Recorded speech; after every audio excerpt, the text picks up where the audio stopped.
Okay, and we are back again with another video. Lockdown 2.0 going on, the energy levels going here, there, everywhere, a bit to the left, to the right, a bit up and down. But yeah, I think everything is fine overall as long as people are safe and people are doing good. Some of them are, some of them aren't. Help the ones who aren't. A lot of things happening on Twitter. Good to see some positive things happening on Twitter as well, like people sharing around details of medicinal help that can be provided to other people and trying to help them out. Oxygen cylinders are being given out to people who need them, really need them, medicinal help as well. And initially people across India were asking for more beds because there was a lack of them. But fortunately, I think the situation is trying to be controlled as much as possible, and hopefully things are better soon. Which brings us to our talking point today. I mean, before I get into it, mainly I'm just waiting if Bhargav can quickly also join me in, and I just would like to show something that would be the narrative of the day. It's not a political debate in any sense, but at the end of the day, just want to share something that has just happened and give you the insights as to why, even though I am supposed to be, I mean, I can be part of this kind of a protest, or I could be agreeing with them in a way, or like as I said, we Indians should be probably be doing this right now. Hold on.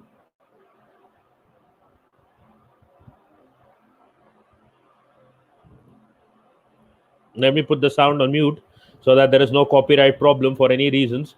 As you can see, this is Old Trafford. Outside Old Trafford, these guys are burning away the American flag, uh, which according to me is uncalled for. And the reason I said, even like the context that I was referring to, I just said that as an Indian maybe I would have supported this for some reason, is because if you're following politics a bit, so India is in need of more vaccines. India had uh, approached the United States for help, that is Joe Biden, and not for more vaccines. They, according to data that they have, America already has 3 times more vaccines than what they need for their citizens. And still, when India went ahead and asked them for raw materials and to remove sanctions on the sale of raw materials or the export of raw materials, so that India could import these raw materials, they said no. Now, so as I said, in a funny way, I wasn't being serious about it. Indians could have protested in this way, burned American flags. I know some idiotic American Indians will obviously do it at some point of time. But at the end of the day, right now, the point is that Manchester United fans who are protesting against the Glazers outside Old Trafford were actually burning the American flag, and none of the guys or none of the sensible Manchester United fans, who I know there are a lot of around, even on YouTube and other platforms, I've seen a lot of them, did not just say anything about it. They just didn't say anything. I mean, as an Indian, as I just said, I would, I would, I would be pissed off at America because uh, when they needed COVID, it was a drug, I guess. I forgot the name of that drug to treat COVID patients. Was it? What was it? I'll just confirm that. America asks. It was hydrochloroquine. I think it was hydroxychloroquine. Let me just check. Google it. America asks India for, what was it? I forgot the name because it's been so long that this pandemic is going on. Hydroxychloroquine. Yes, that was the name. When America asked India for it, India was always ready to help. But what Trump said at that point of time, if India doesn't oblige to our demands, they will face the consequences. And now India politely just asked them to reduce sanctions on these raw materials for the production of vaccines, which we need more. And an Indian company that actually went ahead and contacted them and asked them for the same. The response was, no, America first. We will not do it, or we will not remove these sanctions. And that was the message that was brought about. But at the end of the day, as I was saying, so that was America's response when India When they needed oxychloroquine from India, they said you better give it or face the consequences. And when Indians today needed raw materials for more vaccine production, they said that we're not interested, we don't care, we're not bothered. Like, first, America comes first, and that was the message. So at the end of the day, as I said, even if right now, if some Indians went out on the streets and burned few American flags out of frustration, I would understand. But then this is Manchester United fans, and the irony of the situation is Manchester United fans must be the happiest out of the three sets of fans in terms of whether their owners actually give a damn about the club with respect to spending, because they have been buying players. Unfortunately, yes, they work more like a business and they have reduced it from a football club to a business, which is the situation with all three. But Manchester United owners are the biggest spenders. They were there from the times of Sir Alex Ferguson as well, and they did win a few titles with the Glazers again, last one being in 2013, that is the League One, before Sir Alex left. And after that as well, they have won the Europa League, they have won FA Cups. I think at least 2 FA Cups, if I'm not wrong. One I remember under Van Gaal, one more was there, one more. No, I think they lost one final to Conte. I think that was the situation. But at the end of the day, the thing is, this protest with respect to not liking Manchester United owners is fine. I can understand it. I don't have any problems. But the main problem is, why are you burning the flag of another country when the fact of the matter is that there must be some people, there must be some fans from, say, hold on, there must be some fans from other countries. I just got a news update, so that is what I was just want to quickly flash it. Breaking: FSG have rejected a bid of almost 3 billion from Liverpool for Liverpool Football Club. So there was an offer of $3 billion, 3 billion pounds for Liverpool, which has been rejected by FSG. Not happening. So yeah, so I was saying, like, when there is a protest going on of football fans around, why would you bring nationalism into it? Because I'll give you a very simple example. I don't know how. Yeah, so Justice of Ori SZN is saying, wait, what happened? Manchester United fans outside Old Trafford burned the flag of America, because obviously Glazers are Americans as well, so they were burning the American flag outside Old Trafford and kind of enjoying it. That was the main problem. Now, if there were some fans from, say, India and at the Arsenal protest, and Vinay is Indian in a way, he's also American, he's also British, a British citizen, I guess, and he's Indian as well. So would it be ethical, or would it be good to burn the Indian flag outside, say, maybe the Emirates? And that would only trigger the fan base that is in India to not support the movement. When you want this to be a global movement, you want the response to be heard in America, when the owners are sitting in America and they don't give a damn, and they're sitting in America. What's the point of targeting the flag? Sorry about that. Targeting the flag and saying that, like, getting the American United fans and the American global fans out of the picture by doing something stupid like this. And the thing is that if you are trying to protest against a club, you need the support of every fan base possible. When you try to bring in nationalism into it, it tries kind of like moves a lot of fans away from the movement, and that is the problem. And the other thing is, not just the fans who are doing it. We get the fact that there are some idiots in every fan base. We understand that. Everyone understands that there are some idiots in every fan base. The fan base cannot be perfect. There will never be a football fan base that will be perfect. But the fact of the matter is that so many people were just watching it and saying nothing or doing nothing, not even trying to stop them or bring some sense into them or put some sense into the people who were trying to actually burn the flag of another country. What's the worst thing that could happen? You could make it a global issue. You could make it a situation which is not nice. You could raise problems which are not there existing. You could the fan base might start fighting each other amongst themselves. rather than actually focusing on the issue, which is like you want to get rid of the Glazers. And at the end of the day, it could just lead to worse things than what are already happening. Why do you want to trigger a certain set of fans by doing something stupid like this?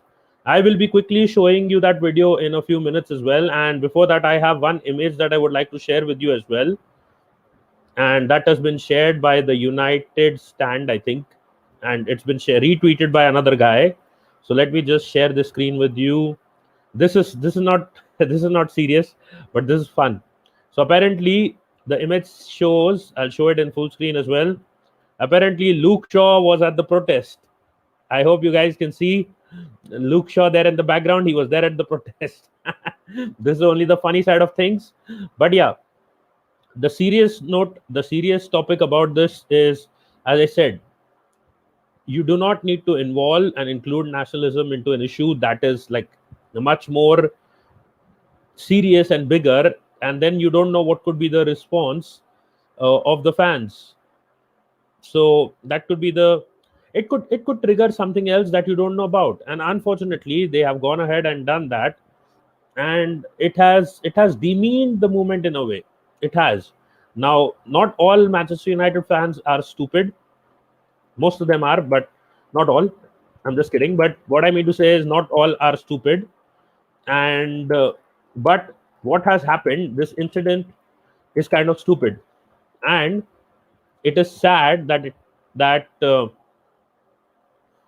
hold on, another breaking news, yeah, before that. But it is sad what has happened, and it shouldn't be happening, because this makes things look bad. And Hull City can confirm that it has formally begun the procedures to withdraw from Sky Bet League 1 and join 23 clubs in a new competition, the Sky Bet Championship. Good one, Hull City. uh, so I guess Hull City has been promoted to the championship. So Hull City just sent out a troll there, and that was cool. That was like that was really good. And hold on, more news coming in, I guess. So as I was saying, Hull City has been promoted. Watford have been promoted to the Premier League. Hull City promoted to the Championship. So that's all good. But at the end of the day, you don't just end up doing what these guys are doing. I mean, you got to take more responsibility as citizens and human beings. So that is what it triggers. It can trigger a lot of people in the wrong way. It was supposed to be against the owners of a football club, and they have converted it into like a you can say a British versus American thing. So I don't know how people will react to it, but I don't think the response will be that great for some people. I will quickly just go back to this and show you the video that I was talking about. I can't play the sound because I don't want to risk it, but here is the video. Hold on 1 second. I think Bhargav is in. Yes, he is in. And Bhargav is here. Bhargav, before we go ahead and talk about it, let me once again just quickly show this video. I don't know if people are actually seen it on Twitter or not. Have they seen it? I don't have much of an idea. I won't play the sound, but at least I can show this video. And the main problem is not that just some people are doing it. The problem is no one is reacting or bothered about it. So hold on, I don't know what's happened. Just my internet has become the Granit Xhaka Wi-Fi all of a sudden. Okay, there's Strip Bears. Yeah. So this is the video. Okay, where did I just jump off to? My laptop is suddenly lagging with respect to the internet. Hold on, let me close a few windows and maybe that will do the trick. Okay, Twitter is back. I guess you guys can see Twitter now. Yeah, so the volume is low, but let me just full screen it so that it is visible and everyone can see what was actually happening.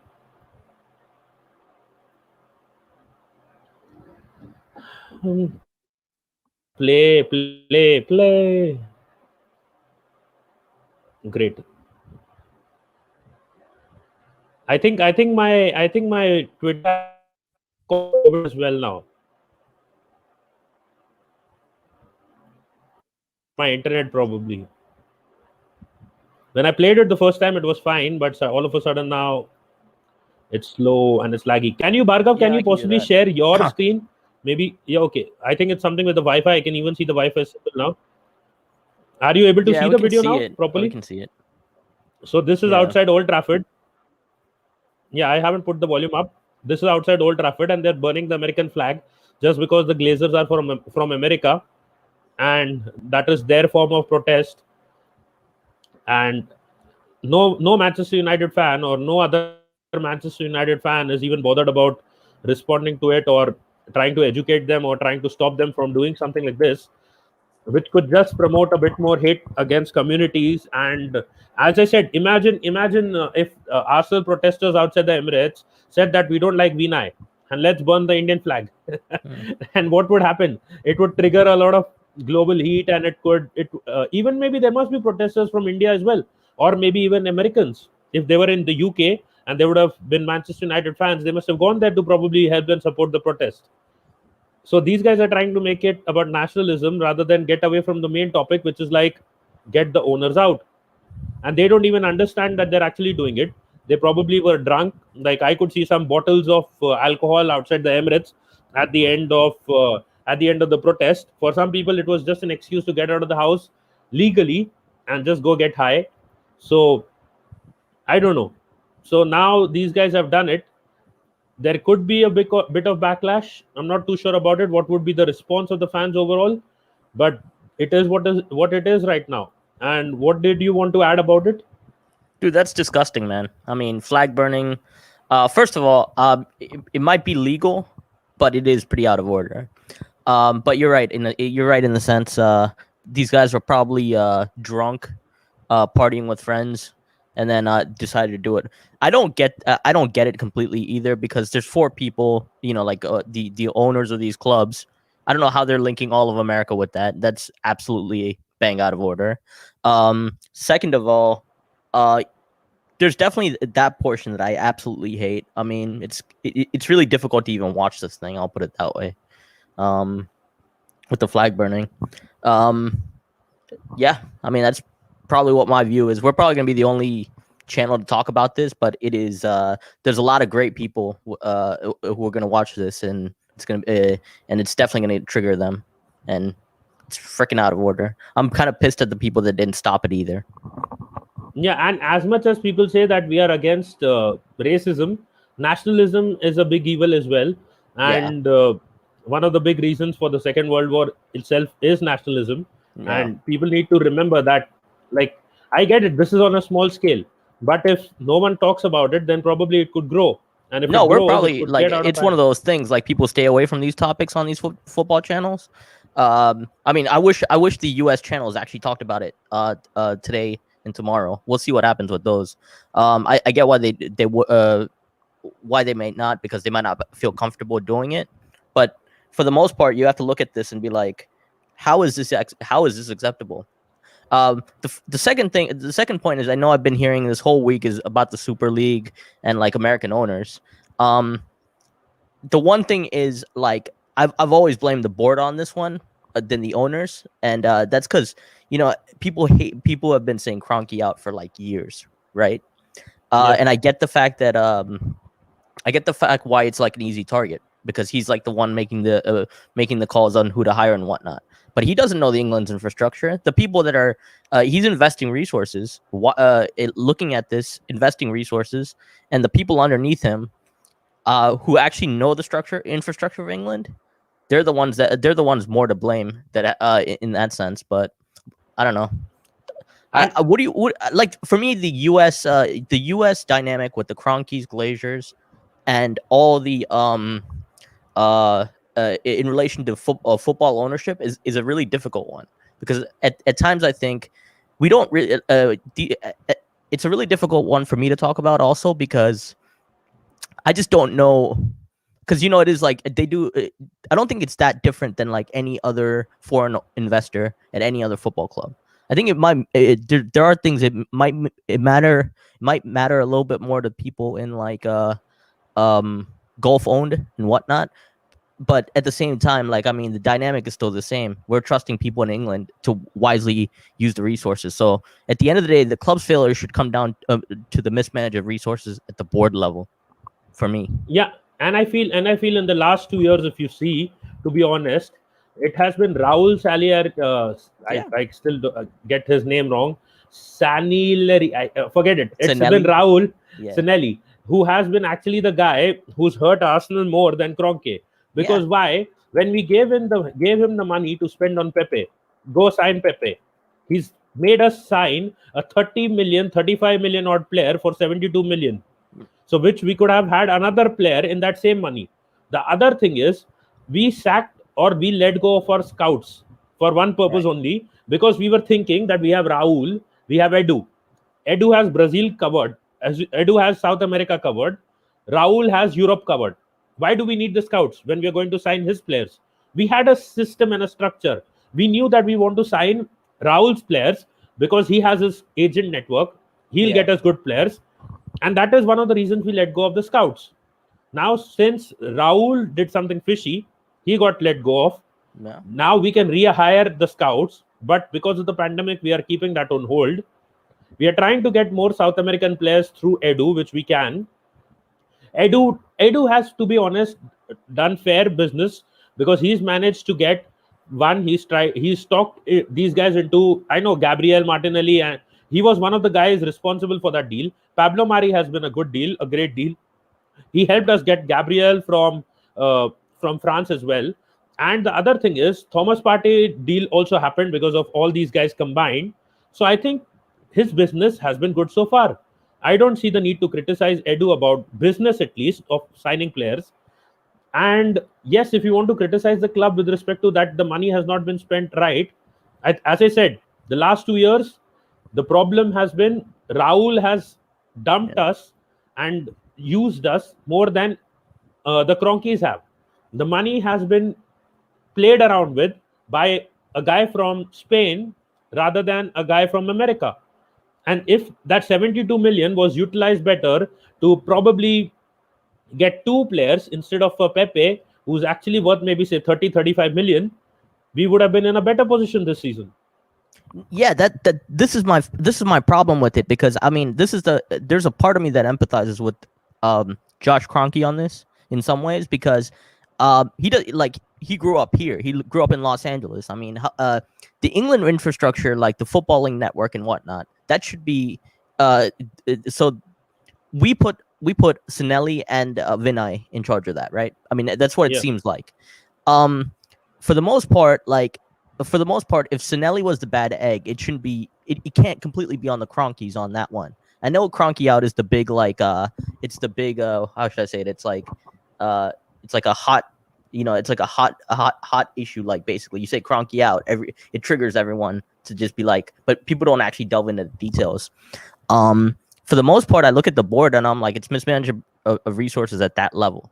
And that's pretty much where our problems have been. I mean, the money's been there, right? I mean, if he's given the money for Partey, he's pretty much trusting these two idiots to do it. Yes, but I do think there's a part of me thinks that he could do more. Yes, he could do more. I'm not completely Kroenke in that sense. Like, oh, Kroenkes have like the full, but it is their company. It is their company at the end of the day, in management wise. So. Yeah, and just want to add one thing. We have signed a marquee player in the last two windows. Pepe, Thomas Partey, two marquee players according to me. And FFP got in the way for more. I think that FFP did get in the way for more. Yeah, and the other thing is, I think we had one of the best windows of the last maybe say 7 or 8 years at least. 6 or 7 years maybe at least. In the last one, the last summer window, we got. I know people will not say that Ceballos was a good signing, but at that point of time, no one would disagree that we needed him back at least as a squad player and on loan, not as a permanent signing. He did enough to get a second loan. Willian was a free signing, which was just a money saver. And the reason they got Willian is they had two options. Either you go for a 8-9 million year Coutinho, million per year Coutinho loan deal, or you go for a guy who's already proven in the Premier League and take him on a free transfer, but his wages will be rather high. They took the guy, the Premier League proven guy, rather than taking a Coutinho who was not doing so great in La Liga. He had a decent season in the Bundesliga, but they Yeah. took Willian over him. The other thing is, after that, Cedric and Pablo Mari, two of our good signings again. Further, Gabriel, a good signing. Thomas Partey, good signing. Did I forget anyone? Or I think that is about it. Yeah, that's like even if you go back, Torreira was a decent signing. I don't I think he could have been a great one. No, but I'm talking about this window, the current summer this window. But overall, when you look back at the Kroenke's reign, and I think there was a portion where the Kroenkes didn't even have complete power, complete ownership of the entire thing. They of Arsenal. I think it happened like late in Emery's first season. Emirates. Ownership, the Kroenkes had the full ownership. Full ownership. I think it was 1 year after like the I think they got full ownership. Was it 1 year after Arsene Wenger left? I need to check this. That whole restructuring happened like sometime in that but anyway, like I'll put it this way, like I mean, yeah. And the other part is like, you know, like even the Glazers. I think when you look at it, look at the money that they spent that 1 year that Jose Mourinho was there. Yeah. Right. Like, so they have given money. It's just a matter of the mismanagement of resources at that level, at the board's levels, is what's been the problem. So you can't blame American owners for any of that in a lot of ways. I think what Cheddar says, they think they're very commercial, but they are. I mean, I get that portion. I think for me, I've been pissed as an Arsenal fan for two reasons, right? It's just we've been taken for a ride for over 15 years, man. 15, 20 years at the end of the day. And some of that is just like all these all the hierarchies at the clubs. As far as like making money goes, but I don't like sometimes that's the problem is like you don't know how much the ownership plays a role in that, because in some ways like the owners are actually let these guys do their jobs, right? If you had an uptight owner that was completely about money, he wouldn't invest anything whatsoever. And the thing is, the fans talk about how the Kroenkes are taking out the money from the club. Yeah, I think the main money that they're making, I think, out of the club is the salary that they're on. I don't think they're making that much profit out of the. I'm pretty sure they're at a loss. It's just the fact that it's just. I think what they're doing. I think it is like a little bit like a family heirloom in some ways for them, but at the same time, like when you think about it, it's they made a loss this year, right? So that's like money that they have to like put back in. Not this year. Not this year. Overall, what they are doing, I can see that Josh Kroenke became a member of the board in 2013. I just read it out on Google, and he's on a £25,000 season, I think, or is a month.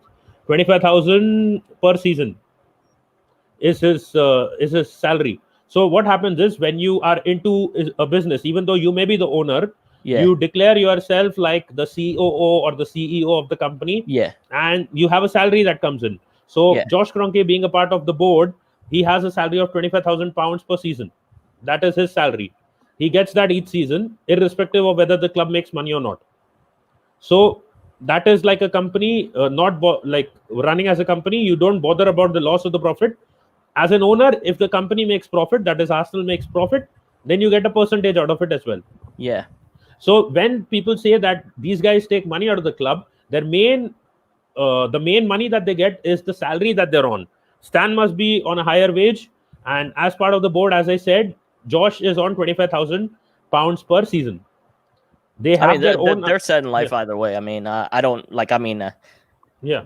I mean, if you've grown up with wealth, you've grown up with wealth. It's not like a big deal for me. It's like it's your blessing. It's your blessing. I know people hate that. I know people when money's involved, they get a bit antsy. It's like someone else has a lot of money, they hate them. It's not like that. It's just more that's their blessing. You can put it that way. But in this situation, I look at this whole dynamic. Something's happening in England that's messing up this whole thing, and it's definitely the board. And I think we've undergone that restructuring now.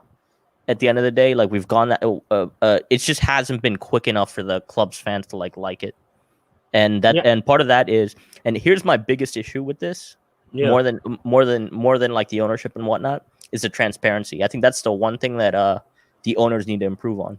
I've said this since day one. If the clubs improve their transparency, I think none of this would be a problem. If But you had better transparency about like what happened, then fans will will still be part of that ride, and they'll still enjoy yeah, the ride. but the problem about transparency is that it's a global problem. It's not just from Yeah, Arsenal, England. Perez calling out UEFA. Now people in Spain and Italy calling for the UEFA president's head as well. They were yeah, trending it out because they know that the club is making losses, and the clubs are one of the major sources of income yeah. for their economy as well. So they That's knew true, why the actually. ESL was needed. They knew and they understood why the ESL was needed. The fans from England were more about tradition. We want to save the traditional league, Yeah, the I Premier know. League, and all those things. See, The this is another issue because I think we talked about this on Matt's channel like a Yeah, week ago where I said okay, so if all these UEFA, okay, so you know when these public battles come into play to get the fans on each side, right? And yeah, there's reasons for it. Like it's not just you had six billionaires just colluding together just to make it wasn't just to make more money. There's probably some thought that went behind that. yeah. And for me, like when I looked at that situation, I'm like, all right, so who are the major player? When you look at the major players, it's pretty much UEFA and it's pretty the other one would be the clubs themselves, like the big six or the top 20, the big 20, whatever. Yeah, Um, for me, I think like UEFA as an organization, I think they're not like their hands aren't completely clean and everything. Right? Like, I mean, I think yeah, like they stand to lose the most if the Super League came together. exactly. Yes, obviously that is the So in that sense, like when I look at this, and I get like the here's the problem I think with the Super League was in England the clubs are more local, right? They're more yeah, they're more local and the traditions and stuff. The essence of the game in England would have been lost if that Super League formed. But the problem was, where's all that money when the big six bring a lot of that money in, and they're getting pennies back in return? That's a big issue. yeah. So that is the problem. That is why, That's and like the actual problem. That's the see actual problem. and the main thing is, main Chelsea and Manchester City, the two clubs that withdrew first, one are not really in debt, are not really in that much debt. And the thing is, when Manchester City, you need to understand, when Manchester City is winning title after title, like Yeah. every alternate season, even if they are losing money, they'll make it back. But what Right. about the clubs like Arsenal, Spurs? Spurs never wins a title, so they never get that kind of money. They're in Yeah. 600 million debt. They need for the stadium. They need to make money, and they made a new stadium, and the fans stopped coming in because of the pandemic. Then the other thing is Liverpool and FSG have even after winning the league and the Champions League, they are also under debt. They need money. They don't have money to buy players. They said, if you remember, Klopp came out and said the club doesn't have money to buy too many players, but they did eventually buy Jota, but they're not able to sell their players. The likes of Shaqiri, Origi, all these guys are at the club. That means when they're not able to sell their players, they're not able to make any enough money to invest in the transfer window and other things like. So they had to furlough some of their staff as well. That means that the club doesn't have money, not the owners. The owners have money, but if they have to put money into the club, that means their business is making loss, and eventually when they take out the money, they will take some interest as well out of it. But that Yeah. would could or may That, not happen. Yeah, that's the other part is like isn't I mean obviously like EPL makes a lot of money. I mean yeah, it's probably it should be the highest grossing league across the European leagues money wise. yeah, Should probably bring in the most money, and a lot of that due to is like the commercialization of it in the U.S. Worldwide. When you look at it, it's pretty commercialized. I mean already. And the competition is nice because the money's more split evenly. Now, the big issue I think with England is these top six sides. Yeah, like they're all like when you look at the UEFA, the way the Champions League is set up, from their side, their perspective, they're like, why are we putting so much effort into getting that? Getting into the Champions League and is really difficult, right? And competing, having six spots, like like year in year out for the top six, who have the biggest like clout, financial clout, right? Any Arsenal games, whatever, in any league are pretty huge. For them, it's like they hate the effort of like having to like you make about $300 million, I think, off like off Champions League money, and you only get that if you qualify for the Champions League. Sometimes like the reason they wanted the Super League is because they get that money guaranteed, and they're for being one of the big clubs. I think it's fair sometimes when you look at it to I guess like the meritocracy thing comes into play with that. If you go through the Champions League, you earned it, right? You earned that money. But a lot of the people wanted that guarantee of getting that $300 million, and that's where like the big thing, the big issue came from. Yeah, but the thing is, you just can't say that if we don't deserve to be in the Champions League, say suppose like Arsenal right now doesn't, you can't say that the club should make losses, and at the end of 10 years, it should probably be in such a situation where it crumbles down and it fades away and has to go into administration. You cannot say that just because... keyword administrative. I think people forget that part, because I think when you look at championship teams, especially the ones that fall out, see, that's the thing about fans. They don't care about what happens. They don't care just as long as the team plays well or like the team's put together. But if you look throughout history, the amount of teams that could have gone into administration, look at Portsmouth, look at Portsmouth, for example, like went into administration twice and is now what, like League Two? I forget, like League Two the last time I checked. When you drop out of the when you're like it's like a thin margin. It's like a thin margin, right? And some of it is like, again, it's mismanagement of resources. It's a thin margin between profit and loss for the clubs, and there's more to clubs than anything. But what the top six really wanted for the running for their business is pretty much they wanted that money guaranteed, and that's security. Pretty much what they went out for. And in some ways, like, I don't know, it's hard. It's a hard one, because I think the way they did it is I think this is not over in that sense. I think they're still gonna have to there's still gonna be stuff. This is gonna come back in some ways, not the Super League itself, but in a form of it in a different way. I don't know how, but we'll see. See, the reason that we feel so is because it's pandemic time, and I feel that I said this for a fact. I feel for the next 4 to 5 years, there will never be 100% attendance in any stadium, at least for the next 4 to 5 years. And that means there will be a lot of loss generated by these clubs, especially like a club like Arsenal, which relies to up to 40 to 50% revenue coming from ticket sales, which means not just season tickets, normal tickets, foreigners going to the stadium, visiting, tours, travels, and all those things included.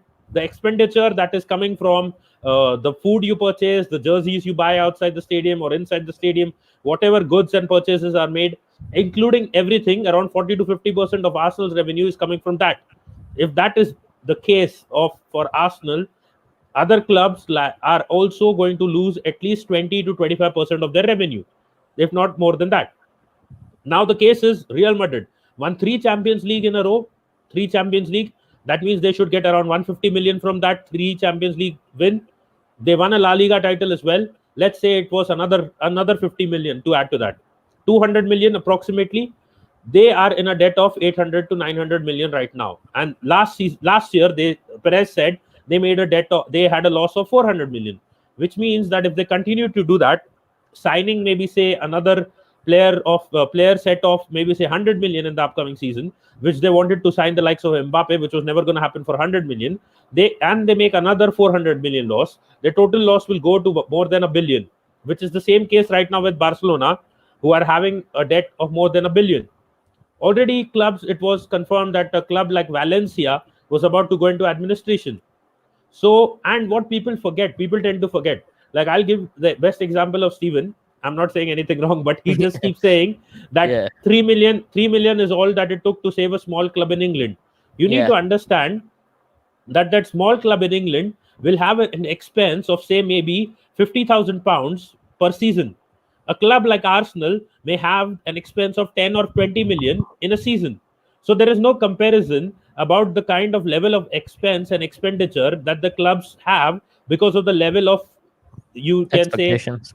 not just expectations, the number of staff that we have employed at Arsenal. If you remember, we fired around, I think, 200 people, and still we had around 1100 employees at that point of time, Yeah. which was 500 or 600 more than the second highest employed club in the country, that is in the UK. Right. Right. So everything depends on how many people you have been hiring, how many people you have. We were already overstaffed, and that Yeah. is why we got rid of some of our scouts and other members.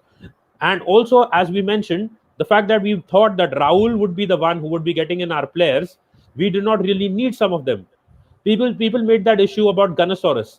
The thing about Gunnosaurus is his main, you can say, attraction or quality or utilization was one in the games where there would be fans, which was not happening. The second thing was he used to be part of the parties for children and other communities where he was needed, which had all stopped during the COVID. So I get Yeah. it that it was not too much money, but it eventually became a fight between Gunnosaurus, Arsenal, and Ozil. And the club told him that we're going to furlough you for now, but once the audiences are back, we're going to have you back. But Yeah. at the end of the day, the pandemic has been such that that's extended and it keeps going on and on and on. And no Yeah. one knows where's the end of it. I thought I'll be honest. I thought it was gonna be over by now. I mean, I really, I thought the pandemic was gonna be over. Like, I figured like 1 year and a half, but it still blows my mind on that regard. But but with Arsenal, that's the big issue for me. Is I get like why people are linking it to American owners all the time because it's the easy target in some ways. I feel like the Cronkies are easy target. I mean, usually one of the quotes you always see is the word soccer, right? Every time like somebody goes on and says the word soccer, it's a heated debate. You don't know anything about football. It's but then it's funny because Oxford and the people that invented the word soccer come from Oxford University, the best like university in England. They invented that word. Forget that.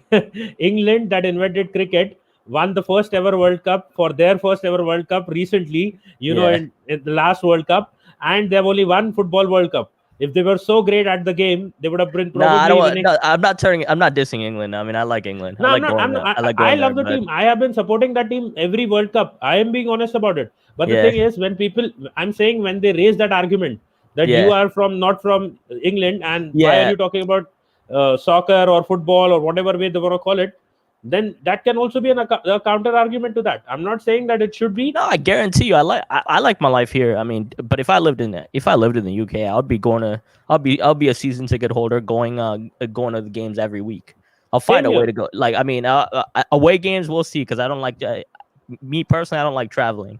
Like, but like for me, I guess if it's like if I'm there, I mean, I might do it like 1 or 2 years where I just travel all around England. But for me, like if I was there, I'd be going to every game. That's like no questions asked. The problem is, I think people forget, like if you're lucky. There's people in England that actually don't even go to a single game. When you think about it, right? So Yeah. I mean, even it's one of those things. I mean, it's not. It's actually more to do with the expense and the cost Yeah. of ticketing, which I don't comes blame down that to either. UEFA again. Yeah. Which comes down to UEFA again. You know what my problem is. I'll tell you one problem, which I don't want to take examples now, but I'll tell you one honest problem. People say that if the Super League came in, the cost of tickets would be really high. There would be games around the world, probably, which is not confirmed yet, but there could be. And some of these fans don't even travel to other European countries where there are games happening in the Champions League and Europa League. Yeah, but that's expensive, man. That's those are No, expensive. I get it. But what I'm trying to say is, Yeah. one thing, you're not even a traveling fan, and then why are you even bothered about where the games are actually being held when you're not even Yeah. a traveling fan? If it is the same thing to you, whether a game is held in Spain or it is held in other parts of the world, how do you even care? They held the Europa League final in Baku. do they actually even care about where the fans are traveling or No, what they're they doing? actually, yeah, they that one got a lot of heat actually. That final, Exactly. like, so much heat. I think the Wo- same thing with the Champions League final that year. They got a lot of heat too. I mean, and eh, I heard last year they shifted everything to Lisbon because of certain ties that they have with UEFA has with Portugal. It wasn't just a random venue that they decided. It wasn't about the no, COVID cases either. I mean, there's always going to be like there's always going to be some like star-studded like stadiums. That's always going to happen. But no, it's a bit annoying. It's a bit annoying. I'll put it this way: the flag burning today was really annoying. Actually, I'll put it. I mean, I absolutely get the anger. I've been angry at my club for like what 15 years now. The inability to do stuff, but at the same time, flag burning, like the American flag, and linking it to like general America is like just absolute out of order. It's not legal, but definitely out of order. Yeah, and the fact of the matter is, even we don't like the Kroenkes. Even we Yeah, want him out of the club. And so the thing is, even we know all those things, what is going around, but doesn't mean we say that Americans have spoiled football. We don't say talk about it. We don't yeah, say we don't say that these people have spoiled cricket or these people have spoiled football. We say that the owners have done it. yeah. I don't think the sensible side of the fan base ever points out at any country in particular being responsible, because you need to remember, if that was the case, Roman Abramovich and Chelsea, Manchester City and Sheikh Mansour were all on board for the ESL as well. And a lot of people were saying, give Roman credit.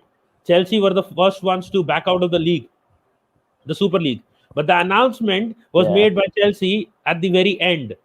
It was City who left the ESL first, obviously because they didn't give a shit about the money. They got enough of that. yeah, And it was Arsenal that was the second club who came out and said that we are leaving the Super League. So this notion that Chelsea and City were the saviors also got ruined. And the fact of the matter is, City and Chelsea don't have American owners. They were also part of it. Perez was the president of the whole thing. He was one of the main founders. He's Spanish. So what was the point of having that hate for the American flag, which made no sense? you're telling me. For me, I'm I, at a point where like it's like when you see idiot behavior. I mean, it doesn't surprise you anymore sometimes. So, but you call it out, and this is one of those ones that deserve to be called out, and it's been called out. so what do these guys think, that if they burn the American flag, there will be a reaction or of some kind or something from the owners, possibly? I don't know what their level of thinking is, but do they actually feel that There isn't something like much this? thinking. There isn't much thinking. That's the problem. I Uh, think I think I think it was more drinking than thinking, as yeah, we were drinking saying. than thinking. Exactly. But anyways, I still don't understand, and I wanted to touch on a few points with about Arteta, but probably we'll do it in another video. Isn't that But tomorrow? Don't you have like a big debate tomorrow? you mean the Steven shares Yeah. the schedule, this one, the Arteta versus Emery one? Oh, he must have. I don't I know. had seen it, but I don't even remember whether See, it I've is been watching. tomorrow. There's a big UFC fight on tonight, so I was gonna watch that tonight. That's what I've been looking forward to all I had day. I had I had seen that Steven had scheduled it at some Yeah, point no, of he's time. having it. I think he's having it. It's tomorrow. Yeah. It would have been Mm, great if he could have come on this stream and he could explain why like some of these people are burning American flags. no, I don't think he would have an answer to that, and he would just say, "It Yeah, wasn't me. It wasn't I me." know, but No, but the thing is, overall, I think even no, you can say no sensible citizen from the UK or England or any other country that is involved would say that it made any sense. I think the thing, one of the reasons why at times people don't react to it is because they are scared that these guys are lunatics, and possibly maybe coming if after you them. if you yeah if you try to tell them or make sense out of it, they may attack you as well. So I think Yeah, that is one of the reasons yeah. probably that they haven't like reacted to it, and they have just seen that hopefully these idiots just do their No, thing and leave. I get that point, that side of things, But overall, I think if they would have stopped it, it wouldn't have given a Manchester United fans a bad name, which now probably this will. No, I completely agree with that. And big up to you for putting the stream on. By the way, it's one of those. Yeah, I could see that it got a lot of dislikes when I had just gone to the video. Oh, absolutely. I mean, that's the thing. It's like that's the thing. There's people looking for reactions left and right. That's just today's society. You know, yeah, that's just today's society. You have like people who are who play devil's advocate for everything. Then there's people that are like, just to get reactions out of you, they change their behavior. I mean, so it's like whatever. That's these are the opinions that we have, and we stick to them. Yeah, it was like 4 likes and 3 dislikes is what I can see right now. But anyways, who cares? We keep doing Yeah. what we want to do. And at the end of the day, we have such trolls as well. Well done. Look at this. Well done. Yeah, like this guy. Exactly. Personally, I'm like, you could hit the road, man. No offense. Probably he just came back. Probably he just came back from one of those protests. No one knows. Yeah. But anyways, at the end of the day, the thing that matters is that, as per what the fans are saying, that football has been saved. And let's hope for their sake and for the sake of the people who said no to ESL, that football has actually been saved. Because I somewhere have that gut feeling that it's not actually what it looked like just about money. It was more about power as well. I feel that those clubs, the ESL clubs, have gotten some of the things that they wanted from UEFA now. Yeah, that's a good point right there. I think it's I think it's been built out as like the fan reaction got everything, like every was the big reason for everything happening. I think there must have been some money. There must have been that angle of UEFA giving.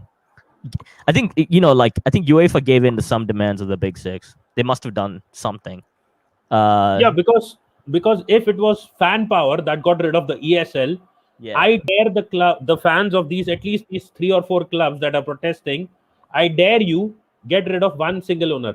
Get rid of FSG, get rid of Kroenke, get rid of Glazers, get rid of Daniel Levy, any one owner. The biggest fan bases, Arsenal, Manchester United, and Liverpool. I dare you, get rid of your owners. Then that will say that fan power actually worked, not the fact that ESL is gone. Because UEFA announced so many changes and reforms at the point of the ESL. Probably UEFA was never ready to change the format of the Champions League, but because these clubs had demanded it, and even other clubs demanded it, even maybe it could be the case that PSG was their inside guy. Who knows? PSG was their inside guy trying to push the new format while these teams protested because it made no sense for PSG to be joining them. I mean, one thing I was like Ed Woodward is like the only CEO that resigned, right? I mean, well, you had Perez resign also, but like in the top 6, for in England's sake, for example, the only person that resigned was probably Ed Woodward. He was like the only one. Yeah, I don't think Perez resigned. No, I think Perez resigned, didn't he? No, he didn't. He was urged to resign, but he didn't resign. So Woodward's the only person that left.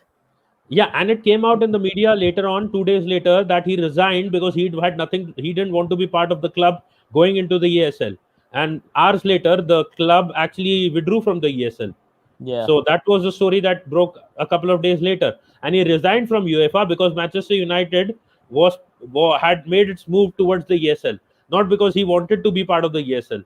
So it's damn funny that we still don't know what is actually happening. It could be a trick. No, for me, I think from what it sounds like, I think so. Man City, Chelsea, and if you look at from what it sounds like, is UEFA pretty much convinced these guys to like withdraw formally because they knew like if they offered them more money, the whole Super League would fall in that sense. Think about it. I mean, the whole idea of the Super League hinged on the Big Six being in there. I don't personally feel that City and Chelsea leaving would actually not just them two, but like it's the other domino. That's what like I mean to say what I mean to say is that because these two were the only clubs that were making money, profits, and were not in real big debt. I think the thing what happened is Manchester City must have contacted UEFA they must have put a proposal on the table. Like, obviously, the new format of the league from 2024 was already approved before that. They must have put a proposal on the table, and they must have said that take this to the other 12 clubs in the Super League. Yeah. Now, the only real clubs that are in need of major money right now are the Spanish clubs and the Italian clubs. Yeah. And they did not withdraw. They did have not not withdraw withdrawn. till the end. Yes. Exactly. That's what I was saying. And those are the ones that need more. Because, I mean, if it gave them more money, I think you have to remember it's $6 billion split and $300 million per year. Per year. Yeah, per season. Per season. That With is an advance of 400 million. So what is that when you think about it? That's about like 10 players. When you really break it down, it's about 10 players. It's about but think of all the stuff that going towards like sponsorships and everything. And for a lot of these guys, it could have been their bailout just to stay competitive. Yeah. And all the TV money would directly be coming to them. It wouldn't be going to UEFA. Like I had read somewhere, Manchester United has a TV revenue worth of 1.3 billion per season. Yeah, that's another thing is eventually, like when you think about it, Sky and like think of I got my numbers wrong. I think it was 130 million. Sorry, not 1.3 billion. It was 130 million per season, and some of it goes to UEFA. See, the problem I think the problem with this was so JP Morgan was the one that was supposed to finance this entire deal. It's still loan money for the Super League to happen. It's still loan money. It's not actual. It's not actual, like money. So in that sense, they would have had to pay it back eventually. So the Super League had to have like something in place to make that money in that sense. I think this is where like UEFA, when you look at UEFA, it's like this was the biggest tipping point. I think UEFA had to get that done. Like now for the format for the Champions League is kind of interesting, the new one. That's an interesting topic also. There's a part of me that does wish with the Champions League. I wish that like there was like a little bit of a playoff system in sometimes, but I do like the randomness of the draw. But sometimes like when PSG Bayern getting paired early on, like that could have been those two games are like final-esque, right? When you think about it. Yeah, but tell me one thing. These fans were saying that every season we don't want to see Manchester United, Man City. We want to see it occasionally. Yeah. Now, if that happens in the new UEFA Champions League format, that determines Champions League players, Europa League players, and the people that go out, you will more or less see all these teams playing against each other every season. Every season, yeah. So then what they wanted was, they wanted just a Super League under UEFA. No, I kind of enjoyed it. I kind of enjoy the fact that we don't see... When's the last time we played a really big team? An extremely big team? We would have played when we were in the Champions League. And that would have been, I think, our like when I say like our last 2016, real big game. 17, I guess. Well, I mean, without like when I say big team, it's not a top 6 side in England. It's 16, when's the last time we played? I think 16-17 was the last one. We played AC Milan that year, right? AC Milan. No, I think we got knocked out by Bayern. We got knocked out in the round of 16, as always. No, we got knocked out by Bayern, but I think that was the year before. The last team that knocked us out. 15-16 was when we got knocked out by Bayern. No, I think we got knocked out in Wenger's. I think we got knocked out by AC Milan like one year. I don't think that was the last time we played. I think the last time we played, we got knocked out by Bayern. We got knocked out by Bayern 2-3 seasons at a time as well. Yeah, because so that was like a crazy... Wasn't that the crazy tie where Milan scored like 4 goals, and we one game, and then we went there and scored 3 goals, and then it was like a 3-4 aggregate. The San Siro. Need to remember. Let me see. 2016-17. UCL. I think Google can only save us on this one because I have my doubts. 16-17, we were in the Champions League. We were part of the group. And which team is this? We were... No, that was 2012. My bad. That was way off, actually. That was like 2012. No, the Milan one was way back. I told you. Bayern knocked us out. Yeah, way in back. 16, Yeah, 17. that 16, Milan one 17, sucked. Bayern beat us round of 16 5-1, I think and that again 5-1 in the 2-10 we lost in aggregate. I think 16, 17 was might have been like the one where we barely qualified to out of the group stages. We barely qualified. It was like on the final day. Maybe we might have had like Olympiacos in the group stage that year. No, we had PSG and which is that lab. 1 second, 2016, 17. I just had it in front of me. UCL, Arsenal. It was Ludo Gretz. Ludogorets. Yeah, Ludo Gretz. They were the other team, and which was the third team? If I can get that, Basel was the third team. Yeah. Basel, we beat them easily, and I think this is the last one. 4-1, we beat them on the final day. Yeah. PSG, we drew 2-2. I can see it here in front of me. Yeah. 2-3 against Ludogorets and 6-0 in the first game against them. So we did qualify. We didn't have that much problem, but we were not first, I guess. We were Yeah. second in that And then table. that's why we played Bayern, and then we got Yeah. yeah. And See, that was what the other happened- thing is like we still I don't know, competing in the Champions League is another issue. And you know what the problem is? One thing I'll tell you that these fans didn't point out: when you play top teams week in and week out, your level of football either will improve or it will stay stagnant. I think what happens is when you get to play quality opposition week in and week out, yes, you may lose, but your level of football increases and improves. That is my personal thing, because when you're playing a top opponent, you need Yeah. to step up as well. Players need to step up, and only players who will step up will remain in the team. So even though these guys may say that why do you want to play top opposition when you're not at that level week in and week out, I think it also helps you improve and grow as a team. Yes, yeah, I agree with that, but I think there's an element to I don't know. I do think football is like a universal sport. I mean, there's so many styles that you can play, and so like take Sheffield United, right? Like in another year where they play 3-5-2 with overlapping center backs, which Hal talked about a couple weeks ago on like one of the Yeah. podcasts. And that's like academy run, right? All the way through the youth system and everything. So a team like that has a different style, and compared to like somebody like Liverpool, high pressing, the tiki taka with Man City, just because all these styles are like so different on their day, and they can cause trouble for anybody. With Arsenal's sake, the problem I think is people always say like you need a style. I think the part of the problem with I think Arsenal had it great under Wenger was the creative style, the creativity thing. Basically, they can go into any game and if 3-4 players were responsible for figuring out like an opponent's style. The problem was like the defensive structure was the problem back then. But now trying to get both is kind of hard. I think what Arteta's done is the one part he's done is there's a part of me that thinks I can't tell with the defense if it's more structured. I can't tell completely because we've had so many injuries in that defense this year.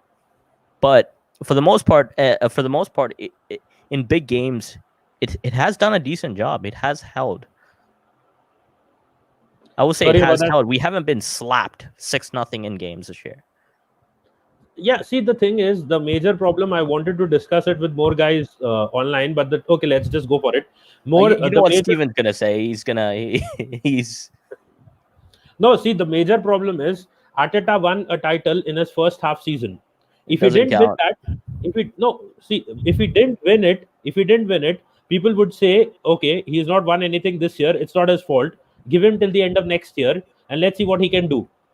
If he won a title this year, people would say he's won a title this year. Give him another season. Maybe he can do more for us.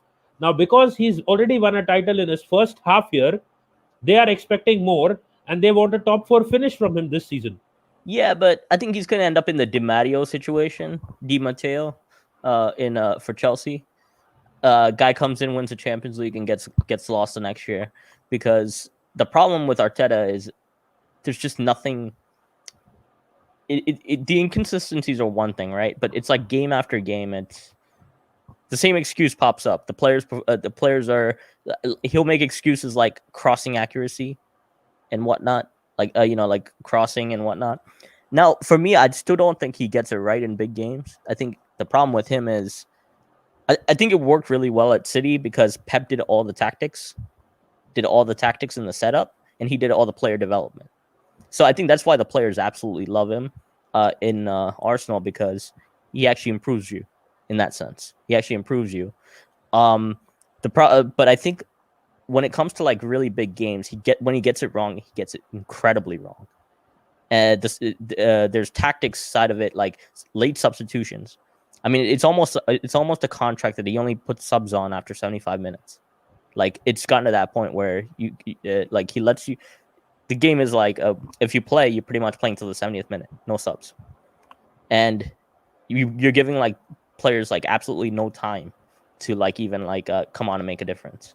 There's a lot of stuff like that he does that you know sometimes I like it when he does like Pepe on the opposite wing. It works sometimes because it makes him into like a thinker. Like when you play on the opposite wing, like I don't know if you play winger, right? For me, like I've always hated that position because I never had the creativity for it. I can't do step overs like I can't do step overs like Neymar and whatnot. But when he goes on the opposite wing, it's kind of nice sometimes, but at the same time, like it's when your confidence is high, like when you finally get a little bit of confidence, he just stops using you. He stagnates players, and then it's really hard to figure out what he's doing sometimes, and I think it's really frustrating. See, the thing, there are many factors to Pepe as it is, and other players as well. Yeah. The main complaint point everyone has is Martinelli. You know why? Because when he played Pepe got himself sent off, and there was no one else to blame for that, but Pepe himself. He started Pepe in the Europa League. He got him to the Premier League. First game, Pepe comes in, red card. So there is no point there that Pepe has not been played. Pepe has been playing for quite some time, but he's not been producing consistently. He does have some good games, but he then also goes down. He slows down and he doesn't show up in some games. I mean, I've said he was for me, he's a squad player this year. Yeah. The thing is, like, I think, but I feel like you need 3-4 years to actually develop. So, like, I've never been a fan of, like, all right, wonderful, like, you're here now. You're going to produce immediately. I don't think that happens for anybody. I think it takes about 1.5 years to get used to, like, players' positions around you. So when you play with people, like, you know where they're going to be. Like, when you look at, like, when you look at the top teams, they have, like, chemistry. It takes about, like, 1 year to develop. So you might be playing on the wing, but you don't know when someone's making the runs. Those are things that you have to like figure out. In the case of Pepe, I think he does really well against teams where the fullbacks aren't that great. Yeah. So again, see, there are many factors, and this season also good in that sense. Yeah. This season, Pepe's body strength is 0. I have said this so many times in a funny way. Our women's team could dispossess him and manhandle him if they wanted to. He looks that weak on the ball. But the thing is, this season also there have been many problems. There was no Cam at the start of the season. A Cam brought in, that is ESR once he was fit. Odegaard coming in. The footballing style has been changed multiple times.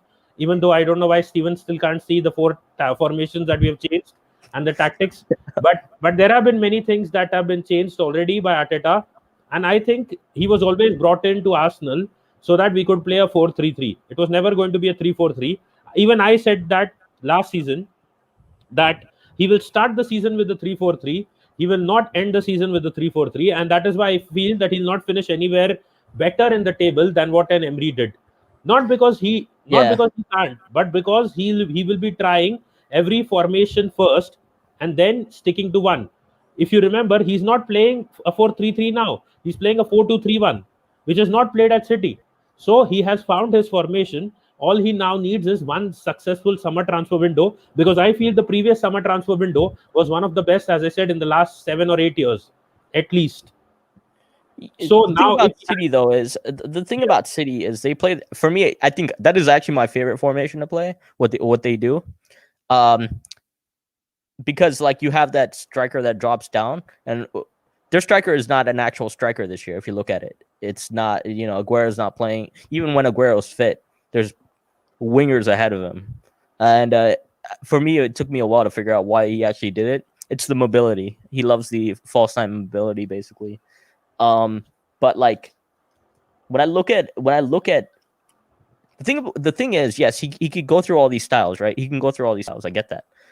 The problem is that's like trial by fire, right?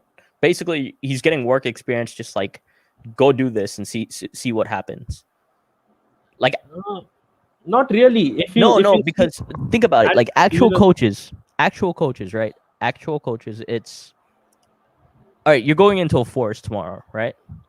So, and this is what a coach for me is supposed to do. If you go into an actual forest, anything can happen, right? And say you need to get to like a certain place, and it's like a complete maze getting there. A coach is supposed to show you the way, right, to get to the end goal. Now with Arteta, it's like go here, go there, go this way, go that way. So he's figuring it out, right? In that sense, a proper coach would have just shown you the path directly. That's why I think he's not there yet, and we're giving him work experience basically. No, and I'll tell you why that is not absolutely right. Because the first thing is, Unai Emery wanted to set up pragmatic football against every team. He changed every bit of tactic and formation. The experienced coach, because of the players that we have and the inconsistencies that we showcase every season.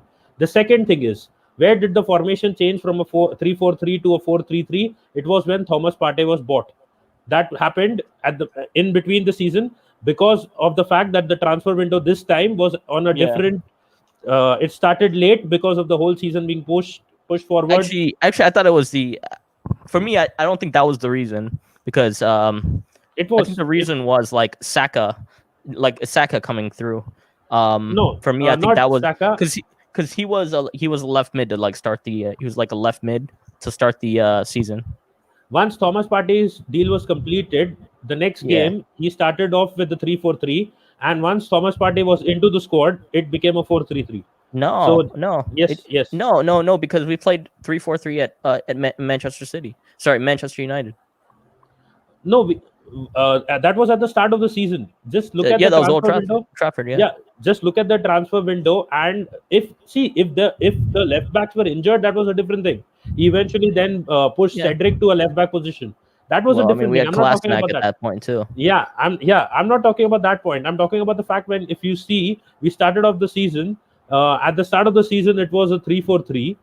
And after that, what happened is, after that, he got Thomas Partey in, which was the end of the transfer window, and it became a 4-3-3.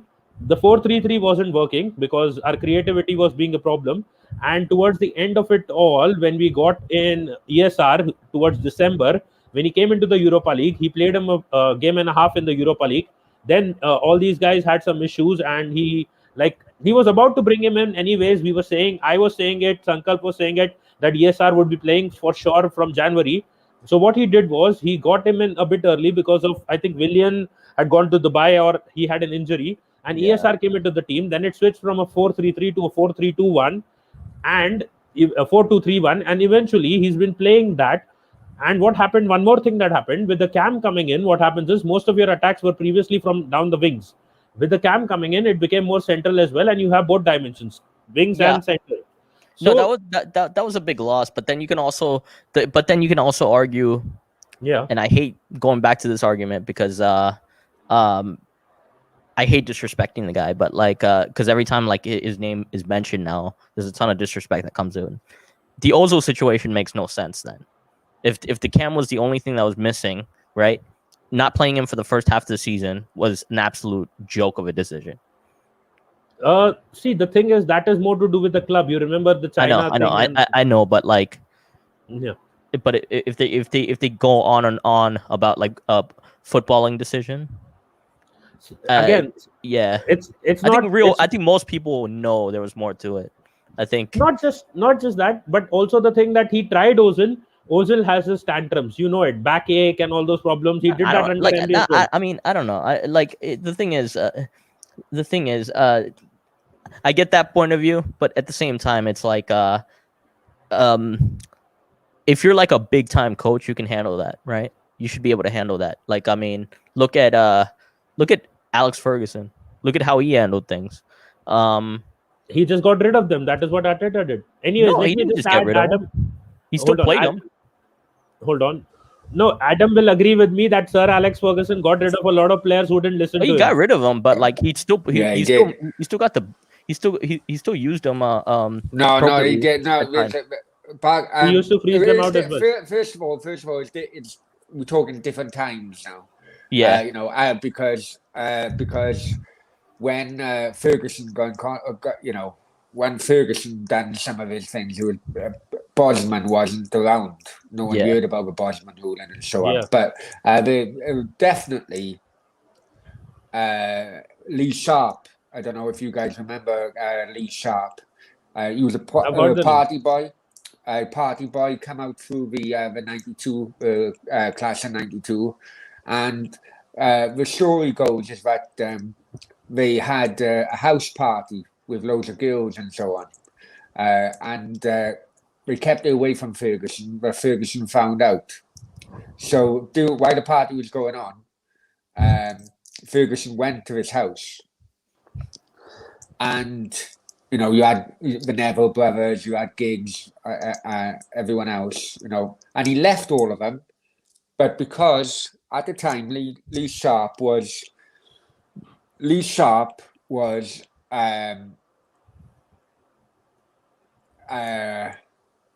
on that higher pedestal than even the likes of Giggs at the time. He was scoring loads of goals and so on and so forth.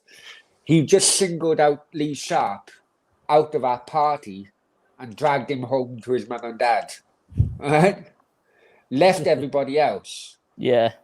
And because of that, it was always a fractious relationship, and in the end, Lee Sharp got sold to Leeds. There are other. Jaap Stam is another one. Roy Keane is another one.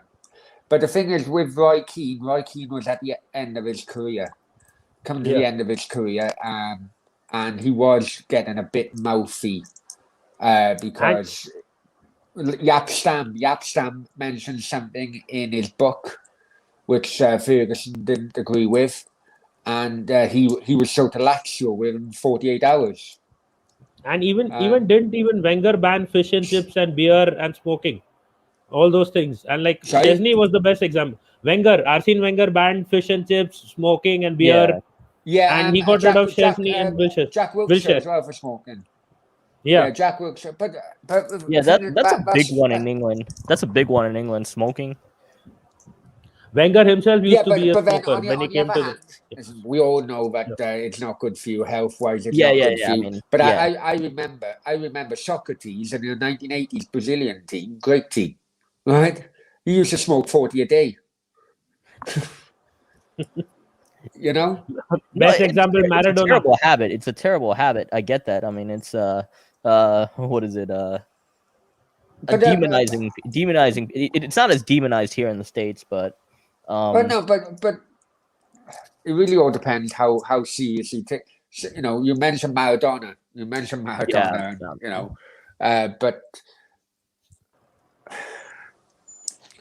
But some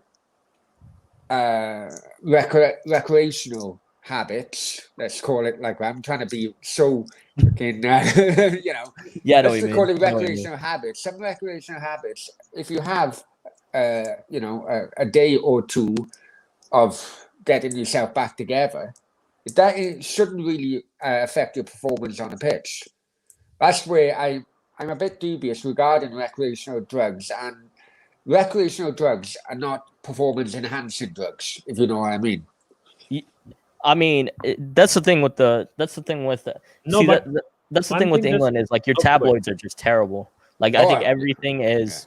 Everything is like overblown to the max. Yeah. But at the same time, I think in the US though, it's like I think a lot of the footballers have a lot more freedom when they come here in the summers.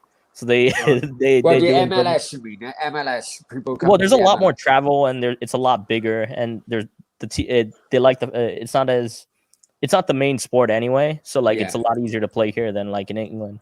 But for example, basketball players don't get annihilated like that either. That's the thing. Like even like NFL players, it's not a big deal. Social media sucks in that regard, regardless. But that's the thing with the British press. You see, they like to build people up, Yeah, to a that's point, what, yeah, to a that's what I point, mean. and then they like to make people crash. Yeah, And that's and the down effect is the likes of Gaza, George Best, and so on and so forth. You know, George Best, Tony Adams. Tony Adams, yeah, but George Best was an alcoholic. He had a liver transplant, which some people did not agree with because you know, there were other people who did not have habits who needed liver transplants at the time. But the media knew that he would always struggle with alcoholism. Yeah, And you know, when you've got the media go into the local like village where George Best lived, and they are paying like landlords because all the landlords in the area told, do not give him a drink, do not serve him a drink if he comes in. And then you've got the media paying landlords a fortune to allow him buying a drink because they want a photo of him. yeah. You know, that's just how low life scum they are. And don't even get me on about Hillsborough and so on, because I will get so angry about that. But we all know the kind of reporting that went on during that that thing. You know, it's absolutely disgraceful. But you know, that's what British media are there for. Yeah, and what do you think about today's incident where Manchester United fans were burning the American flag? Right, like Arsenal, I think it's a bit. I think it's just childish, if I'm honest with you. Listen, it's not Americans. It's not Americans. Florentino Perez is not American. Agnelli is not American. You know, these are just greedy bastards who try to take the game away from us all. Right? That's basically what it is. Now, I had a online conversation, because the kind of theory of a 50+1 kind of ownership over here, like they do in Germany, seems to be snowballing a bit, you know, and people kind of like it. But the reason why the Premier League is full of top players, full of all the money, blah blah blah, because with the government at the time in 1992, they kind of allowed it to happen. They allowed it to have open doors, right? And that's what made the Premier League more attractive to viewers and football fans than any other league in the world. You want to go the Bundesliga way? I still call the Bundesliga. Okay, take Bayern Munich out of it, and Dortmund to an extent. You know, most of the clubs would struggle in the Championship, if I'm honest with you. I mean, RB's pretty decent. RB's pretty decent. Leipzig. Sorry? RB Leipzig. Well,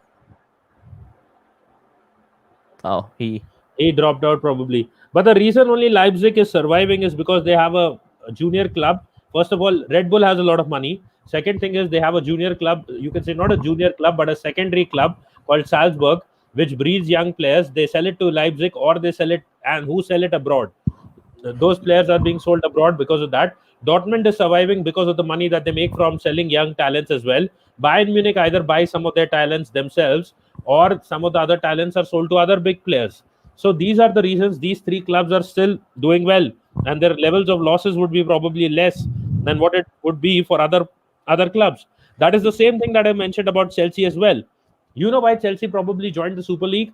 Because one of their main sources of revenue is selling their young loan talents. But now, because the clubs don't have money to buy, like Real Madrid, Barcelona, all these clubs don't have money to buy these players, they will lose a major source of revenue. Chelsea loses that, and they will lose a lot of money. And they will now also start making losses in the next 4 to 5 years. Yeah, so, I mean, I mean, with the other leagues, it's interesting. I think Bronny just pointed out. I think I really wanted to ask him about this, but he's right. Like, in the sense, like they had like an open door policy at one point. Now with the Brexit and whatnot, I think it's kind of helped them in some ways because you look at the English team now, it's a lot different, right? They're loaded in every position, in that sense. But like for the most part, when you think about it, with the sponsorship deals also in England are huge. Yeah, and the main problem is the main problem was always that the governing body is taking so much money, because I remember, as I said, in 2019-20, the stats were that UEFA made around 1.3 billion dollars from revenue for the Champions League and the Europa League, and the total prize money was around $300 million. So now people will say that, okay, that is just the revenue for the prize money, but what about the expenses? The expenses would be barely 200 or 300 million more. So that means around 600 or 700 million goes to UEFA, which is a governing body, and which makes more money than the clubs in itself. So that means the governing body that is supposed to be regulating is making at least 50% of the revenue. They're taking 50% of it, and the clubs are getting like around 20-30%, which is never going to be make a club happy. Because see, if I am the one who is providing the service, I am the one who's getting your ads, I am the one who has the fan base. Yeah, no worries. If I am the one who has the fan base, I'm the one providing the service, if I'm the one who's doing all of the work, and you are a guy, you are an agency who's getting me revenue, or you are an agency that is getting me ads, you are supposed to take a 20 or 30% commission, and I should be making the 50 to 60% or more. It shouldn't be the other way around. I should not be getting 20-30% of the commission, and you should not be getting 70-60-70% of the commission, including the expenses. Adam, let's do one thing. I have some rum too, but I haven't had it in like Okay. days. No, what happened? I do apologize. My battery went. I was doing a live stream. I was doing a live watch along earlier on. Yeah, I understand that. I didn't want to see that game because it was, I think, kind of boring. Did you like that game? Well, I tell you what, hey, Natesh, before we go any further, I done something which will make you laugh doing that watch along, yeah?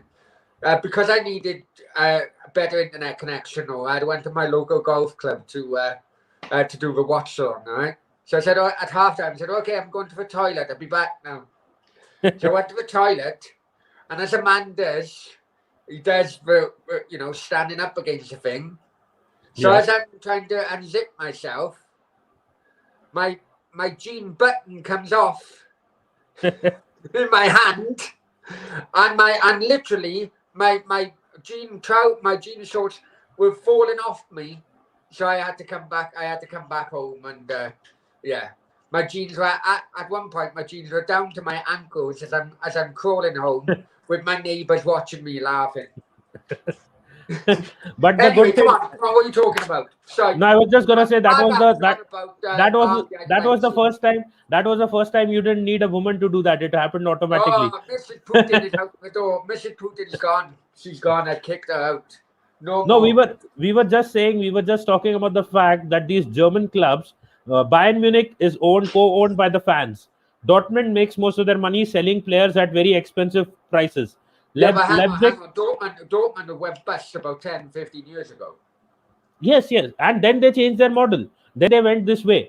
They start selling they get in young talents from Premier League clubs, Championship clubs, or anywhere around the world. And then they raise their price to a value which is like unbelievable. Like with Sancho, 150 million for a guy who was from Manchester City. And now if Manchester City wants to buy him again. Okay. Listen, on the flip side, as a fan of a local league, but also lower league as well, right? Even now, back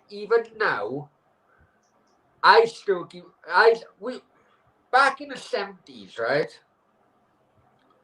Back in the 70s, late 70s. Cardiff City were on the verge of getting promotion to the top tier, right?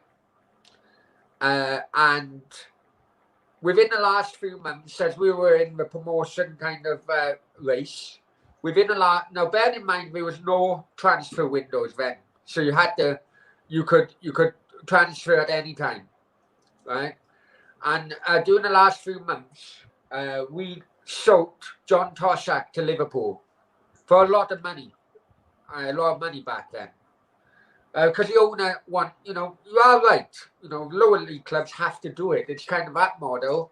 You sell best players, but even though that equals longevity of a club, financial longevity, it doesn't equal success for a club. Now, even though I was probably 2 or 3 at the time, I get reminded every single day about that transfer of John Toshack to Liverpool, because even now, 40 years on, people still will not forgive the ownership at that time. You can still go back. What I'm trying to say is that football fans love their club to be successful. We all have to accept not every club can be successful. There's only a few cups and competitions throughout the season for all clubs to take place. But I know personally, because I remember Nathan Blake being sold to Sheffield United, where and you're like, what the fuck? But I know personally what it's like to support a club. When you're almost there, you can almost see the success. The success is arm's distance away. And all of a sudden, the club sells your best players. It's a hope that kills you. That's what I always say with football fans. It's a hope that freaking kills you, right? And the major problem. But the point I'm trying to make, Nitesh, is that even Arsenal fans still get angry about the likes of Van Persie being sold to Man United. And then they don't want the Super League. But no, but the point I'm making is that if you want to go down the Dortmund model and the Dortmund route and the way Dortmund go about it, I can absolutely guarantee you there'll be no success you can celebrate. But what I can guarantee you is that your club will always be financially secure. Where I will beg to differ with you on that point is this season, and maybe next season, I feel Dortmund can actually be a title contender. I know now they have probably dropped out in the Bundesliga race, but I think they could have been serious title contenders at least this season. But I think it has more to do with their Champions League project that they were trying to probably. Have a problem now, don't they? Dortmund have a problem. Come the summer, Dortmund have an absolute big problem. Okay. Because they brought Haaland in and they agreed, and this is why Man United didn't agree to the Haaland transfer. It's because Mino Raiola wanted to put a sell-on clause, €75 million into the. But the clause activates next summer, not this summer coming. Okay. Right? So 75 million. So Dortmund come the summer are in a big problem. Do they reject offers of what I've been hearing from Real Madrid around about the 120 million mark for this summer? But if they reject 125 million, they can only accept 75 million next summer. So I think they'll probably go for anyone who will offer them 120, 130 million, because this is the only summer window where there can be a bidding war for Haaland. But after that, but they still have Sancho though. They still have Sancho that they can who should net like decent money. And one just thing I want to. Sancho's another one. They can look back on last summer. And they rejected big money for Sancho. This time, now I know this happens, I know this happens. I don't know if it's happening with Sancho, but footballers, let's just say, are asked by their agents, if their clubs turn down big money, there has been examples of footballers being asked to have a shit season to bring down their club's asking price so that they can get a transfer the following season. Just a couple of things I want to add quickly. One, Sancho has been injured for a long time, so that is his problem this season. The other thing is, even if played well anyway, Yeah, Listen, he I don't hasn't. I don't follow the German league that much, the Bundesliga. Barga, going on Bargav's comment regarding RB Leipzig. I hate that club, if I'm honest with you. I hate the foundings of that club. You know what? Because of my hatred towards the likes of RB Leipzig, because I remember Lokomotiv Leipzig, you know, the original Leipzig club. Yeah, they've had a good season, but they are exactly the same. I mean, RB Salzburg, a junior team to Leipzig, and then Exactly. you know,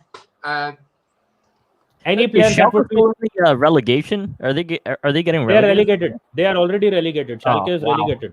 See, that's a classic team. Schalke is relegated. yeah, Schalke's relegated. Yeah, you could see Mustafi doing doing a marathon around the Schalke town centre the other night. Adam, one of your friends is here. Johnny Sins. Who's he? Hi, Johnny. Hope you're well. I meant the porn star. Ah, No, but I will say, like, I think for me, like, that was the thing with the England fans that came out with the protests. I think some of their arguments kind of missed. I think some of the protests actually missed the UEFA well, they portion didn't with have the a money. fucking clue. Let's be honest, Barga. Half of them didn't have a clue. I mean, Yeah, no. the chant was, "We want our Tottenham back." Now, what the Yeah. fuck does that mean? Right, now, I remember I said this. I remember Tottenham being sold to Alan Sugar for £1, right? Because he was so much in debt. Even Chelsea. Aussie dealers playing 5 men up front, right? And I really don't know what that means. As a lower league fan, there's two things in which I really did not like about the Super League, right? Now I know that fans from, and I'm being as nice as I can with this because I need to explain. Fans from overseas only really focus, obviously, because of commercialism and advertising and so on, they will only look at the Premier League and the Premier League only. I can fully understand that. Before I go any further, I can fully understand that. But many fans within the UK, they may, for example, if it could be Arsenal fans, we know this through AFTV, right? We know this through AFTV. There are Arsenal fans on so-called Arsenal fans on AFTV who have a history, maybe a short history, of following Luton Town in the lower leagues, right? They may switch a complete allegiance to Arsenal since those days, but I can guarantee you now, they will still always keep an eye out and a little interest in Luton Town, no matter what. I'm exactly the same. I mean, when I grew up, Cardiff was so violent at the times when I was growing up. Yeah. My mum and dad, we feel stopped me from going to watch them. So because of that, I had to go and watch my local team, who at the time was in the Vanarama League, right? So with UK fans, yes, there's a lot of focus on the teams in the Premier League, but I can also guarantee you that it's probably half of Premier League fans within the UK who have a little interest in probably their local club or whatever, who are and I care about it, you know. And one of the things, okay, the jeopardy, no relegation, no promotion, obviously it was a big thing. But one of the things which really, really pissed people off over here is that the big clubs wanted less to go to UEFA and the FA, right? Because they wanted more money for themselves and less to go to the authorities, right? Exactly. Hang on. But the result in giving less to the UEFA and the FA is that you would have less money filtered down to the lower league clubs who fucking need the money. Now, I remember the same selling points when the First Division became the Premier League. I remember that, and one of the selling points was more money. We will give more money to the FA, who can give it down to the lower leagues. That never happened, because after the Premier League started, you had who went bankrupt: Newport County, Maidstone, Bury, Scarborough. The list goes on and on and on and on. Right? People still go on about Bury now, and it was 2-3 years ago. Right? But how much of that money gets filtered down from UEFA in the first place, though? Oh, and this moment in time, hey, Bargab, at this moment in time, not enough. Not enough. Don't get me wrong. But this Super League project was actually going to give less to UEFA and to the FAs, so they'd have less money to do to filter down. Yeah, but wasn't the Super League? I think one of the proposals with the Super League was there's a set amount of money that was supposed to go. We've all heard it before, you see, Bargab. Yeah, I know what you mean. League. We don't trust these people anymore. I mean, it's hard to trust anybody, but the money that you're talking about is like billions, right? Like billions. It's like way up there. But we're also talking grassroots and lower league football is where tomorrow's Premier League stars come from, right? I know I have banter with Arsenal fans regarding Aaron Ramsey and so on, but Aaron Ramsey brought up for a Cardiff player. Cardiff Court seen him on a grass pitch. Some of these grass pitches in the UK again gobbled up by property developers now. Yeah. The kids can't even play. The kids have got no freaking changing rooms. Yeah. Right? It's short-termism. And then on the flip side of that, they wonder then why there's an obese issue within kids in the UK. If you haven't got pitches they can play football on and proper changing rooms they can get in a kit with, it all has a knock-on effect. Well, that was the thing. Do you trust UEFA or do you trust the top 6 sides in that sense? Oh, I don't trust any of them. That's the problem. That became the big question. And that is the only thing I wish. It's going to be difficult because it's a Europe thing, but this is where the government should now start coming in. If UEFA is so bothered about the smaller clubs, they would probably have asked the Premier League clubs to adopt maybe one league club or a League 2 club or something till the time maybe they reach a higher level. At least they could have done that for a League 2. My theory, and I was told about this idea yesterday because hi Cheddars, hope you're well, my friend. I was told about this theory yesterday. And when I thought about it, I thought, that's fucking right. It's fucking right. Now, okay, granted, I'm not a supporter of the Big Six involved, right? But they have broken a rule. They have broken a rule of the Premier League. Now, because of that, they have to be punished. Now, the reason they have to be punished is because if they are not punished for breaking this rule, that will then set a precedent to every other club saying, okay, well, we can break that rule and that rule and that rule and that rule, and we won't get punished either. They have to be punished. Now, I think the only way every single league club can be helped doing this is by relegating more 6 clubs to League 2. Right? Relegating them all to League 2 because 6 clubs can't get promoted every season.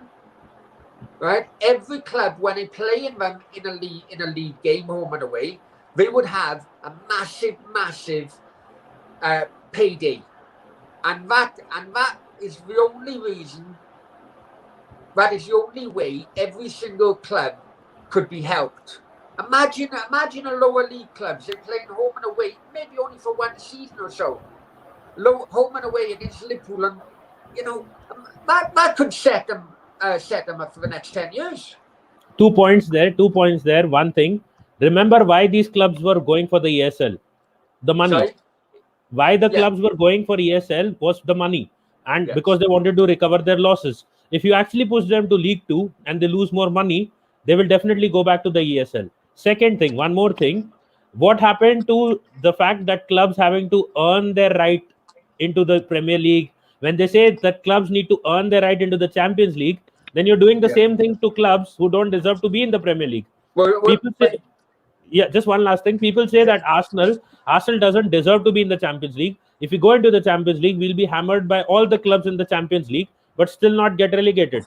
Now, if a club is promoted which doesn't deserve to be in the Premier League, they will get into the Premier League. They'll be hammered by every club in the Premier League, and then be knocked back into the Champions League, which will be again embarrassing for their fans as well. Well, okay. Look at the flip side then, right? Look at the flip side to this.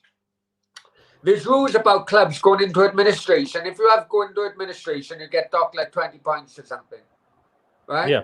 Yeah, and that's right across the board. If you go into administration and get 20 points, that's not the fault of fans or the players. No, it's if not. If a club go into administration, that's because of it wasn't run right. Now the same can also be said about the Super Six. It's not the fault of the fans or the players, but yet it wasn't run right because the owners of those clubs broke rules. So why is it okay for fans of the Super Six to say, why is it okay for those fans to say, oh, well, you know, it's not the fan, it's not fault of the players that both went into administration, but fuck them, they lower league. But when their club isn't run right, oh no, we can't get dock points or relegated because it's not our fault. It's not the players' fault that the clubs acted like this. It's exactly the same. No, there is another reason. I'll tell you why. When the UEFA must have gone to Man City or Chelsea trying to give them the proposal that you get this proposal through to the other 6 and the other 6 that are also there, the entire 12. There must have been a word sent out to them that if you're coming back, we're not going to get you relegated, because getting relegated hurts not just the club that will get relegated, but the FA and the Premier League as well. They will lose a lot of money. The other thing is, if your idea is to destroy the Super League, you cannot relegate these clubs, because that will just push these clubs into the Super League mode again. And you need to understand, the Super League is temporarily gone. It's not gone forever. Tomorrow, if another sponsor, or even if JP Morgan Chase is still ready to fund the league, it can happen, because clubs in Spain and Italy are desperate for money. Yeah, this is where right. You brought up a lot of points now. Hang on, I need to think of them. Right. Let's start, because it was the last point you made. Let's start about the Spanish clubs. Yeah. Bagav, do you speak Espanol? I think. Comprendo, pero hablar Spanglish. Did you watch Florentino Perez on El Chinglito? No, I didn't see him. But right. I saw that interview. I mean, I read the interview. This is why I really got pissed off with Fabrizio Romano and his kind of reporting the other day regarding El Chinglito, because, and I'll be honest with you, it wasn't him, but the media were kind of like deciding which side are they on as we're going into this battle, which was a very public battle, right? No one was questioning. The Perez went on in Chicharito, right? He went on that program because, I don't know if you guys watch it, probably don't, but El Chicharito is a program that comes out every Monday. This was a special edition, but normally every Monday, every Sunday night, midnight to 2 a.m., because that's the way Spanish live. El Chicharito is a program which you got the media heads or media reporters just coming in, having a chat about the football, what happened the weekend before the football. And you do get this. Unfortunately, you do get this. Basically, you have reporters there who lick arses of certain clubs because they want to make sure they get their pass to get into the press meetings, to get the and the table comments, to get the bloody transfer links, blah blah blah blah blah. So they will not. These media people will licking Perez's ass so much he doesn't probably have to clean his ass for another 2 years. It was disgraceful. It was fucking disgraceful, right? Just how much arse licking was going on in our program, but also the reporting of our program and translating of some of his comments were not cross fucking questioned or right. Perez is on about. Let's go down it. Perez goes on about, you know, them and Barcelona. We need this because we're because of COVID. Blah blah blah blah blah. Right? No, not many people outside Spain know this. Right? Well, obviously they do with Real Madrid at the moment. Right? But Real Madrid are currently redeveloping the Bernabeu, so they're having a roof over. They don't have to do it, but they want to do it. Okay? That redevelopment alone is costing about 200 million euro. Okay? Barcelona, reportedly in £1 billion worth of debt. However, I'm hearing now that there's an income stream being from Saudi Arabia, just like I'll go on to the income stream from Saudi with Real Madrid. But Barcelona are currently doing a roof around the new camp. Okay? No, it's not going to be a like sliding roof over the pitch, but it's going to be covering around the whole of the new camp. They don't have to do it, but they're doing it. That is coming to a cost of around about between 100 million euro and 150 million euro. Both teams, as I just mentioned, are also going to Saudi Arabia because they take over Newcastle. It's gone tits up as we speak. But both clubs are going to Saudi Arabia, monthly meetings, cap in hand, with a begging bowl. Now, Saudi Arabia, remember Saudi Arabia's issue with women is very harsh on women. So, you have to question why the fuck are Saudi Arabia sponsoring the Real Madrid women team for 150 million euro. Right? So while all this other kind of income streams are coming into these Spanish clubs, you have Perez, the cheek of Perez, to go on to that El Chicharito and say, we need the ESL to survive. It's absolute fucking bollocks. Because if you're struggling that much, you wouldn't be redeveloping the Bernabeu. B, you wouldn't have Saudi Arabia bloody just sponsoring your women's team. And also another thing as well, like in Dubai where you got Bargav would know because he's now following Formula One. You got Ferrari World in it's not Dubai, it's Qatar, isn't it? But Qatar, you got Ferrari World. Bargav, do you know where Ferrari World in Dubai? Qatar.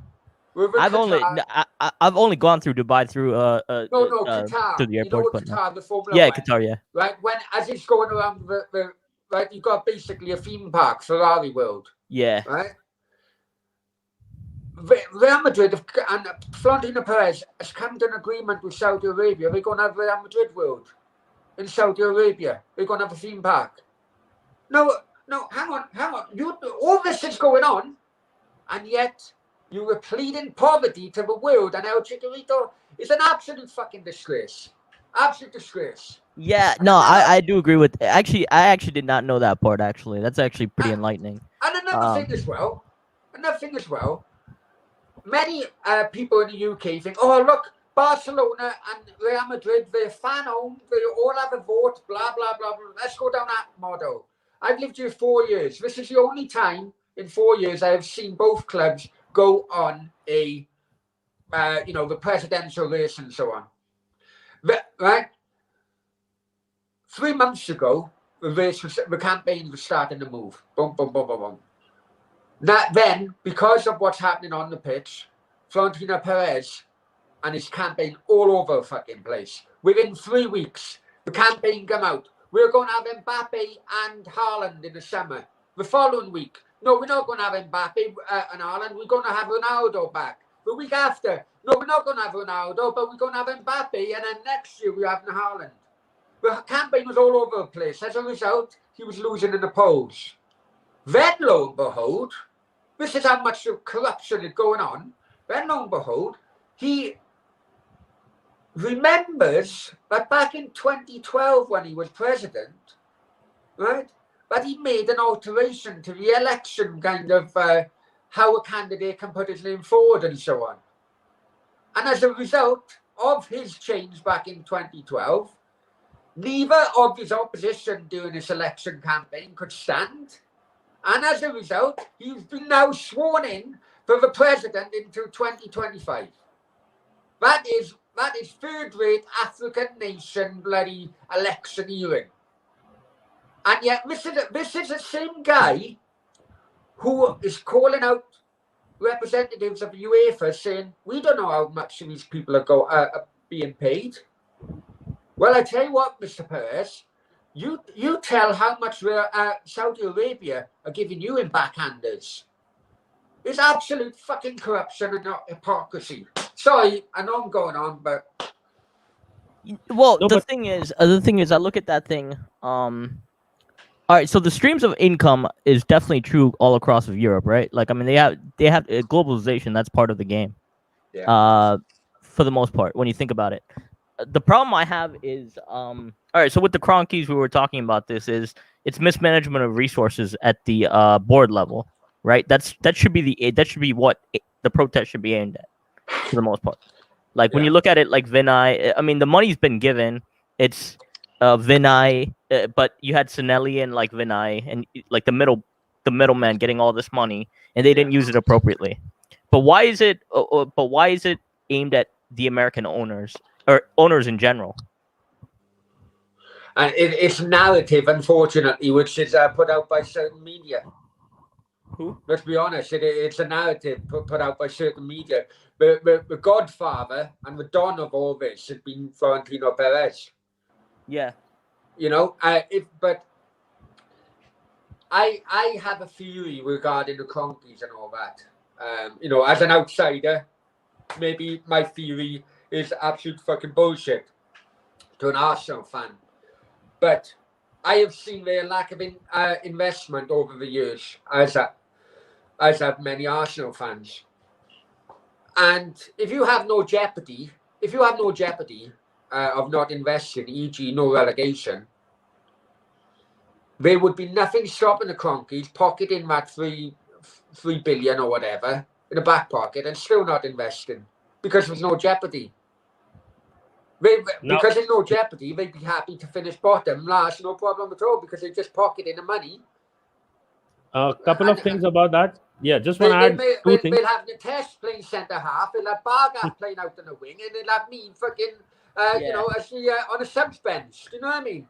No, I get what you're saying, but the couple of things that I want to add quickly is one, Bhargav, we also discussed this, that as you said, JP Morgan Chase, if they're putting in money, they will want it back. So they have to sign marquee players.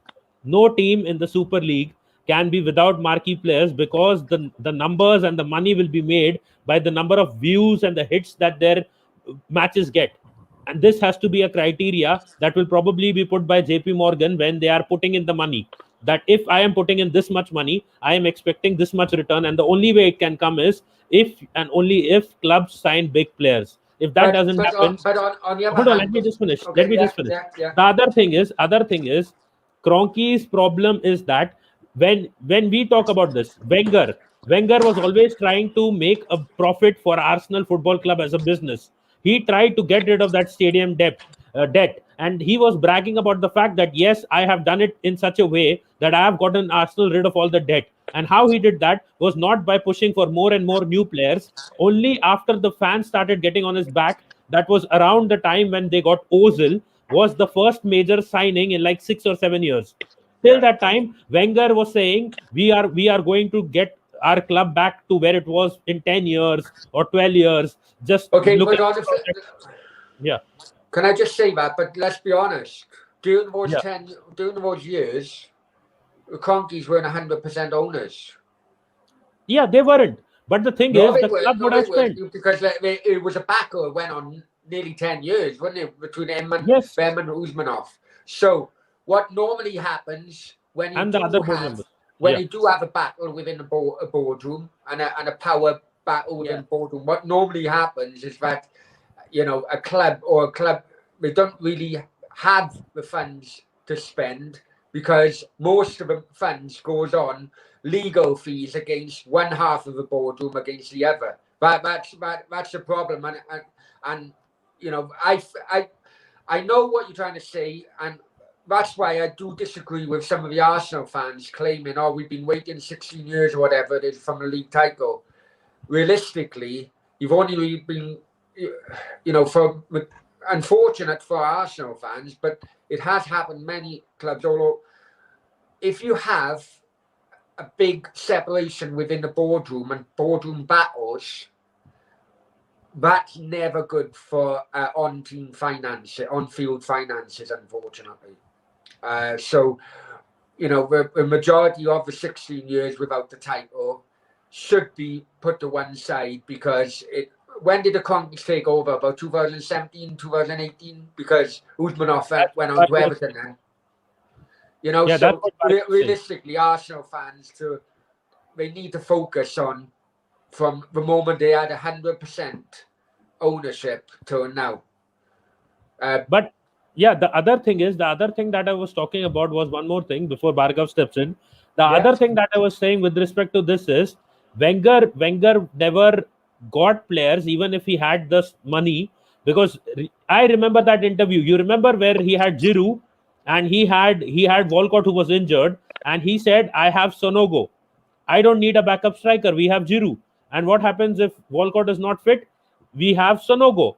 That is how confident he was with players who were not capable enough to be in the Premier League, especially in a top four Premier League side, and he didn't care about it. The other thing is, if Wenger was the only thing I would have hoped and I wished that Wenger would do before he left was, which he didn't, was get rid of that self-sustaining model crap after we had recovered our losses, like the stadium expense and all those losses were recovered. I would have hoped that Wenger would be one of the guys leading the charge to get rid of that self-sustainable crap, but he didn't. He could have done that. But Yeah. sorry, no, Bargav, you go next. Sorry, my friend. Oh no. I mean, I am listening. go ahead, make your point. I am listening. Okay. Yeah. No. You made a good point actually on like the boardroom battles and whatnot. That was definitely a part, I think. But at the end of the day, like I think there's so many issues for why Arsenal are terrible. But I think like today, this is the part I hate: the Cronkies and the even like Manchester United. Like every year that they're them getting blamed. During Jose's year, they spent so much money. They put the money in. It's when you have people in England, and the problem with the American England dynamic, and I think this goes for any like foreign investor, is we don't know the infrastructure in England. Like we don't know the scouting networks. We don't know all that. So if you do have like an American owner, how are they expected to do all that? So they pretty much have to put their trust in board members. And if the board is crap, then that's where the CEOs exactly. So that's the biggest issue. The biggest issue for Manchester United fans was get rid of Ed Woodward. And the best thing that could have ever happened to them because of the ESL is Ed Woodward resigned. So I don't understand why are they even protesting outside Old Trafford to get rid of the Glazers who were spending money on their club, getting them players like Paul Pogba, Alexis Sanchez didn't work out, and so many other players. When their main problem, according to most of their fans, was Ed Woodward, who's now gone. So what was the point of their protest now? Right. Can I come back on that? Especially regarding American owners and all that. Which I understand your point, but as you know, I support Cardiff City. Our first, I wouldn't call Sam a man first foreign investor because he'd been living in the UK for so long. But our first main foreign investor, Vincent Tan, and one of the first things he done was change us from blue to red. I remember you complaining a lot about that. You left Cardiff City after that. Yeah, you know what? I've never been back since. I've never been back in the. I will not give him another penny of mine. Even if we've gone back blue now. I remember taking part in the protest. Between 3,000 and 5,000 people were marching and protesting. You know, my opinion is if he was like Asia with red, it's a lucky colour, blah blah blah. If he wanted a red team, I'd go and buy fucking Bristol City. You know, it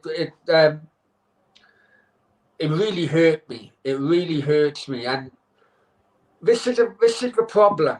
You are right.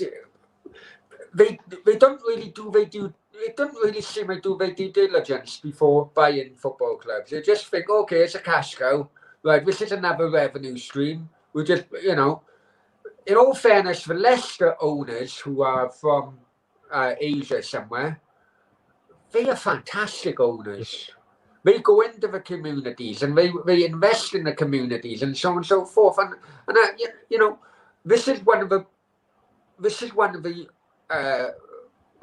other sides to the argument of being 50+1. Why should the owners of Leicester be punished? We've been in control of that club done so well there.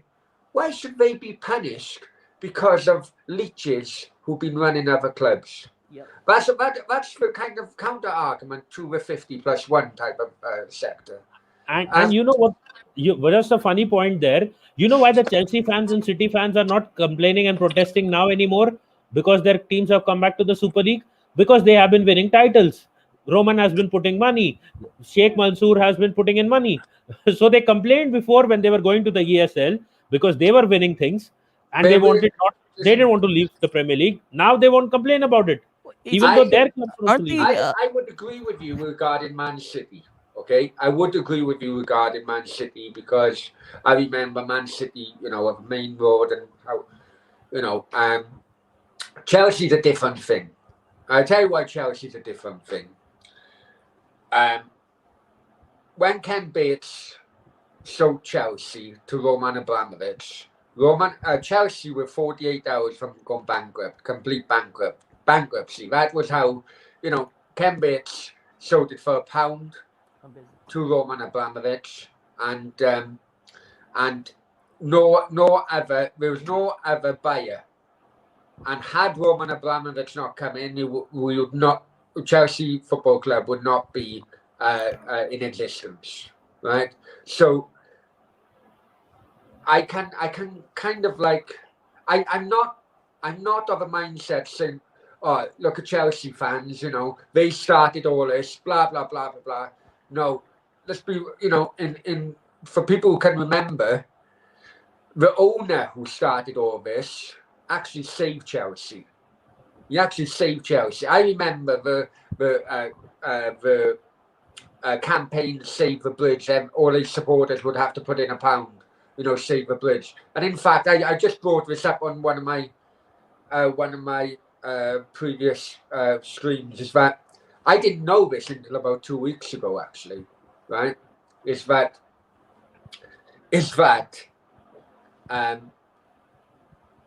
before Ken Bates sold Chelsea to Roman, he actually separated Chelsea Football Club to Stamford Bridge. Yeah. And he sold Stamford Bridge.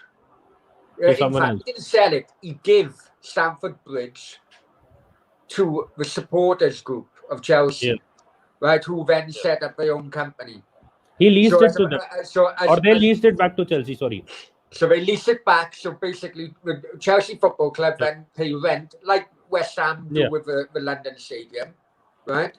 But because of the land value of West London, and there's no, Roman Abramovich have always said, oh, we'll relocate. No, because the supporters group who own Stamford Bridge have always refused Roman Abramovich's requests to sell to him. Do you know what I mean? Can you see what I'm getting at? So, of all the bad things Ken Bates done, and fucking hell, he did do bad things. I can tell you that, right? He wanted to put electric fencing in Stamford Bridge because of hooligan problems and so on. But one of the great things he done was separate Stamford Bridge. So any new owner, Roman he can't sell Stamford Bridge because it's not his to sell. And he can't even go into the ESL because of the same reasons. You know? He couldn't go into the ESL because of this. Brilliant move. It really, really is. And another thing as well, I remember the G14, they called him a G14, okay? Right? Which I remember playing Spectrum games and Dreamcast games of European Super League, which is what Perez was on about. All the youngsters now, they want to play computers rather than play football or watch football or whatever. That's what he was on about. I used to do the same thing when I was in the 80s and 90s. No, he wasn't talking about that. He was talking about the fact that the gaming industry is booming and that all the big celebrities are putting money in e-gaming teams. That is what he meant. And he was right about it. It's always been booming. No, not as much as what it is now. There are big celebrities in the US, as Bhargav would also know, putting in millions of dollars into teams. The players, the gaming guys, the teams, they earn at least few million per year in salary. Come on, we all remember when Arsenal was sponsored by Dreamcast and Sega and that. No, that was different, Adam. That was a gaming console creator. This is like the gaming industry. Like there are games like Dota, and there are games like Far Cry and all those games, or maybe say COD. Well, crazy with Everton, crazy whatever. Yeah, first-person shooter games. These guys have now created tournaments, FIFA. So what happens is these gamers are paid a salary per gamer of around 2 to 3 million pounds per year. That is the kind of money that they're making. Let me ask you both a question, right? Yeah. Because sometimes I can be bloody called 90s man and bloody and if you want to go Florentino Perez's bloody comment, I'm a Legacy fan, right? I'm fucking out. You're just old. You're just old. I tell you. You're just old. Bloody glass went fucking flying through a Bash's living room when he said that. Right? You're just too old. You're just too old. Admit it. I know. Legacy fan. As overseas football fans of Premier League and a Premier League club, what really did you? I'm not going to. Did you support the idea? Do you support the idea of Super League or not? Because obviously, lower league and grassroots is close to my heart. So that issue is really, really. I'm just, you two tell as overseas Premier League fans what you were thinking of it. I have said this so many times, so I'll let Bhargav start on this. Okay. Yeah.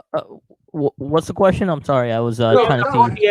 ESL. Do you support the basically, ESL? As overseas. Okay, so initially, I'll put it this way: like I'm against the ESL because I think it kills the essence of the game in England.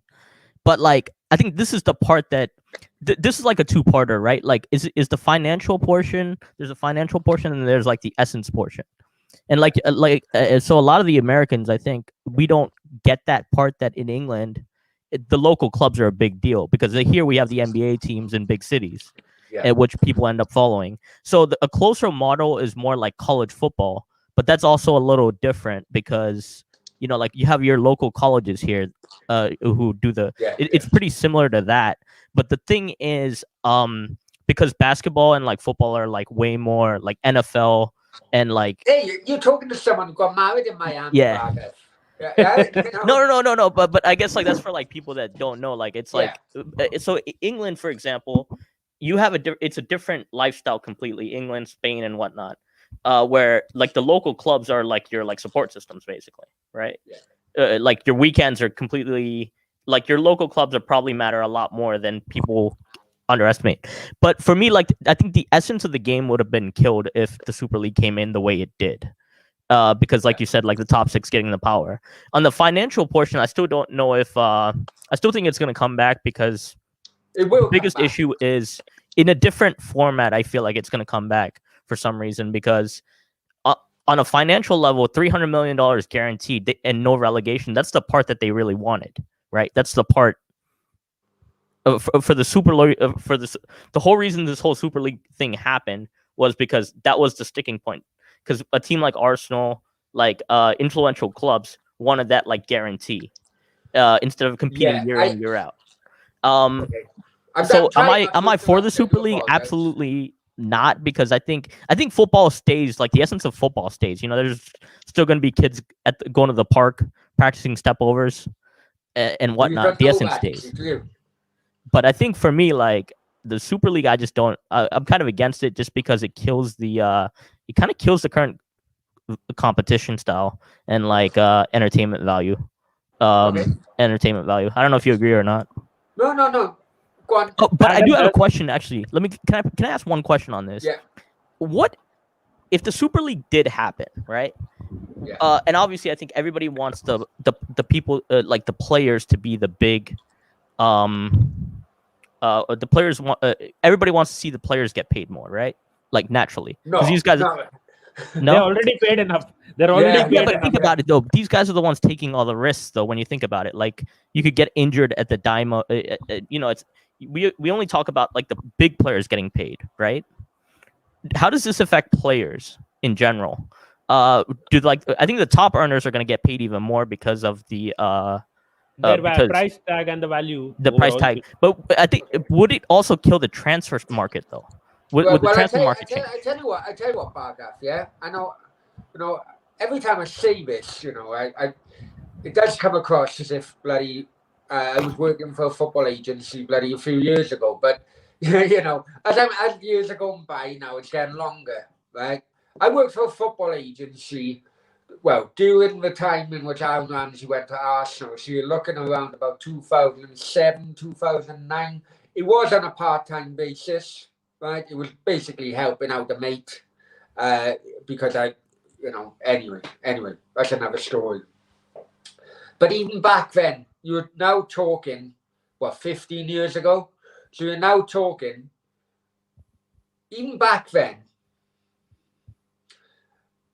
even I could see just how mercenary football players were. Now, I know people will say, oh, it's the agents doing this, the agents doing that, the agents doing this. Most of the time, actually, it's not. You know, most of the time, where I can go back many years and think, you know, you had like Matt Le Tissier, one club man, Southampton. He turned down offers to Chelsea, Man United, everything. And there was quite a few one club men. Ryan Giggs, another one. But until I seen it with my own eyes, and until I also seen it with the players' parents as well, right? I have never changed my mind that maybe I'm tying everyone the same brush, but football players treat it as a job. They treat it as a job. Any fan who thinks a football player loves their club, unfortunately, is on cloud fucking cuckoo land. And I've said this. Now, regarding the Super League, I think it was quite telling, actually. And this is what saddens me as a football fan. During the outrage when the First Division was becoming the Premier League, at the time, now I remember this quite vividly, and it's a weird reason why I remember it quite vividly. I was at school, in school, obviously, loving football. But before I go to school, I would be a newspaper boy, right? So if any former customers of mine who had the newspapers and his sports pages already read before I posted them into the letterbox, I do apologize. But I remember back then, current football players, and quite, I remember Matt Letizia coming out. I remember Stuart Pearce coming out. They were international. They weren't coming to the end of their career. The international stars against the Premier League. No, this shouldn't happen, blah, blah, blah, blah, blah. Right? Unfortunately, it saddens me. It was very telling that the only players to come out against this was Patrick Bamford, who, let's be honest, lower Premier League player at best, Championship level at best, and James Milner, who is coming to the end of his career. I done a video because one of the threats against players who played in this European Super League is that they wouldn't be playing into the for the international teams anymore, right? So you had the three international captains of the whole nations: Harry Kane, Tottenham and England captain; Gareth Bale, Real Madrid on loan at Tottenham, Wales captain; Andy Robertson, Liverpool, Scotland captain. All these three players apparently are always proud and always think it's an honour when they represent their country. There was a clear threat that they would not represent their country in the Euros. None of them come out against the European Super League because they all want the money. They are all mercenaries. I have got no time at all for football players nowadays because they just look after the money. And it's fucking sad. Yeah, but at the same time, though, if I mean, that's just capitalism in general, though. But hang on, Bhargav. The managers did end up coming out, but yeah, the players didn't. No, but the thing is, come out. If you want to, the rumours were the players in Tottenham. The reason Mourinho was sacked. Do you guys know the reason? Mourinho was sacked was because the players refused to train on a day. The following day, the news come out Monday morning. Mourinho couldn't do anything, so he backed his players. The players wanted a meeting with Levy. Said, no, we're not fucking training. We want to meet them with Levy. What could Mourinho do? So Mourinho said, okay, I'll back you. Let's have a meeting with Levy. Levy comes down, sacks fucking Mourinho. No, but the clear message was sent out after that as well from Spurs and from Fabrizio and all these guys as well, that it was because of the form. It was nothing to do with Mourinho. And why would, if they were heading to the Super League, they would want to keep Mourinho. And the other thing is, you tell me another manager who has been sacked a week before a cup final when they have an opportunity to win a cup for donkey's years. That's never happened. The thing is, I'm again telling you that they had certain ambitions. I heard this theory from a few guys. They wouldn't be in the League Cup final if this ESL would have gone through. They would have been probably thrown out. That is the thing. Again, Adam, you're forgetting that part. And the other thing is, I heard this theory from, I think it was Nax or one of the guys he's a Manchester United fan. He said the only reason Levy wanted Mourinho was so that they could book their seat in the ESL along with their stadium. That was another factor. Mourinho and the stadium were two factors which got them into the ESL in the first place. And once they got into the ESL and signed the papers, they threw him out. That is what was a theory that was put out, which I can agree to more. Well, hang on, we're talking a lot at the moment, Nitesh. Bhargav, in answer to your question, you're on about the players. I can compare it to how it was when it went from the First Division to the Premier League. And at that time, a lot of players come out. And a lot of players come out even though they had the opportunity of making far more money than what they were in the First Division. We can fast forward a few decades now. Let's be honest. No players really come out. With respect to the players, I just want to say one thing. If FIFA would have actually banned all these players, I think there would have been a major protest from the players and maybe a mutiny as well. Because none of these players, you did see that almost half of the English squad would have been out of the Euros if FIFA actually banned the players. And I don't think they would have taken it lightly. But you remember Perez's interview? He said that FIFA isn't going to do anything, UEFA isn't going to do anything. That's We are Perez going to being Perez. I no. think the guy's fucking senile, if I'm honest with you. But No, but I get the feeling. I get the feeling he had something in his hand, like some evidence or something like that. That if they reacted in a way, or the other thing is that he already knew that we are not going to go through with the idea of the ESL. UEFA is reacting. UEFA is taking us more seriously now, and we'll be back in the league because he okay, said it clearly. let me He put said it it back to clearly. you guys. Right? Yeah. I've told you my kind of mindset against players. What do you guys think of about the mindset? What are you guys thinking of the players who haven't come out or who kept their mouth shut doing all this? Do you still hold them on a pedestal? Do you still look up to them? Yeah. Let Bhargav go first. No worries. Are you talking about all the players that came out? Say that again. Yeah, no, basically, I'm of a maybe it's because of my personal experience, but I've always been of a mindset all the players are mercenaries no matter what. Yeah, I I can, agree with you. I can relate to when went from first division to the Premier League. Yeah. At that time, quite a lot of current internationals of that time actually come out and said they were against the Premier League. Okay, the Premier League still went out, but they come out and they voiced their opinion against it. Fast forward a few decades, the only players who really come out against it was Patrick Bamford, who would never bloody, lower Premier League at best, Championship, and James Milner, who was coming to the end of his career. See, for me, I feel like the players are actually. I feel like the top players, the Super League's going to be like heaven for, right? Because now they're like going to be in like extreme demand.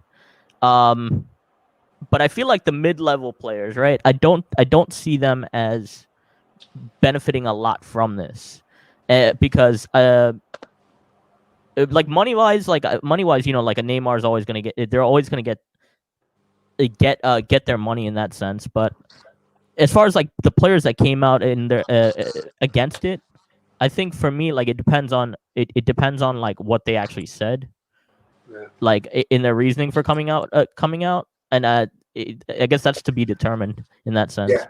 Because some people just follow the crowd nowadays, right? I feel like sometimes I'll read like social media posts by players. It's just like crowd following, but then I mean, we've seen it with Joe Hart the other week, which was funny, really. But it just shows that players actually employ social media companies to just run their social media. But one thing which I did think would be a result of the Super League if it went through was this is another thing which really have wound me up. Is a case of throughout this season and recent seasons, you've had Pep Guardiola and Jurgen Klopp always on about the midwinter break. I live in Spain. Midwinter break is 1 week maximum because they go off to Asia. The only other weeks to do a tour, so they don't really have a break. But never mind, right? But then they go on about players being tired. Oh, my player's tired. Oh, we need another break. Blah, blah, blah, blah, blah. After this fucking Super League fucking campaign, if any of those so-called top six or financial top six complain about their players being tired after they were on the back of a campaign which would have, let's be honest, basically put double the amount of bloody games on their players, I will tell them all to fuck off, right? Because as a result, what would have happened would be either one of two things. They would either put their B team or their under-23s in Premier League games. That was their thing. Okay, we put the under-23 game. Right. No, we keep a Premier League happy. We'll field the team. The quality isn't there, and then we'll just keep our quality players for the Super League. No. Or they could have just times their squad numbers to 40, Yeah. and they would have had one team playing in the Super League, one team playing in the Premier League, both quality, and as a result, the quality of the other teams in the Premier League just would not be there. The That's first interesting. one- So you're Hold on. saying like all the top, like the top six would have had like a B team that would have been pretty I like. think so, because You the think- top yeah. six would have had the extra money from the ESL, and they thought, okay, no worries, we can spread it within the top six would have the money, which the other teams in the Premier League wouldn't have had. Yeah, two quick that's the things. part I hated actually, because there was no certainty of what would have happened to like Yeah. Leicester, Everton, Watford, or like what are they competing for now? Like to get into No, like the second, what would have happened? second What tier would have happened competition. if that would have happened, if like the clubs would have bought such players and had so many players. First of all, the problem is Premier League has only 24 or 25 players that they allow. I think 24 is the number right now in your squad, so you can't have more than that. Yeah. Yeah, And but you're talking of different governments, then, and you're talking of different governments of the European Super League. Fuck knows. No, I'm not Fuck talking- knows no. how many. Yeah, but the you know. the ESL would be only replacing the Champions League and the Europa League. Nah, So the but if league you've rules got- would still you've got apply. got different people, if you've got different governments running, the UEFA would not have any control on a Super League. No, the thing is, but the overall, I think the squad rule is the same, which applies to the Champions League as well. If you have seen, the other thing is that I agree with that fact that possibly they would have had a few extra players. And tell me one thing: would it be a bad thing if some youngsters were playing in the Premier League? I don't think so. But the other thing is one thing: if they had two squads, again, the overall quality of that squad would be better. Yes, I agree with that. But one other factor that I want to add is that the Premier League would then be more open to foreign investments. Right now, I don't think it Manchester. would. I don't think it Right would. now, Listen, I'll give you an example. I'll give you an Okay. example. Right now, Manchester City and Chelsea anyway spend whatever money they want to. Manchester City should have had that FFP ban, which they got away with by paying 10 million to UEFA, and it never happened. Allegedly. It's like it never happened. Allegedly, whatever way.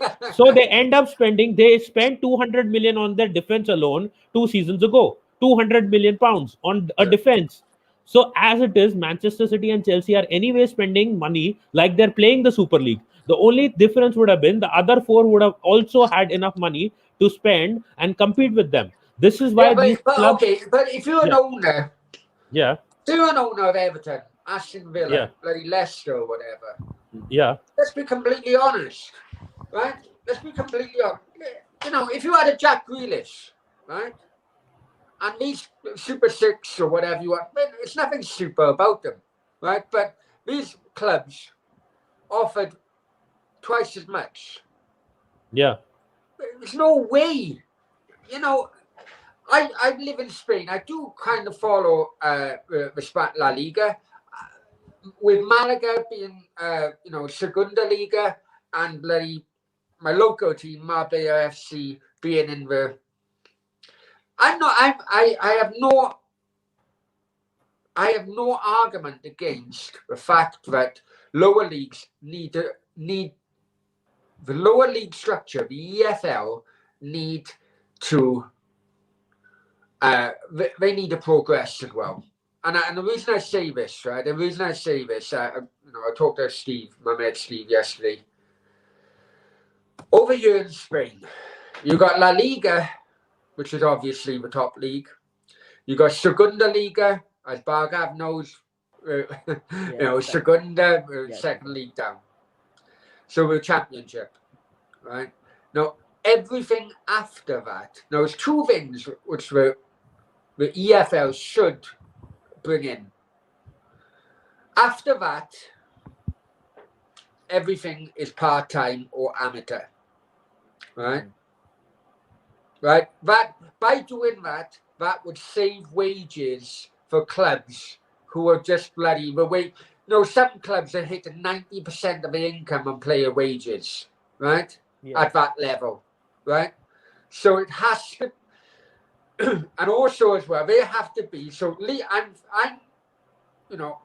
I would love to push League One and League Two to become part-time or amateur, right? And also as well, what Spain does, what UK used to do back in the 1930s, 1940s, 1920s, UK used to have North and South, right? So over here in Spain, because the land mass is far wider and far bigger, the third division, so League One, is split into four. You got North, South, East, West, right? The reason for that, obviously, because it brings down the travelling costs and all that for the smaller clubs, but also as well, you'll always have the local derbies, which will always bring in more and more people to watch, right? So I would love the EFL to go down that route.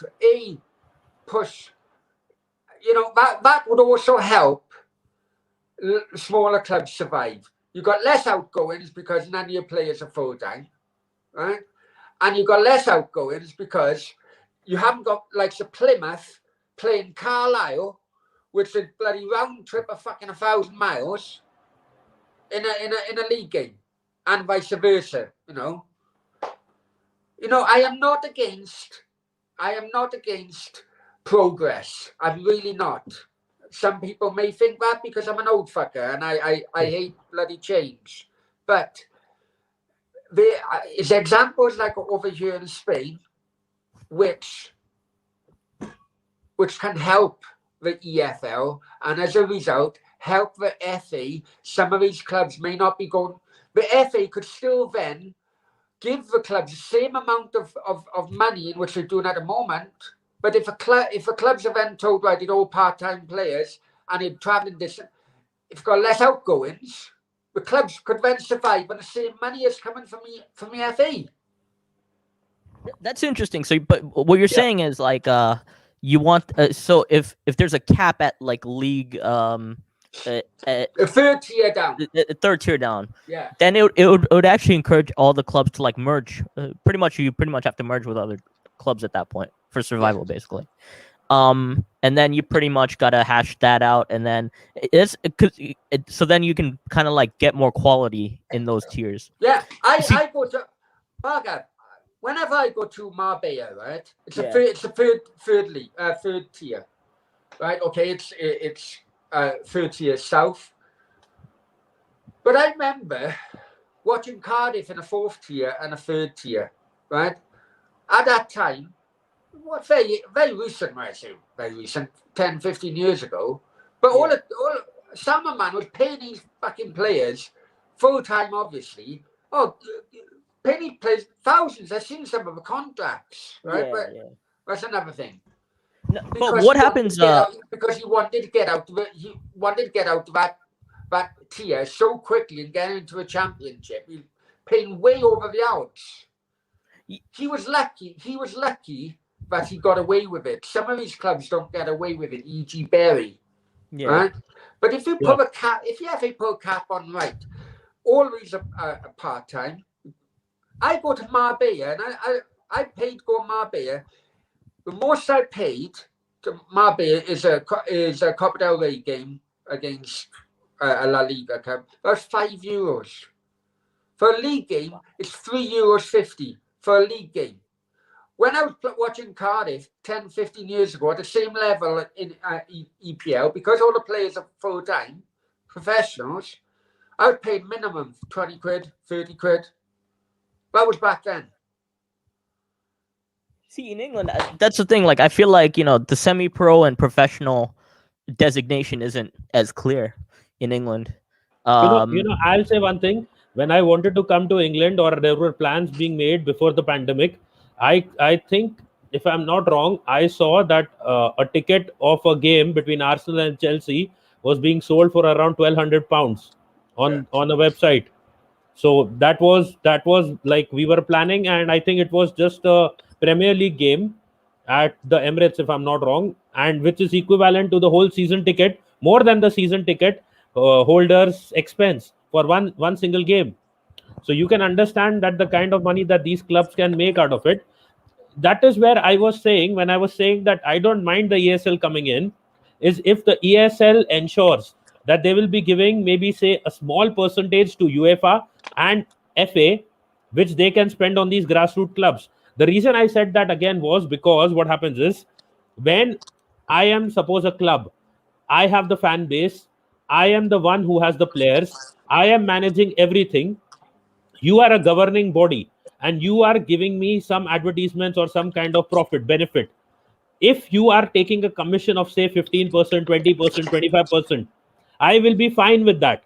But when you are taking 70 to 75% and giving me 20, 25%, which is the commission that I'm getting, and you are taking the majority and the bulk of it, I will never agree after a few years, probably.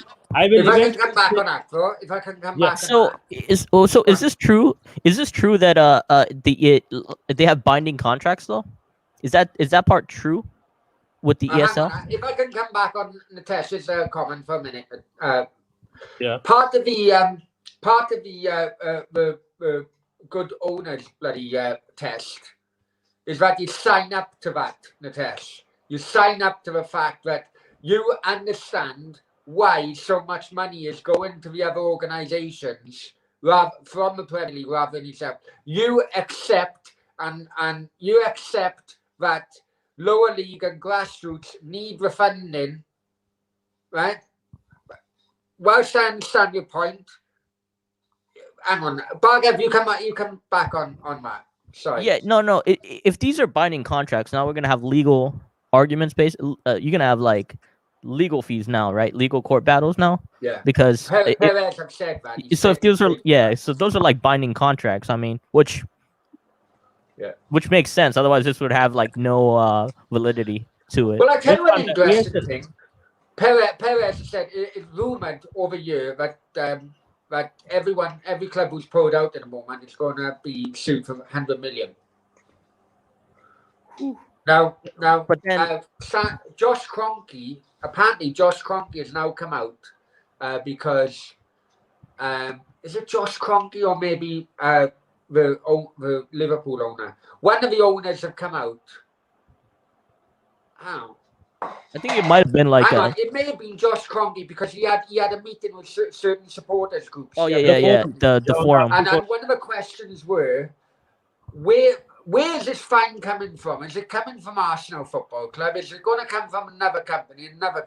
And Josh Kroenke said it's going to come from another company apart from Arsenal. So basically, by him saying that, he's already accepted that, you know, they're going to pay the fine. Who? No? No, that's interesting because okay, so there, so if this, so right now you have all the, it's pretty much all Italian and like Spanish teams, right?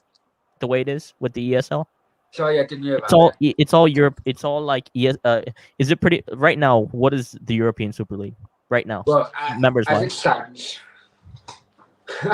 like as every it stands, Juventus, Barcelona, and Real Madrid, I think.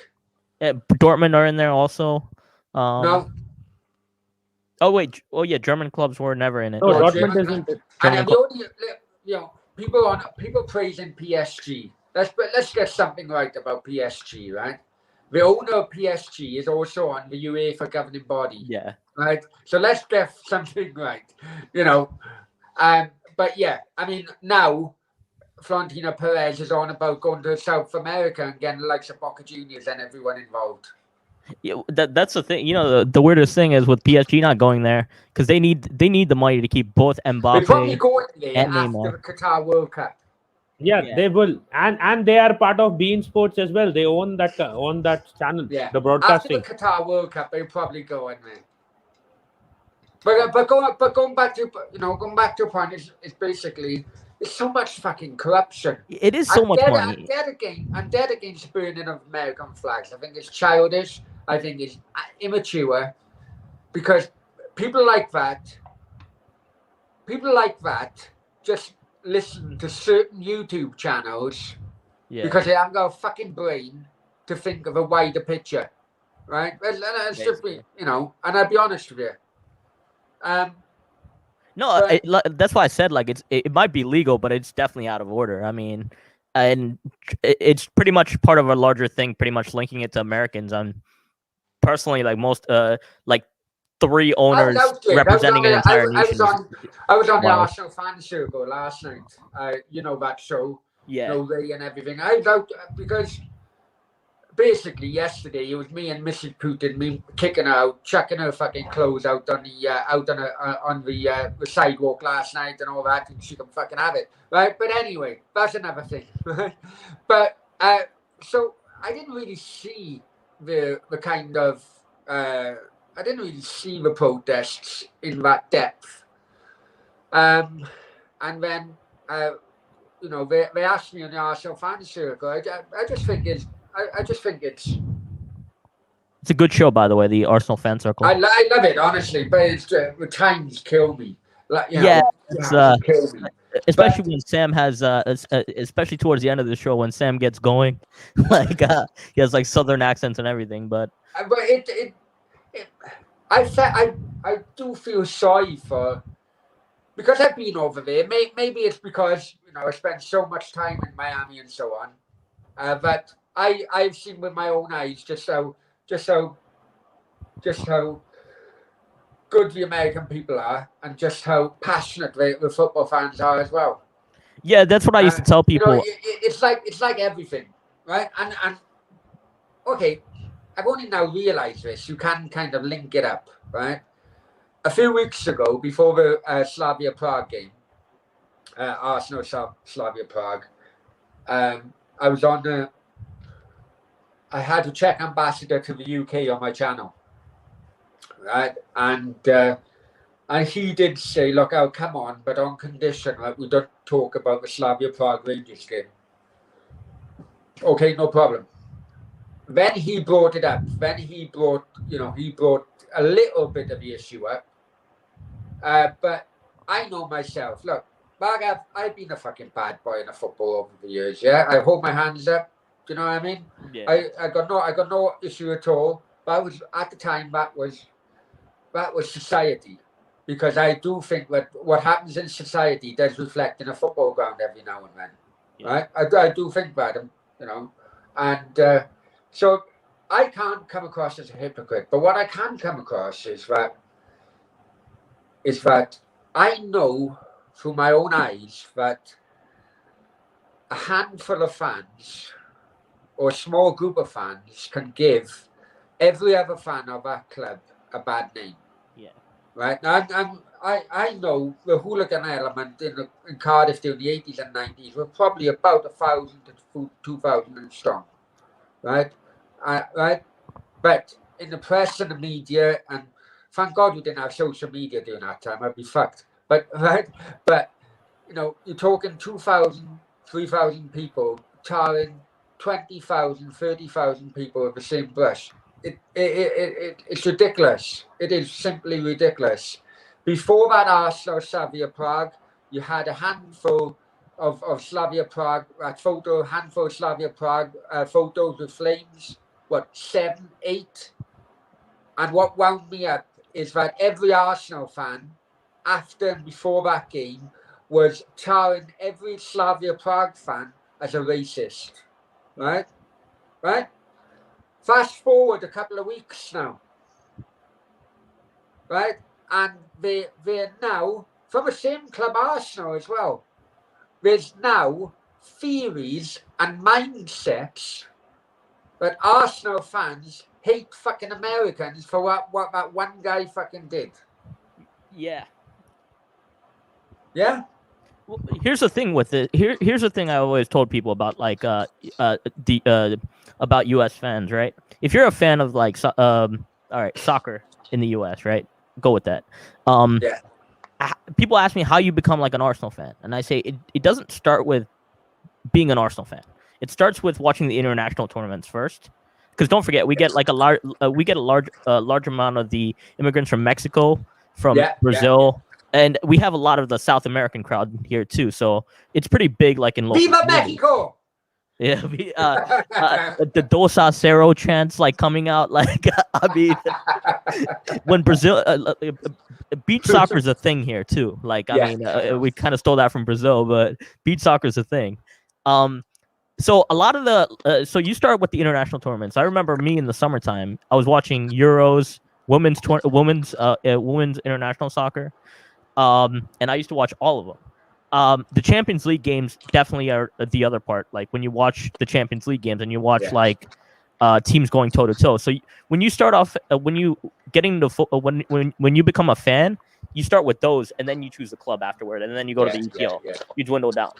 Yeah, and the thing about the and- US is soccer is expensive, like to do, and I think it's about like 3-4 grand, like a season, right? Like to actually like play it as part of a team or competitively. In college, some of it's subsidized because they have like rec leagues and you can kind of play, but it's pretty expensive. I mean, it's pretty like Zlatan came out with like a thing. It's like the thing about coaching and stuff.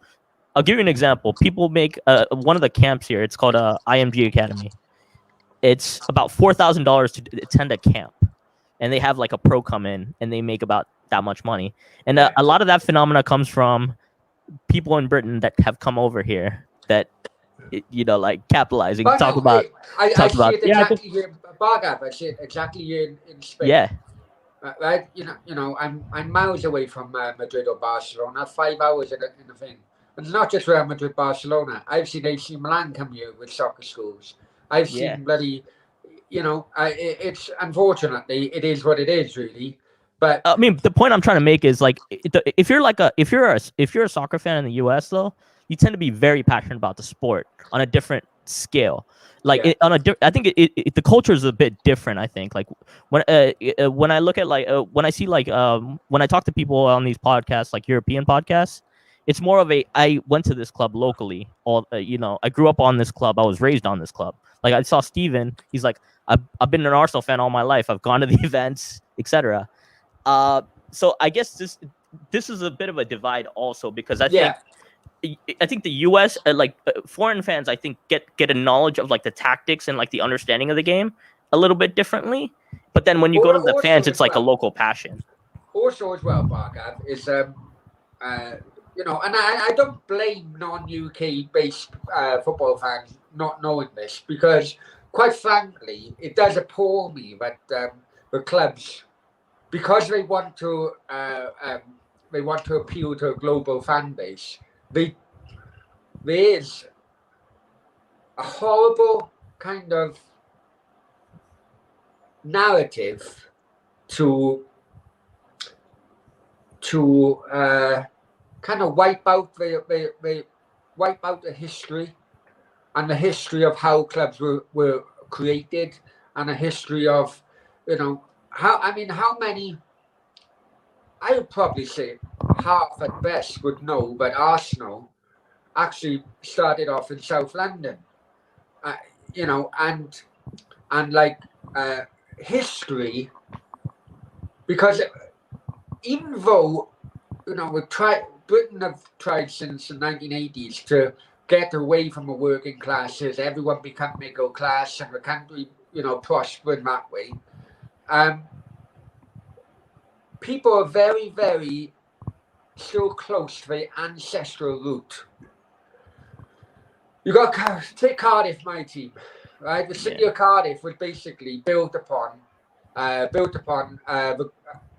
ship, the port, which all of the coal would come from the valleys down to Cardiff port, and then Cardiff would ship it out to the world.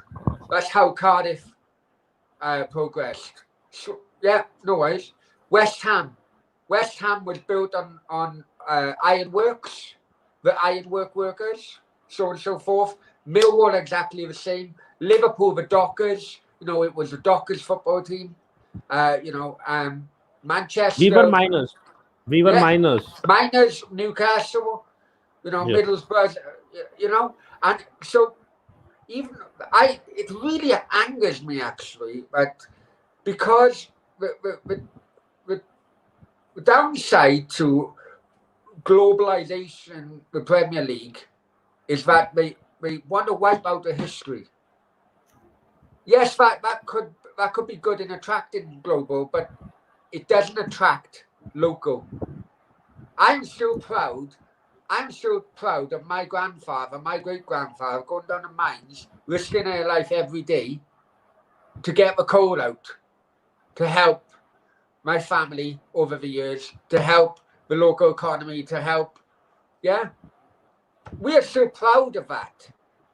And as a result, that's how Cardiff City was built. Right? That's how many football clubs were built, because it were working class clubs built from industries. You know? I understand And what you're saying, but the thing now is, Adam, one thing is there, that if these clubs want to compete with the best, they need to change. I understand what you're trying to say, that stay with what they have and stuff and all those things, the legacy. But tell me one thing: if today, if Arsenal is not able to buy players, if they're not able to grow, if they're not able to develop, and they end up spending, say, maybe a decade in mid-table, what good will be than say a club like Everton still has a legacy? yeah, no. Maybe, Hey, maybe, Nitesh, I remember when Arsenal were yeah, mid-table. I remember when Arsenal mid-table. I remember, yeah. I remember before George Graham.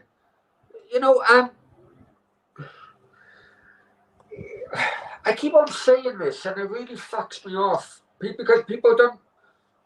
I just want modern day fans, and I say modern day fans quite loosely now, probably the last 20 years. Just look back in history. Just look back in history and understand that football goes in cycles. Yeah, we have had that discussion. I remember, and you can look on Google and everything, but I remember, when fucking Alec Ferguson finished 13th in the Premier League.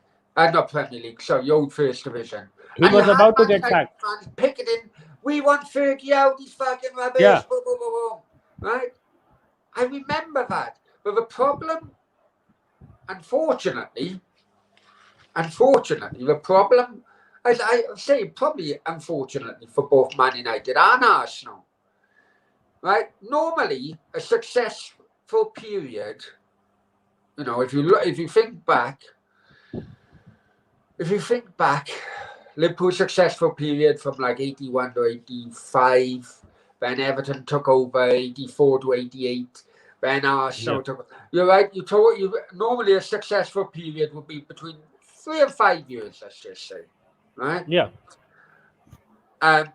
Maybe it's because of the introduction of a Premier League, but Ferguson and Wenger's era was basically between fucking 15 and 20 years, right? Yeah. Right? So Not really. that, Not for Wenger. Not that much for Wenger. Okay, More for Ferguson. Call it 10 and 15 years, right? Yeah. Right? So because of that such unusual successive period, the generation who then opened their eyes to the football automatically think, oh right, okay, well we're gonna win something every fucking year. Because it was so ongoing, it lasted years and years and years. No, and the other problem is, with that Manchester City and Chelsea investment coming in between, which has also done it for them, it still seems that investment and the money that they're putting in is making their winning streak endless. That is another problem. And if you remember, I remember Nitesh. I remember, when Jack Walker came in at Blackburn, ploughed loads of money in, and they won the league. You will always have other clubs trying to compete. The problem you got now, right? Let's be honest, right? The problem you got now is that it's not fucking, Jack Walker, the fucking local butcher. Exactly. You got fucking countries. Yes, billionaires, oil. And just one thing I want to add, one more thing. A lot of Arteta out fans have said this one funny thing. See, they have said that Arteta could be a great manager someday, but right now he's not a great manager. He's not even a good manager. This is what they say. So what we want to do is, we wouldn't mind it if Arteta comes back to Arsenal, maybe say 5 years down the line, once he's learned a lot of things, and then takes over at Arsenal.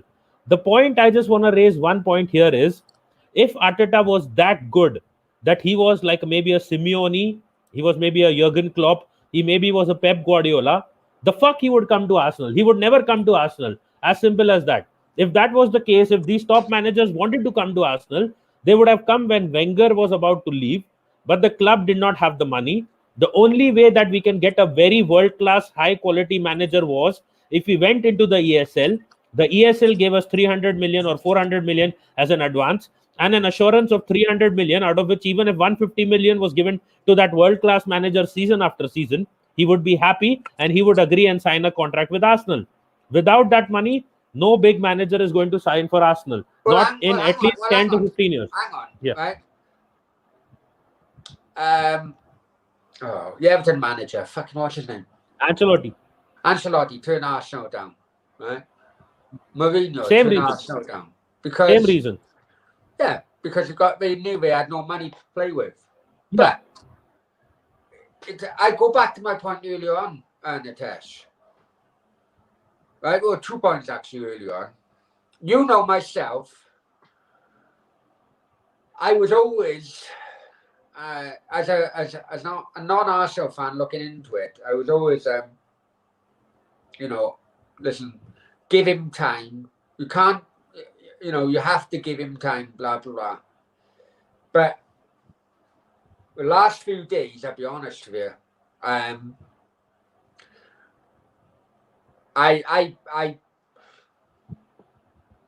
I think the football community, Arteta's let the football community down.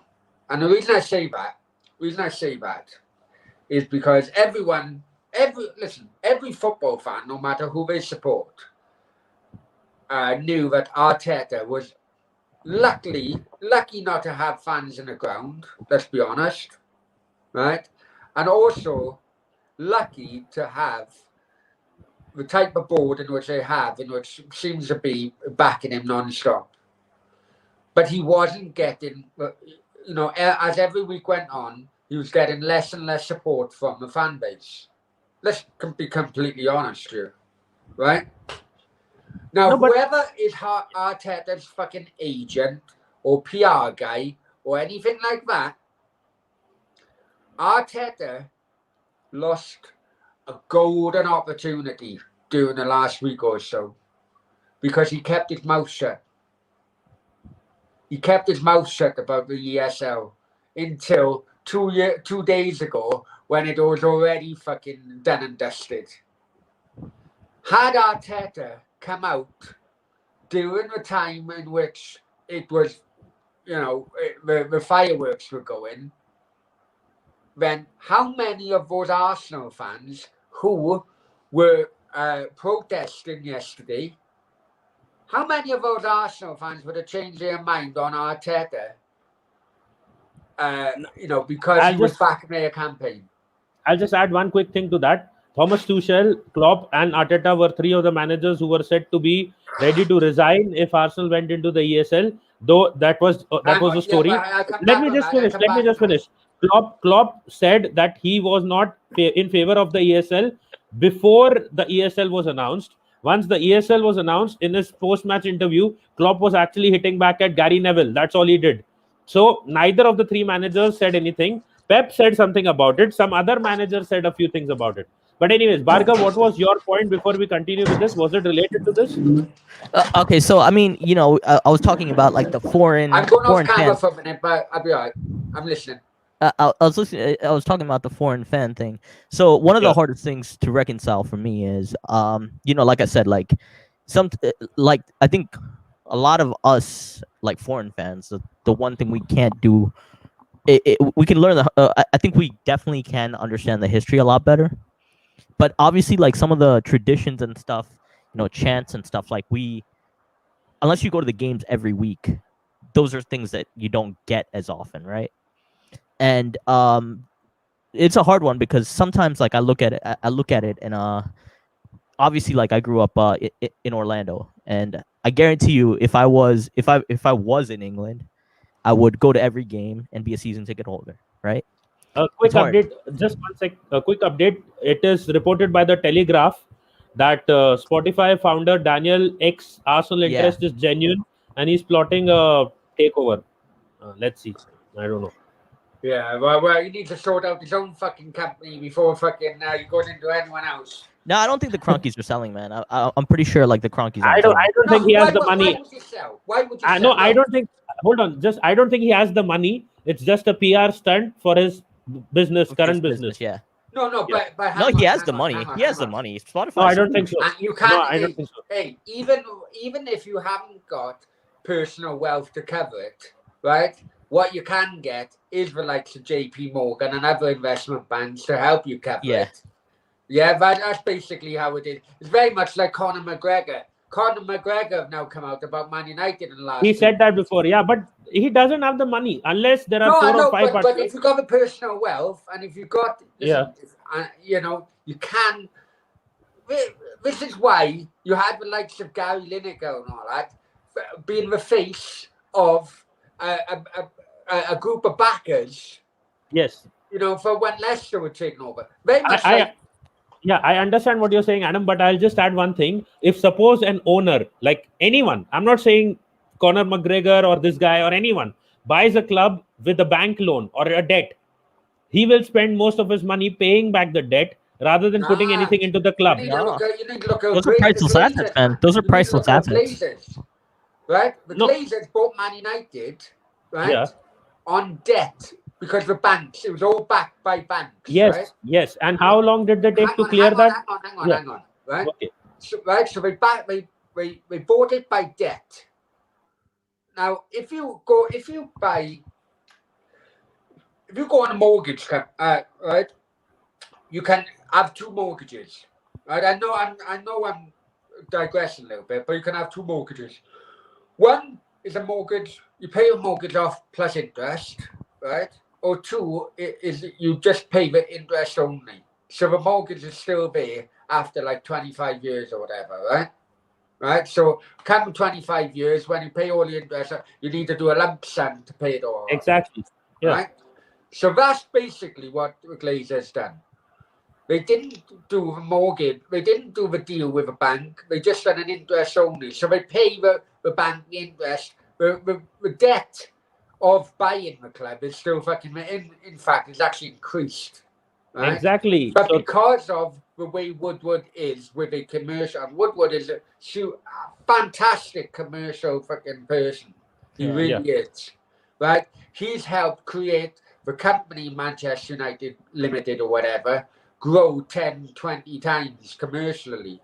Yeah. Right? So now when they do sell, the Glazers, if they ever do sell, but when they do sell, they then give the bank, pay off the debt, which is basically haven't really moved, give or take 10, 20%, right?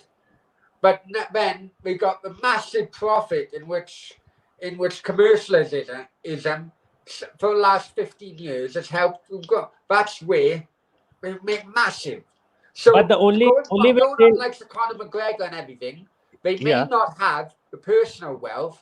But if you have investment banks like JP Morgan thinking along the same lines, that's where the profit is. That is where I want to add that thing, that the only way that they can sell it and then make the profit. So that will happen. What will happen is now the Glazers may have to sell the club if they have to repay the bank. When they do, obviously they will make a profit.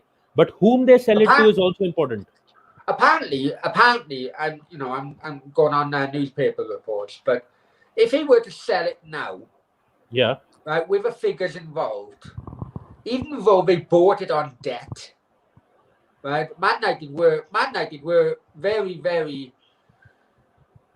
Some people call them a Northern Bank of England, really, because they were very, very focused on keeping the club out of debt for years before the Glazers. But apparently, for what reports are saying, if the Glazers sold now, because of the way the commercial expert, and I will call him an expert, bloody, what's his name? The CEO.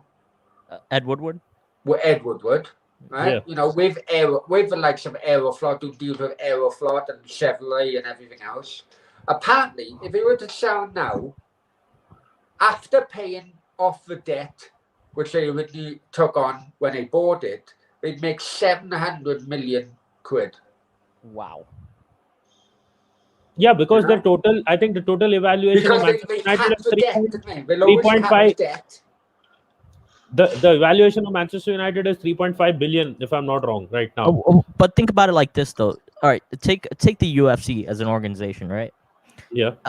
And that was I think it was like 3 years ago. They sold that. The company got sold for 4 billion overall. Yeah.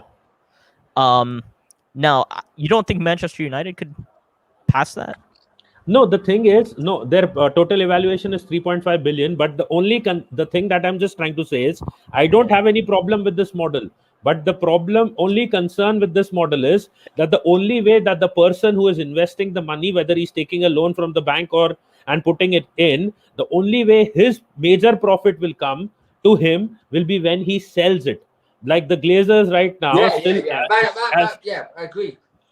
As you said, the Glazers owe the debt to the bank still, and the profit that you are saying 700 million will only come once they have sold the club and made that 3.5 billion, out of which 700 million is their profit. So the problem could be, if the bank tells them that you need to sell now, they may have to find a buyer instantly. They may sell it to the wrong person. Yeah, basically, you're in financial terms. Look at me fucking going back 10 years ago, bloody. But basically, in financial terms, there's two things you need to always be mindful of.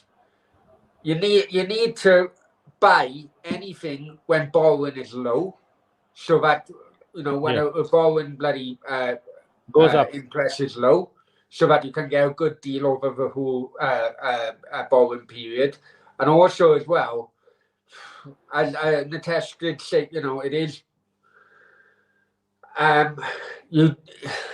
Throughout the borrowing period, you really hope there's no fucking financial crash or anything, so banks can't fucking pull the debt in straight away. But then again, I'm sure the Glazers done it maybe once or twice, if I'm honest with you, Nitesh. It basically, when there was an issue with their borrowing bank, then they agreed to deal with another bank to pay off. Do you know what I'm saying? So it kind of like, I don't think they're with the same borrower. I don't think they're with the same borrowers now than what they were with when the debt first started. But at that point, there was no pandemic. Banks had a lot of money to give. Possibly that is not maybe the situation right now. So I think that is one of the other concerns as well, and why they want to get rid of it. And the main thing is, even the Glazers must need money, and the way that they'll get the money is by selling the club, unless they have huge reserves left somewhere. Oh yeah, of untouched cash. Is it Buccaneers? Is it Tampa Bay Buccaneers? Or is that? Sorry, I didn't get that. Are they with like Tampa Bay Buccaneers and so on?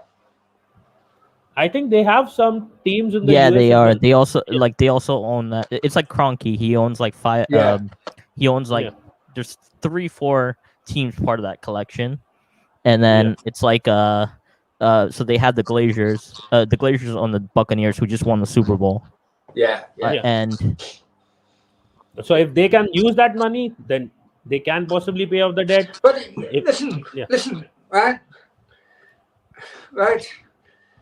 With the greatest respect, right? If I put money into a company or into a football team or an NFL team in Bargas, right? And or a football team in bloody India, or with Miami Dolphins in Bargas, hometown of Miami, right? And I was here in Marbella or in UK, in Wales and so on. Would I really give a shit what the local fans would be bloody up in arms about? Because I know that my income stream is always going to be the same. Unfortunately, you would give a shit. One sentence. You would give a shit if it was your only business. If you have hundreds of those, you wouldn't care. That's like a developer, right? Like, I mean, he has many projects, like bars in different places and whatnot, invested in. But Adam must remember the bar that he bought when he was drunk. Okay, sorry, Bhargav. Yeah, but I'll put it this way. It has two advantages, though. I will say that. I forgot about that, Nadesh. It does have two advantages, though. I do think like not being in the same locale has its advantages in the sense like, all right, here's I guess this is gonna make me sound like Kroenke defending Kroenke, but like there's probably a reason he doesn't go to England. There's a reason he doesn't go to England, right? And I think that's the reason is it's easier to be more objective with business decisions, right? And and if he in that sense, like you're not going to completely like if you live there, you're gonna make a lot more emotional decisions on business. I don't think he's that emotional, but the thing is, I think he would be threatened a bit more by the people and the fury. That's what I'm saying. He could be arrested. He could be he could be taken to court. Or look at Sullivan, the guy who owns West Ham, right? Yeah. You remember what the West Ham fans did like months ago? When he sold that player and he was about to sell the club or something like that. Did you see the protests like in the stadium, like the fact that your life is threatened and stuff like that? That is the thing. People are crazy. People are crazy. Like I mean, so in that sense, like I think it's kind of nice just not being in the same locale. It's smart. See, it's actually smart too. You know the reason I don't tweet out stuff that I admire Kroenke as a businessman is because people on Twitter would go crazy. It's a target. It's easy. And the 2,000 plus followers that I'm accumulating day in and day out, they would be like, "Fuck this guy" and all that. I don't want to get on their wrong side, but I could do it because there are very many people who actually, even in my list, were like not totally against the ESL because they understand why the clubs wanted it. The only thing is the YouTube channels that I was generally talking about it on were not able to understand what was the main reason that clubs would actually be able to would say that fuck our legacy, fuck everything that we have done over the years, fuck our traditions, and let's go in for a league that will pay off our debts. They were not able to understand that. I was trying to explain it to them nicely that no club will leave its legacy and 100 years of existence over petty cash. It can't be just petty cash. I feel like it's hard. It is so hard to be an owner from the same country in that sense, because I don't know what who owns Real Madrid. It's like a trust, right? It's like the their fans trust. Yeah, is it? It's like a fans trust. Yeah, but as like an individual owner, it is really difficult. I mean, if imagine like everywhere you go, like your house is threatened, your family's threatened. I mean, do you really want to live in that situation? See, a lot of people said, why aren't they going for other clubs which have more history than Spurs? A lot of people ask that. Why aren't they going for owners who are like maybe going for a club like Leicester, or forget Leicester. Leicester owners are still anyways dispersed. But why aren't they going for a team like Everton? And why are they not going for other clubs? The simple answer is they were trying to find clubs and owners who were not in England or UK directly most of the time. Well, what? Sorry, Natesh. Yeah. Say that again. I only caught half of it. Yeah, what I was trying to say is that why were they going for clubs with owners who don't live in the UK? This exact reason. Because when you live in the same country and you have a business, and if any small thing goes wrong, like you go against a slight tradition, this cancel culture and all these things, they just get on your nerves. They'll come outside your office. They'll try to attack you. They try to do shit on Twitter and all those things. You know what's happening these days? Death threats to guys like footballers. Hey, I remember. Hey, don't get me wrong. I remember. Yeah. I remember. We used to own Birmingham in the 80s, and then they owned Cardiff. Right? They were fucking rubbish. But then as the game was going on, we ambushed the game, so the game couldn't be played on anymore. Right, yeah. and then we basically stormed the fucking boardroom, right? And then after that, the owners were the Kumar brothers, they were called, fucking dodgy as fuck, right? Anyway, Indians, right? But the reason in which they go, foreign owners or foreign investors are going down that avenue, let's be honest. Let's be honest here. When Qatar bought Man City were Europa League at best, because the Thai Prime Minister, the Thai Prime Minister bought a lot of it, didn't he? And then he No. got arrested in Thailand for corruption. No, I'm saying they were not even Europa League level at that point. Anyway, okay, well, they were the top half of Premier League. Let's just Yeah, say, possibly. right? Everton was in the Europa League spots. I think which other club? Aston Villa was probably initially, and not Man City. Man City climbed up after the takeover. So before that, Bolton, if I'm honest with you, Bolton would have been up there somewhere. Yeah, but you Yeah. have to realize, like, it But works the other way also, anyway, right? right? The point being Sorry. is that, I know through Cardiff, I know through many championship teams. Unfortunately, the profit in which money makers think of when it comes to British football, or UK or English football, is that very much like the stock exchange. Don't buy when it's high, right? yeah, That's basically how it is, right? Buy when you're in championship, put loads of money in it. So you buy low, put loads of money in it, and then you sell it, as a Premier League club, as a everything works like that. club. Share market works like that. Stock market works like that. But one of the main reasons. That's how football is. Yeah. That's how Yeah, football exactly. is. Business. Because the amount of, if you listen to like Simon Jordan, if you Yeah. listen to even read Alan Sugar's bloody autobiography, right? These are recognized people who made millions outside the football industry. They put foot in the football industry, and they said it's a fucking rogue industry. I lost fucking millions, Yeah, and a lot of people must have put in money because that Manchester City share price had gone down. And 1 second, I just got a message from Steven. He's saying that the Arteta Emery discussion show is on Monday at 11 a.m. Okay, I'll be there anyways. So the main thing that I wanted to focus on was this video. I'll tell you what is the main reason. One of the main reasons why I did this video. When the English owners and the businessmen didn't have the money to buy these local football clubs, the big ones, or they wanted growth, you know what they did? They went to American people and American owners, and they bought clubs and invested in money in them. Now that the clubs are big clubs, these fans don't want the American owners, to be at the clubs anymore, because now they're running it their way. And they are running it their way and not the way that these fans wanted to be run. But when they wanted money to be coming in from American owners, at that point, no one objected, or from the Sheikhs, or from Roman Abramovich, Russian owners, whatever you want to say. People never complain when they want something and they want investment or money being put into their country, because it will give them hundreds of jobs and whatever. Yeah. It will improve their way of living and all those things. People complain when something is taken away. Oh, or exactly. But, hey, Nitesh, I'm sure, Yeah.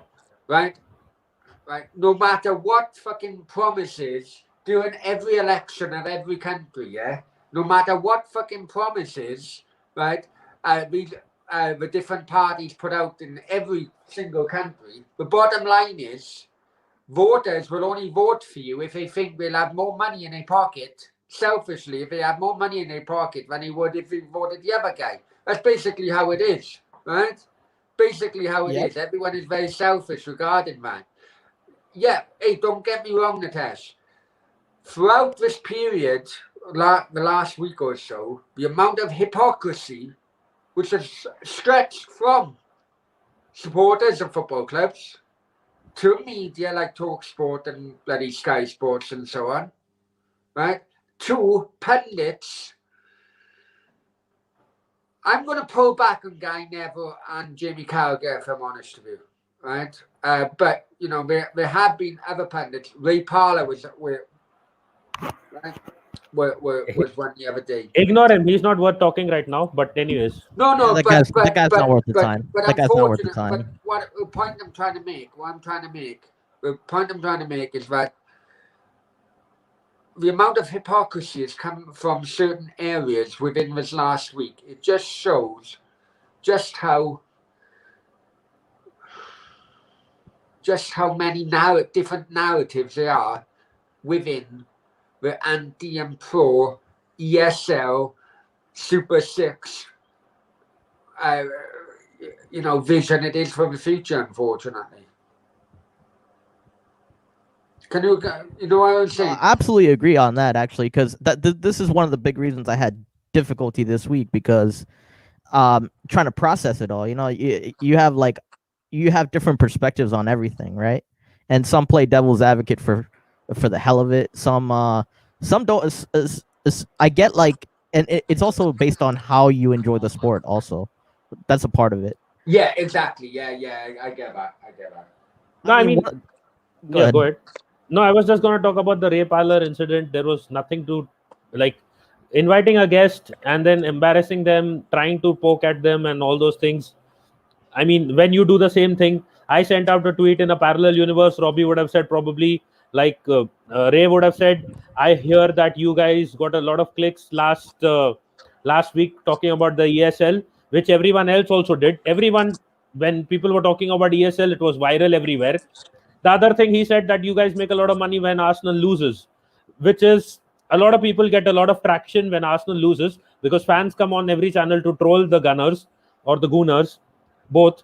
And so that was that. And the third thing that he said is, like you do everything for clicks, which is the same thing that Talksport does. Ray was doing there. Everyone is doing all the time. The Football Terrace does it. The Manchester United, the United Stand does it. Everyone does it. Well, No, did you see the thing I tweeted out? Football Brownie does it as well. Football Brownie does it as well. No, did you see the tweet I posted? I'm like, talk about Talk Sport. Another. All right, so they get heavy investors, right? As an organization, they get, like, heavy investors. And AFTV does this. It does a way better product for, like, what, half the price. Like AFTV can't get that many investors as a Talksport. See, I get the feeling they get higher quality guests too. So even you have all this and you can't even pull off good views, and then you're bringing this guy on and attacking him. I'll be honest with you. I'll be honest with you. Just one last thing. I'll be honest with you. If it was not an Arsenal legend, and Robbie was not trying to make a point that we respect Arsenal legends, he would have destroyed Ray there. If it was anyone targeting else. In that situation, man. That feels like targeting. Go ahead, Adam. I don't know if you guys own that, but Ray Parler had a very, very messy divorce, right? And the result of that divorce was disgraceful, if I'm honest with you. Because Ray Parler, throughout his footballing career, made so much money, but the judge ruled against him, and he had about 65% of his earnings throughout his career taken by his wife, right? Right now I know, and maybe you guys know, or people who watching this, I've had good financial years, I've had bad financial years, but during the good financial years I've had, I then have the urge to have a good lifestyle. You enjoy it. You enjoy the good financial years, and so maybe after the good financial years you have fuck all left because you've had a good year. You have a good year of partying. You know what I mean? But I don't think Ray Parler is as wealthy as many will think. Now I know how much Talksport pay the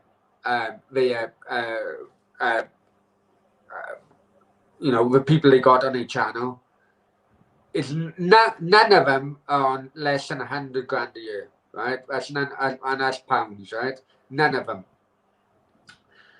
Now, if you were Ray Parler and you were in your job and your boss tells you for a new year, right? Because let's be honest, Talksport have got an issue with fan channels. They have. It's been going on now for the last year, 2 years, so much. If your boss is telling you, look, ask this question You have to ask a question. I will honestly tell you, I don't think there was anyone connected to him on that. It was his like there are a lot of Arsenal fans who hate AFTV still, hate AFTV irrespective of knowing the people. Like they didn't know Claude, they would still hate him. They didn't know Robbie, they still hate him. They don't know Troops or anyone personally, and they still hate all of them because of the fact that the language barrier that they crossed while talking about Wenger and trying to get him out of the club. I think Ray Parlour, this is his personal, you can say, kind of say dislike for AFTV because he obviously was close to Wenger as well at a certain point of time. So I think it is because of that that he has reacted, and this is his personal way of taking it out. I don't think But this No, was no, no. I this is think a guy Brownie. who's been on No, I think AFTV Brownie's trying to make the 3 point that times. Brownie's trying to make the point that Talk Yeah. Sport, the higher ups at Talk Sport, are the ones that, who put him up to it. No, Which I don't think you don't think so? he's gone I off think script. so. Yeah, I think he's gone off script. I'll tell you why. Because No, because you can tell if you watch it, Natesh. yeah. If you watch it, you can tell after he says it and Yeah. he bloody like kind of pleads innocence, Ray Parlour. If you watch it on, you know, he said he asked a question and he's like that. That's pleading innocence. No. See, that's No. why I attack like the organization more than the him more than him because I feel like that interview only got credibility because he was on there, but he's getting paid like No, the thing is, if for that interview. if it was a question that was out of context, a question can be fed by another person. This guy was taking digs at Robbie right through the interview. It wasn't as if it was one comment. He was taking continuous digs, and they were not, you can say, mechanical comments. He was reverting to what Robbie was saying. So Don't it get was me- like he was responding to Robbie. You can't Don't do that. get- Like I don't think it can be Natesh, fed. Yeah. Natesh, don't get me wrong. I personally think, and you know, in recent months and weeks, I've had issues with AFTV for one thing or another, right? But even I would say that was an ambush on Robbie, basically, because they had him on to talk about the European Super League, and all of a sudden the questioning went completely different. But I don't know if you can do it here, right? You're the host on here. Can you actually put the interview? Can you actually put, the talk sport? I can't. I can't. do it on here. Copyright can't do it. Well, but anyway, right? If you watch the TalkSport footage of it, where Ray Parlour is obvious, they both half screen each. Yeah. After you can, I am. Maybe it's me just fucking hoping rather than but after every question Ray Parlour said to Robbie regarding the AFTV kind of thing, Ray Parlour is kind of like that, as if he's looking in the fucking window where his producers are, saying, "Is that okay?" type of thing, or do you want me to go fucking for? Do you know what I'm saying? But I'll tell you one thing, Adam. If Ray Parlour was like he didn't want to do it, he's an Arsenal legend. He wouldn't do it. I'm telling you honestly. I get it. I get the divorce part. No, I get the divorce part that you're talking about. But tell me one thing: if Ray Parlour today has any kind of credibility, it's because he's an Arsenal legend. Would he not get another job or another slot where he could do the same thing? Natesh. The owners of TalkSport and Sky Sports, right? It's a Murdoch company, right? And if you fall out with one, you fall out with them all. And unfortunately, throughout football in the UK, the Murdoch and Sky is fucking the monopoly, right? Now, And tell me one thing. hang on, right? Yeah. Listen, if you have bills to pay, if you have divorce fucking bills to pay, if you got fucking, if you got all these bills in which at this moment in time, your wage from TalkSport is paying, thankfully. Yeah. Are you really going to go out of your way to risk everything just because you need to ask a few questions? No, but what I would do is, see, I'm telling you from my personal point of view, if Ray was put up to it, then and he did not agree with it, I'm saying two things. One, I feel that he may have not written the questions, or if it was fed to him, he may have not done the wording himself at that till that point of time. But if he did not agree with it, he would have probably apologized after. He could have, which he never did. But by Because apologising, yeah, that is put your job position at risk, and no, it wouldn't. It for being basically rude. you getting paid for being a fucking front of a company. Yeah, but No, you know, no, this is the thing about this Vargas, company. come on. This is the thing yeah, about this company, though. It's like, you know, you have. All right, I look at Talksport objectively because I have no connection with it. You know, you guys will probably feel you guys will probably give like a similar opinion about Barstool if you guys watch it. But when I look at Talksport, I'm like, they pretty much like a lot of the people that comment on there. It's pretty much like political division. Like it looks like when you look through the comments, it's pretty like divided, right? Like most of them. exactly. And That is what. So, Yeah, just give you a little bit of background on TalkSport before we go any further. Yeah, TalkSport. You can forget about the internet with TalkSport. TalkSport is audio radio. For example, the workers on a working site, you know, they put their radio on. It's either music or it's TalkSport, right? yeah. TalkSport as a massive in the working class, you know, the building industry and everything like that. TalkSport is absolutely massive. So please don't think that TalkSport, you know, if you look at the views on a bloody channel is small. In the UK, TalkSport is fucking massive. Unfortunately. But the thing I that was makes saying to sense. Bhargav, Actually, that makes sense because I didn't yeah, actually because realize it's like working class radio. you said that That makes sense. You just said you that, shared right? that post. I just saw that. But the thing that I was agreeing with Bhargav and I want him to continue was that if when I saw the comments on the video as well, there were at least 50% people who were agreeing with him. So that is why when I was saying is they got Ray Parler on board to say it because I think he believes in it, and he believes in it, and he said it what he believes in, and it wasn't actually you can say a scripted thing. He believes in what he was saying, and there is a lot of hate for AFTV in India as well. They have been trying forever to change their image. That is one of the reasons that they brought me on for that charity stream for the NHS, and that is why they have been in contact with me as well, because there is still a lot of hate from that Wenger era where they called him out, abused him, and all those things, and that is what they have been trying to rectify till date. And a lot of Arsenal and former Arsenal players don't really like them. So I think Ray Parler is one of those. But Bhargav, yeah, sorry. Well, on the AFTV thing, like I think it's like a double-edged sword, right? Because on one hand, I don't think I would have followed Arsenal as closely without AFTV. I'll be honest with you because they popularized the going to every game, right? And I didn't actually see like Crystal Palace is one of my favorite. Like it's a culture I didn't really understand about, like the Crystal Palace like Arsenal game. And if you remember the Troops hat on the Troops with the DT with his hat stolen and everything, there was a journey that they took you on. I think that's why people loved the AFTV for a while. I Like, they took personally you on a journey. I personally don't watch too much AFTV, but the only thing is that all these videos and everything that I'm making is because of their NHS invite. So that is all that I owe them. I'll be honest with you, right? And you guys know that I had my fallings out with certain characters with AFTV. But bottom line is, AFTV were pioneers of football YouTube channels.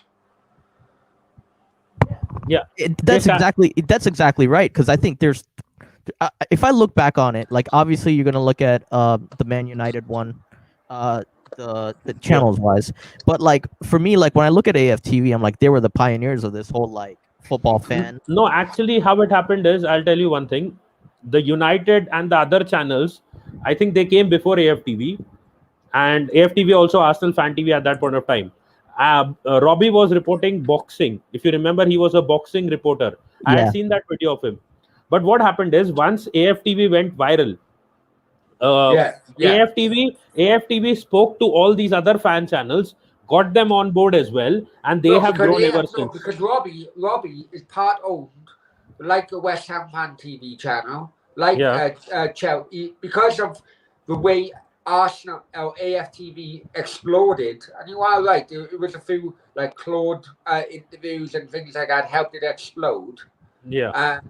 And to be honest, Talksport actually helped AFTV because there was a section 4 o'clock every single day, 4 till 5 on Talksport, and the section was the Arsenal Football Diary or something, and some of it, basically.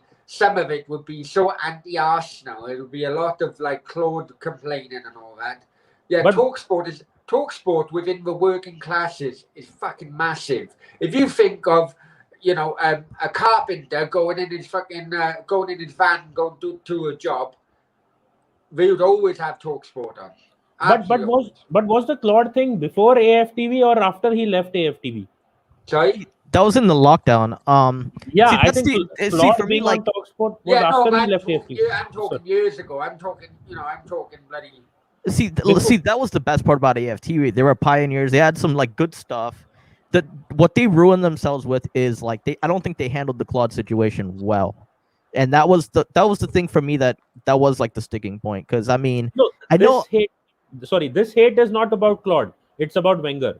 No, This- but I it's know, all. but come on, but it is also about the Arsenal fan base, isn't it? Yeah, I get the Wenger part. Like I do get that, but at the same time, I think a lot of people, because there were so many opinions, most people understood that, and I do think like people, because people love Wenger. Yes, there's definitely polarizing topics in like Arsenal, like Ozil. There's so much that kind of helped that, but for me, it was like they didn't handle the cancel culture part really well. I think they could have stuck through Claude and they would have still gotten the sponsors back. I think that's what killed the channel a lot.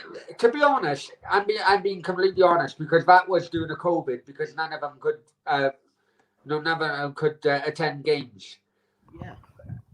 I think, although the viewing figures would suggest otherwise, I think we got to a point where they thought, okay, right.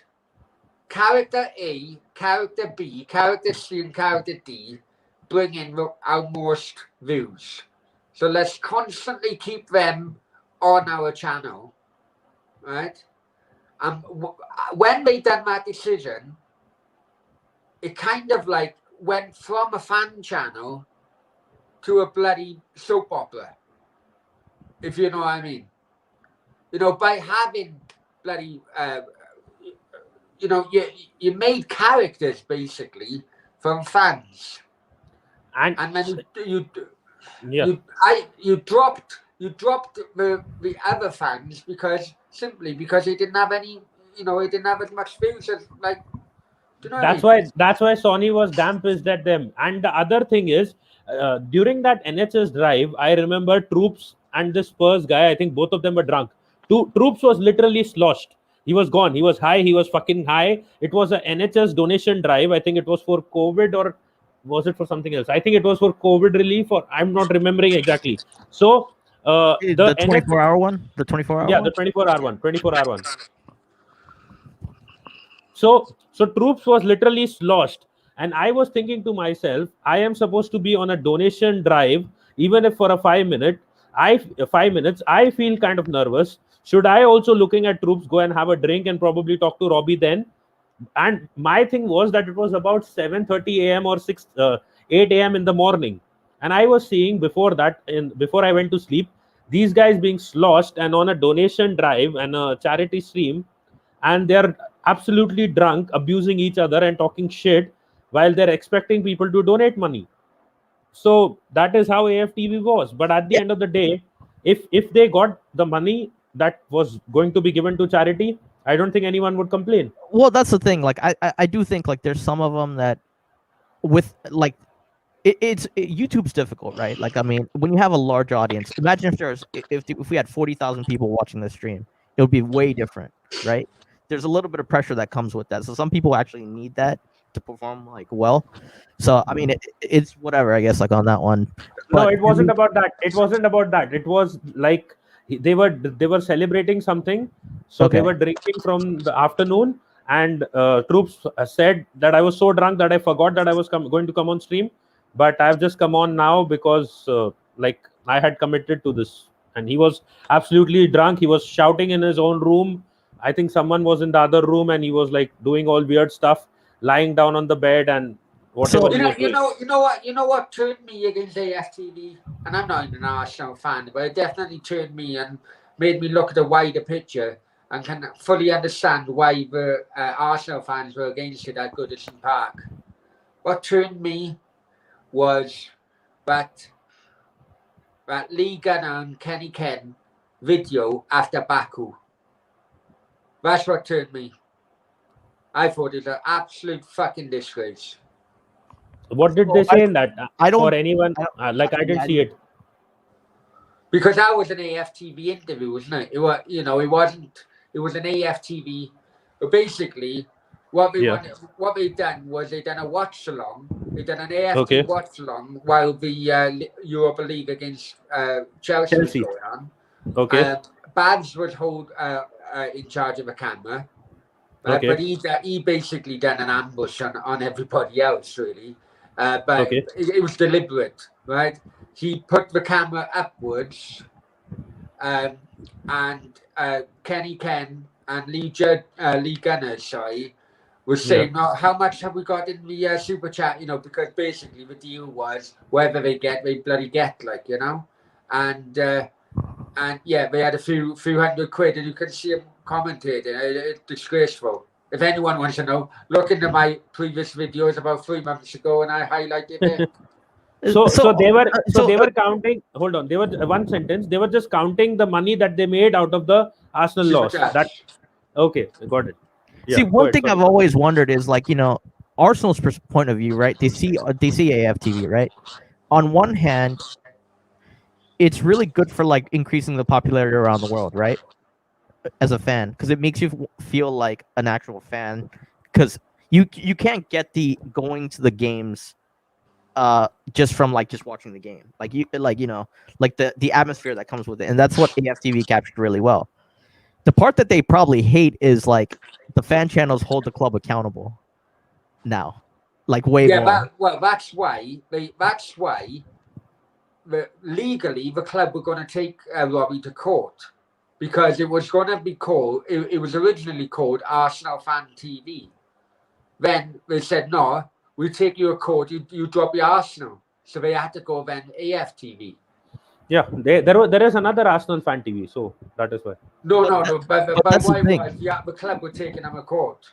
That's the thing, because Vinay, the Cronkies and all this, they're being held to court, right? In the court of public opinion, basically. Normally they couldn't do this. Normally they could have a forum outside, right, without fan channels. What's going to happen is. Yeah, basically that's why they changed it to AFTV, because Arsenal Football Club were taking them on. No, it wasn't that. Actually, what happened is they were spreading hate against Wenger, and Arsenal said that we don't want to be associated in any way with you. And there was already an Arsenal Fan TV, but it was inactive and it was not getting any kind of real response. Come on, Nintendo. Just search for it on YouTube. Actively spreading hate, or there were divisions in the club. There was divisions in the fans before that, though. If you really think about it. No, it was there, but it was very less. They made it, they popularized it. And there is still an Arsenal Fan TV channel on YouTube that barely gets any traction. It has some, I don't remember how many followers, subscribers. But the thing was, these guys then said, we already have an official channel, even though it is not that active. And we have nothing to do with you. That is why you change your name, or we will sue you. Obviously, they said we will sue you. They wanted to get it away. But without it though, do you Vinay would still be in the job? You'd have gazetas and all the. You have to look at the board members. I mean, you think they're bad now? They'd be way more enabled without AFTV though. Yeah, that would see. It's actually not just AFTV, but all over social media. Yeah, all over, the cancel culture and all those things.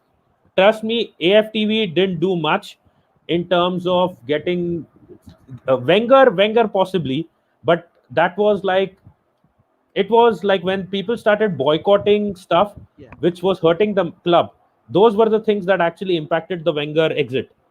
So if you're saying how did AFTV impact Wenger's exit, they asked people to stop buying merchandise and hurting the club, and those boycotts and the exits, those things helped them. like the club losing money was the point when the club said we will also not be actually part of this. And the Wenger abuse was also a thing, but they didn't really bother for quite a while that whether some channel was abusing Wenger or not. When they started saying that let's boycott and not spend money or not give the owners any kind of money, that is when the owners started reacting. So they thought that if we do this again, maybe Kroenke will leave, but they have never left. Just one or two quick questions. This is another thing as well, yeah? Yeah. This is another Yeah. thing as well, right? It's a Yeah. fact, right? These people, these YouTubers, and I'm not going to name names, we all know who they fucking are, right? They've been flip-flopping about the ownership of the Kroenkes.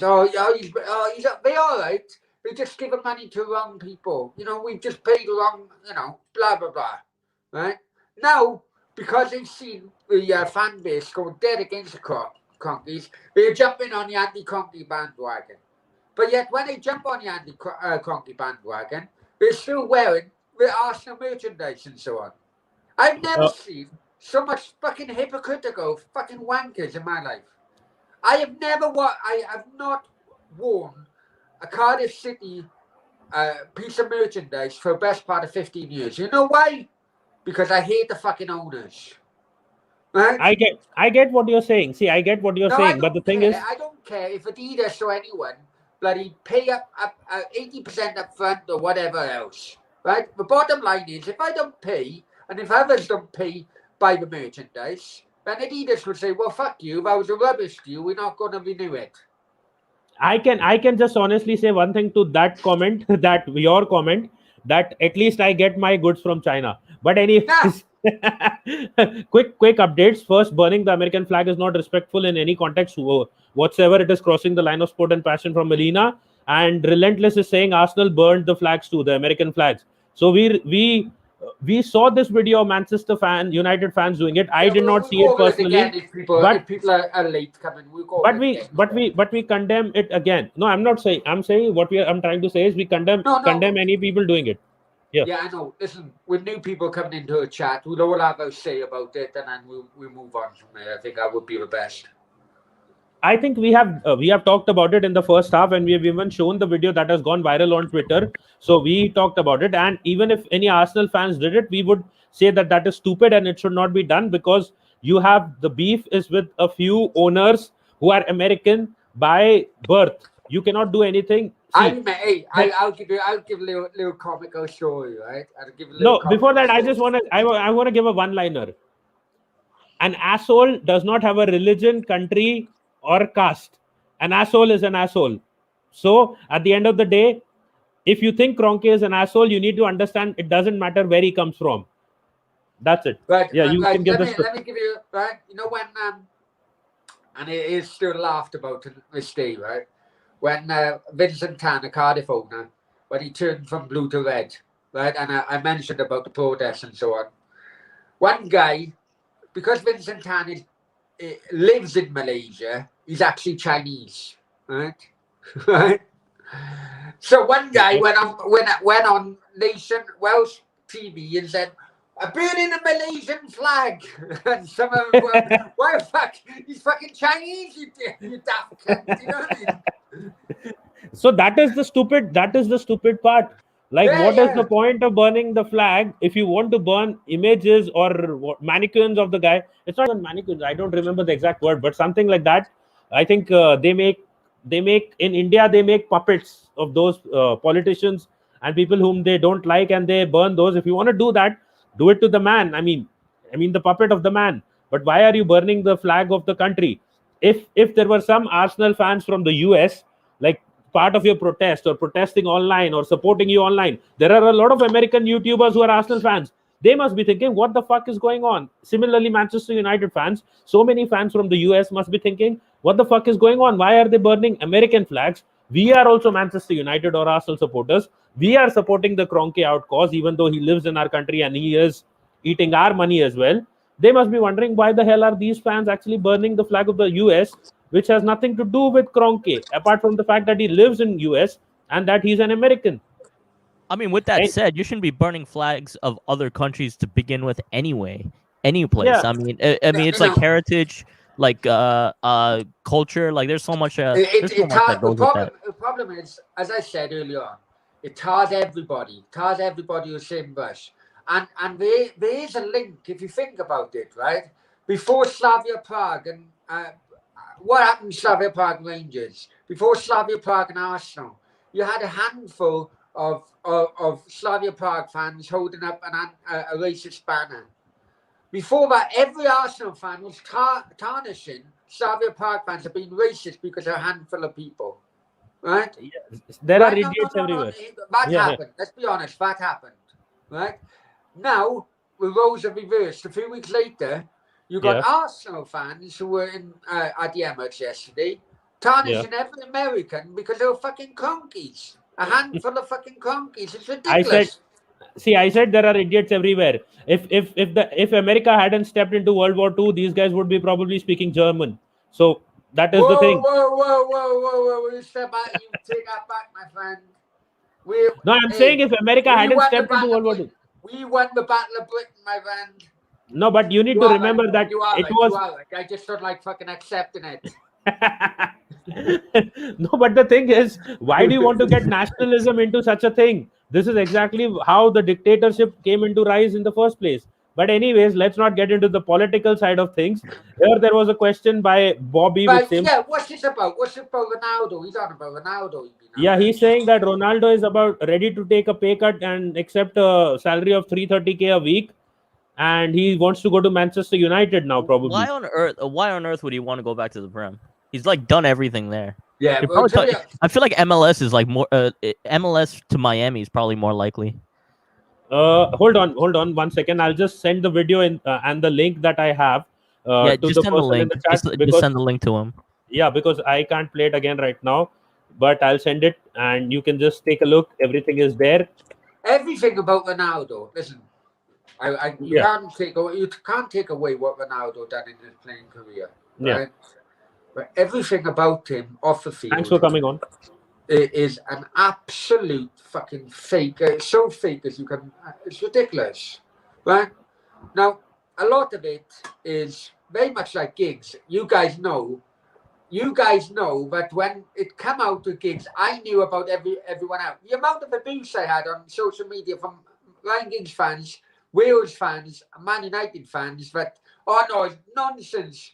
He wasn't bloody guilty. He didn't lay a finger on her. Oh yeah, you know. And now look what happened yesterday, right? Because I'm outside. There's a thing in the UK called a super injunction, which basically means that if you pay a lot of wonga to a court, the court would give a super injunction so that none of the media in the UK can report on it. Right? That is basically how it is.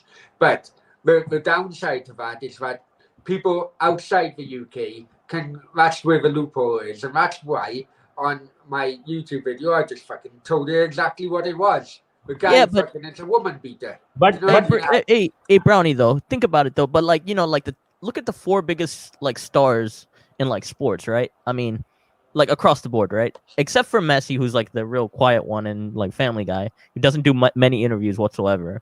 Look at McGregor. Look at Conor McGregor. Look at Neymar. Neymar, if you talk to anybody who's Brazilian, they absolutely hate Neymar. Like, I mean, and there's a lot to it that, and then same thing with Ronaldo. I feel like they're in like different stratospheres.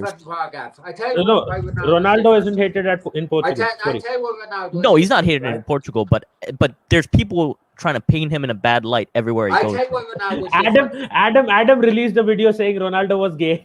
Yeah. And I'll stick by that. If you go back, you Google a Spanish.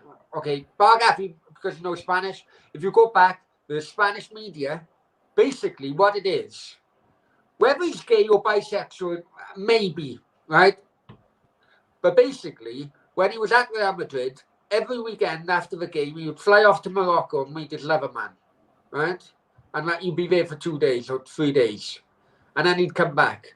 Well, one time, one of the lesser known media outlets in Spain knew about this and followed him out there and had photos of him bloody you know, in certain positions, playing things other than football. Playing things other than football. They did that to Neymar also, though. They did that to Neymar also. Right? But also as well, he's Bargaff. You're in America. He basically paid off the woman who was allegedly he raped, in which. Oh, there was a lot to that case, though. When you look into it. But also as well, there's also been celebrity women who have come out and said, I went to bed with Ronaldo and he couldn't get fucking hard, right? He's also paid the mother of his oldest kid to always remain silent. Yes, that is there. Right? The twins in which she's got were impregnated to his so-called fiance, right? But the sperm is not his, right? I'm telling you. And the reason in which Ronaldo doesn't come out, whether we like it or not, unfortunately, and I say unfortunately is a true fact, Ronaldo is like a messiah with football supporters in Muslim countries, right? And if he come out as if he was gay, how much damage to the Ronaldo brand would that be worldwide? I'm telling you, fucking millions. Yeah, but think about it. Think about it like this, though. I mean, what I'm saying is every big star, though, like they're on different stratospheres. Like everywhere they go, it's pretty much followed, right, on Instagram. You have, I don't know if you know about a thing called Baller Alert in the US. So basically, anytime like an NBA player goes out or people get word of like a player going to a certain club, pretty much it's all out there, and then you have girls dressing up to like the 10s coming to like get coming to like pretty much be like, you have a bunch of gold diggers coming out basically looking to get laid with this like baller. That's why it's called Baller Alert. So these guys are on different stratospheres, like, I mean, and so everybody's trying to paint them in bad light in some ways. Adam knows all about it. Adam knows all about it. Baller Alert. I don't know what the British like is it wags? Is that what they call them? Wags. Wags are wives. Wags are wives. But how crazily they're followed is insane. I will say that, like, just by no, definitely. But you may not. It's before my time, if I'm honest. There's a guy called Justin Fashanu. His brother was John Fashanu. John Fashanu played for Wimbledon. Fashabash, they called him. Right, horrible bastard. Right, Justin Fashanu was a better player. He come out that he was gay when he was a professional footballer, and we're talking the 80s, granted, but he committed suicide. Now I know of players who are gay, but yet they haven't come out. And I'm telling you now, Ronaldo is one of them. You also spoke about George Best having an alcohol problem. You forgot his women problem. Oh yeah. Do you know the famous quote of George Best, don't you? Yeah, about the Miss Universes, right? Yeah, with Miss Universe. What was it now? He slept with all the Miss Universes, I guess. Oh yeah. Need to remember that. Oh, I need to. For me, the one that's like the most. I'll get back to you now. Hang on one sec. Like, this is like the one that's going to be the one that's like the most damaging is the Conor McGregor accusations. Like that one's pretty bad. It seems like it, but I don't know if it's still like being reported on. But like about what, assault? Yeah, it's the Conor McGregor one is like. Can you hear me? Yeah. Yeah, he's about to go. Shoot. Go. Oh no, he's coming back. No, I think, see, with Conor, I can agree, because what happens is when you're in fights and like you are always fighting, I think it can sometimes go overboard and you lose control. I haven't seen the exact story, but I can understand why it could have happened if he was into domestic abuse. But that's what I mean. Like these guys are getting painted in a bad light everywhere they go, though. That's the thing. Like everyone's looking to make some. like, especially if you live in Western countries, man. Like, With they're always honestly- looking for money. Honestly, with Connor, he likes the bad boy image. So But look at it even in India now. Like, look at the Deepika issue. Isn't that like a really big issue also? one sec. Let me just get to this. I can see one.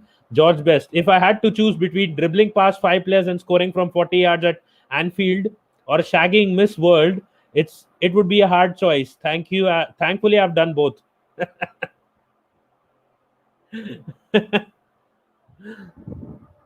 Scoring at Anfield. So I think, Adam, this was the quote you were mentioning. Shagging. No, it's scoring- different quote.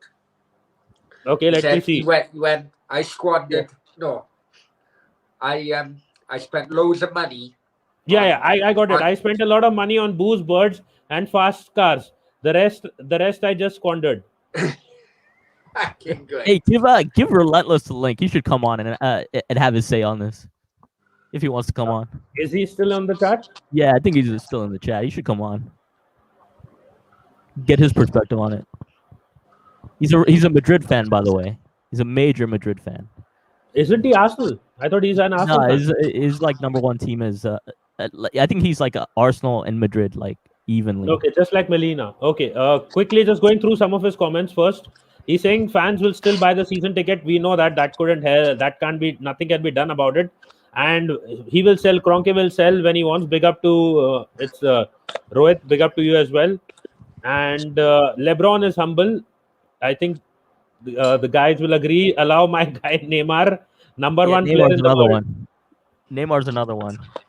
What? I know What about Neymar? Well, the stuff he gets in Brazil, like most of his hate comes from Brazil, like inside Well, Brazil. it's like Craig Bellamy. Craig Bellamy is hated. Yeah. See, I think in Cardiff.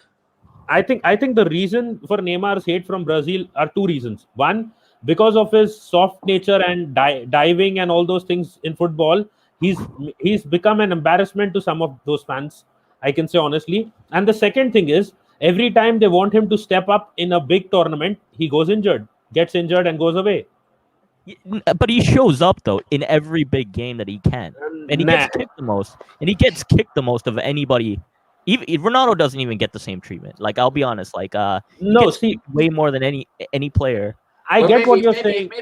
Maybe because Ronaldo's a bum bandit. You never know. No, the thing is, overall, Neymar has to be physically stronger, and he was made the captain of Brazil. But he's never around in any major tournament. Just watch it. Every major tournament, he'll get injured in the group stages, possibly, and he'll never be in the semi-final and the knockout stages. I remember which World Cup was it? The one that was held in Brazil. He was already injured, and I think he didn't play even. No, he played in the group stages, and he got injured again. He's always been injured. Yeah, because Colombia targeted him basically. The back injury, like, I mean, we didn't get to see him against Germany in that, because I remember that. That was absolute corruption. That World Cup was corruption. Yeah, Brazil with the administrators basically. No, Croatia should have beaten them in the group stage. Which one? Actually, Chile, I think was. I forgot who it was. It wasn't Croatia. I think it was Chile. That they missed a really good chance at Croatia.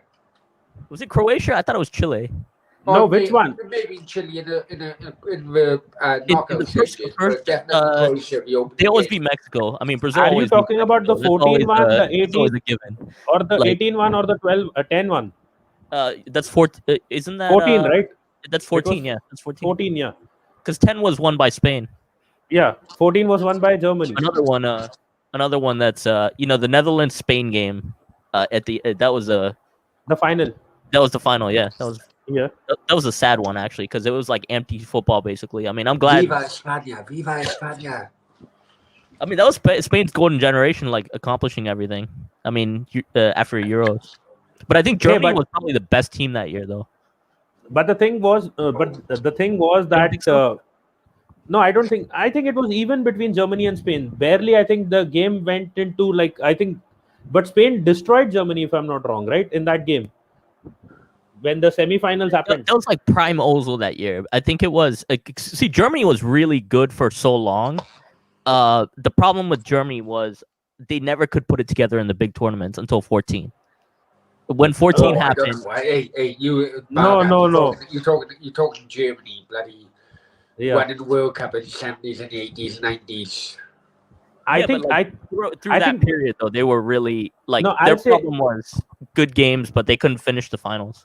yeah. Where Germany should have won, according to me, was 2002, but they messed it up and Brazil finished them off. So I think 2002 should have been Germany winning. 2010, I think the thing was Spain did not let them touch the ball too much because of that tiki taka that was Yeah. happening. Even though they didn't get a goal, they didn't get too many goals in that. I think I just checked Puyol scored the goal. I didn't remember it. But the thing is that Spain had at that point of time the best tiki taka football, and there not a lot of teams knew the counter for it. But 2002, I was supporting Germany and Brazil. Ronaldo's magic, nothing can work against that. I still think Argentina. I still think Argentina should have won 14 though. Like I don't think that was like looking back on that. Like I think Yeah, they fucked up. Goetze coming on like late and getting that goal. I still like it's still mind blowing how that happened. But like for me, like I thought Argentina was probably that was Argentina's best shot. And if Messi, I think that's probably Messi's worst miss that he'll probably remember for the rest of his life. Because Higuain fucked up more. Messi did miss, but Higuain fucked up. Higuain also. That was the problem with Argentina, though. That was the same thing as like they couldn't get it done in the big games. They were bottlers. Like Copa America, same thing. Same exact thing happened in the Copas. We're bottlers in the Falklands, but never mind, that's another thing. I mean, I don't know. I mean, for me, I used to. But 86, I've had Argentinian team in 86. It was incredible. Yes, Absolutely Maradona. incredible. That was my first World Cup. And you know what? No, I but- always say your first World Cup is your favourite World Cup, no matter when it is. But Adam, what I've heard from my father is that Argentina never had a great team. It was all Maradona. Maradona carried the whole team. The whole team. You know, you had Valdano. Party videos. You had Valdano. You had Jose Luis Brown. You had bloody Pompeo. They were average players. They were average players. I mean, I think he was the best like central attacking midfielder ever. Personally, he was Like, way better hands than Messi and Ronaldo, as per what the people and even Adam has said this on his video. He was way better because the thing is Messi and Ronaldo can't take too many tackles, and at that point of time, tackling was allowed at a different level. You watch that England game in the quarterfinals of '86. England tried to kick him into Rose head many times, and a lot of it was play on. You're talking 2-footed tackles, back of the leg.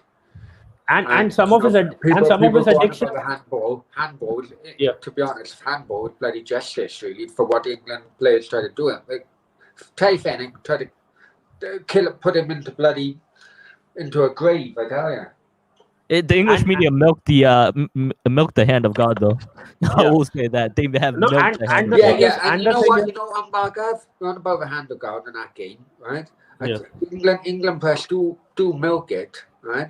What happened in that game? If you watch it, Barnes come on. It was 2-0. Barnes come on about 70 minutes, and he turned the game, right? Went down the wing, knocked it over. Lineker scored 2-1. About 10 minutes later, he done exactly the same thing. Lineker fucked up on a header. The header, rather than putting it on his forehead, it hit him on the top of the head, and the ball went through. That should have been 2-0. That should have been Argentina on a backside on that, right? But you are right. English media bloody played big time with that handball. No, and one of the things I just wanted to add quickly is that people say that Maradona was into the drugs side of things. One of the reasons he got addicted to these painkillers and stuff were because of the challenges that were put on him and the injuries that he got overall. I tell you what, guys, right? And anyone watching this, you go back, look on YouTube, 1984 Copa del Rey, Barcelona against Athletic Bilbao. I tell you what, right? All 22 players are fighting. The amount of tackle. There's a player called Goiky Cochea, who is the nickname is Butcher Bilbao, right? In '85, he snapped Maradona's ankle, right? He is so proud of snapping at Maradona's ankle, he's actually got Maradona's boot from that snapped ankle, and he's put it in at his house, bloody all framed As a and trophy. everything. Yeah. Yeah, so that is what I was telling. The same thing, that one of the reasons for his addiction to start on painkillers and other stuff was that, and then eventually he went to Napoli where he got fucked. Yeah, Yeah. Napoli got fucked, yeah. But Napoli got fucked. The reason he got fucked was the way he won he reacted in the 1990 semi-final. I don't know if I have done a video on it before. Argentina played Italy in the semi-final, and the semi-final was at Naples, and he played for Napoli at the time. So the Napoli fans or the local Naples people didn't know who to support, whether it was their home country Italy or Napoli or Maradona because of Argentina. And the national anthems were played, the Argentinian national anthem were played, the majority of Italians were booing, and Maradona is clearly seen to, and Barga would know this, saying the phrase "Ahita puta," because he then his mindset was everything I have given Italian football and Napoli, you do this to me. Basically, that's what it says. And then they got after him. the game. They beat Italy. They went to a final, lost in a final. But after that competition, the mafia, who was protecting him at the time, dropped him like a bloody stone. He had no protection. He had to get away, and that's really where the drug problem started with him. He got banned. He got banned for a year, right? After that. Yeah, he got banned twice. One for a year, and then he went to Sevilla. And then he went to the American World Cup in 2004, was it? Yeah. And then he got banned again. It's a crazy. His coaching style didn't. I think was it 2010 when he was coaching Argentina. Which World Cup did he coach Argentina in? Yeah, I think it was the same. And he said, "I would run naked on the streets if we won." But the thing is, right? Just give me 30 seconds. Just give me 30 seconds. Let me read out Relentless comments because he was there in the comments and he was putting out comments. Fans will still, okay, this is the same one that we did. Neymar is clear of Salah. We need some Liverpool fans. John, if you're hearing me, get triggered. Please, people diss Pogba and Neymar so much. Don't know why. Neymar, actually, what he's done is some of the things that from he did after his Barcelona days are not liked by the football community. That's all. Germany deserved that. I think you're talking about the Argentina win. Could have gone either way. Rooney did nothing. He never does anything. He was expected to do a lot more. Rooney was one of the biggest names in World Cup football while going into the 2010 World Cup. Everyone expected him to do big things, but I think nothing happened. It was 2010 or was it 14? The problem with Rooney is I feel like his decline was just so steep. I think that's what happened with Rooney is like he was really good for a while, but then his decline was just like incredibly. Adam, you remember Rooney while going into the 2010 World Cup, right? He was very famous. Like he was expected to do a lot of big things, but he did nothing. South African World Cup, is that? Yeah. Yeah, I think so. When Ronaldo got him sent off, was it the same one? That was 2006 when Ronaldo got him sent off. But I feel like his best moments for Manchester were like right after that, though. Well, the problem with Rooney, and you do see a similar problem to many stars, footballers, I suppose, is that he come onto the world stage too young. And when you come onto the world stage too young, that means you end the world stage too young. Basically, when I remember Rooney when he scored that goal against Arsenal in his Everton debut, he was 17 at the time. Yeah. Right.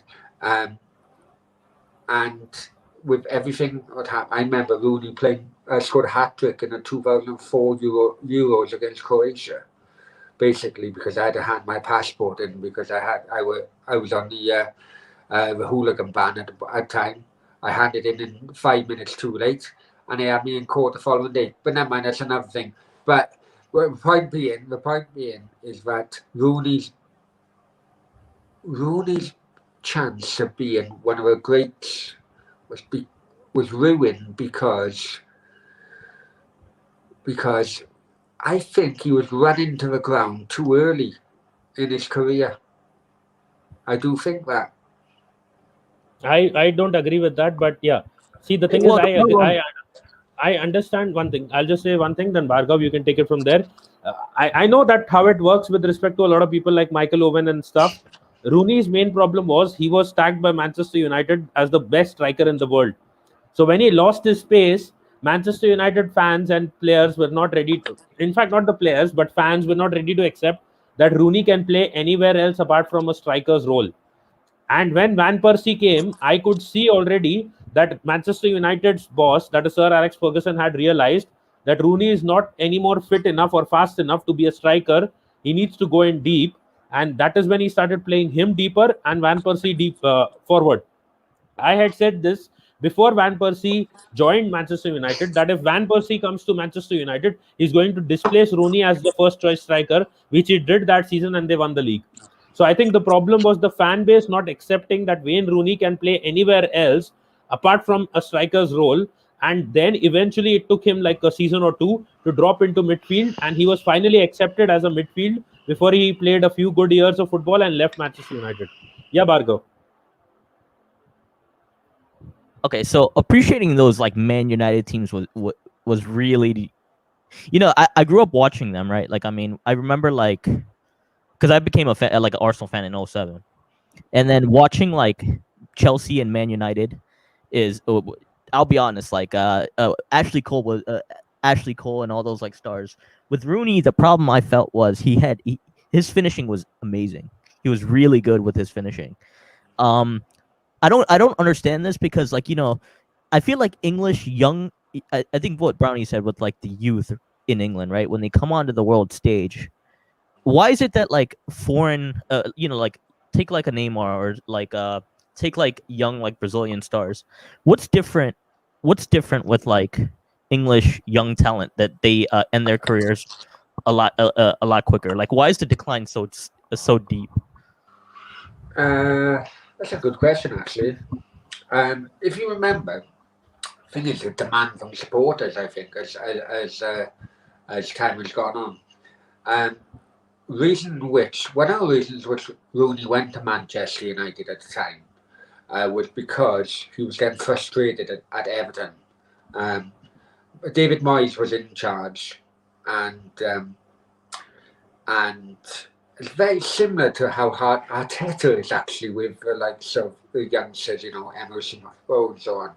Because remember, Arteta was in that Everton team when Rooney was. And David Moyes was trying to keep his feet on the ground. Yeah, okay, no problem. He scored that blinder against Arsenal, but then he dropped him. And he was managing him really, really well. But Rooney, because of the impact he made during the few games in which he played, and scored a few goals then after that Arsenal game.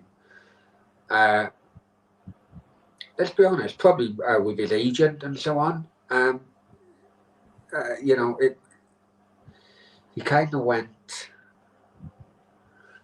of thought he was better than what he was. And he fell out with Dave Moyes and the management. But Dave Moyes actually managed him really, really well. The supporters didn't really realise that until afterwards. So they showed him to Man United. He wasn't even in the Everton starting 11. And when Ferguson started him against Fenerbahce, he scored a hat-trick. But Ferguson, for the first year, was also managing him because he was young, he was over-enthusiastic, he thought he was better than what he was, and he managed him correctly. But unfortunately, he was still 18, 19 at the time. And clubs really don't give a shit. Some managers don't give a shit about how young and long-lasting your career is, because a lot of managers actually think short-term. Right, as long as I'm going to be here for the next 3 years. I don't care. I'm going to if I need you, I'm going to be playing you, and that can be to the detriment of a player long term. Yeah, and probably when Sir Alex got him, he must have told him that once Ruud van Nistelrooy is done, I'll make you one of the main strikers because you are that good. And I don't remember the exact wordings, but probably Rooney had given an interview. See, the thing is, David Moyes was not a known manager at that point of time when Rooney was around. You Sir are sorry? Alex, David Moyes was not well known at during those Oh, starting years. If you remember. he was. Everton were almost. No, not initially. When Rooney was 17, he wasn't.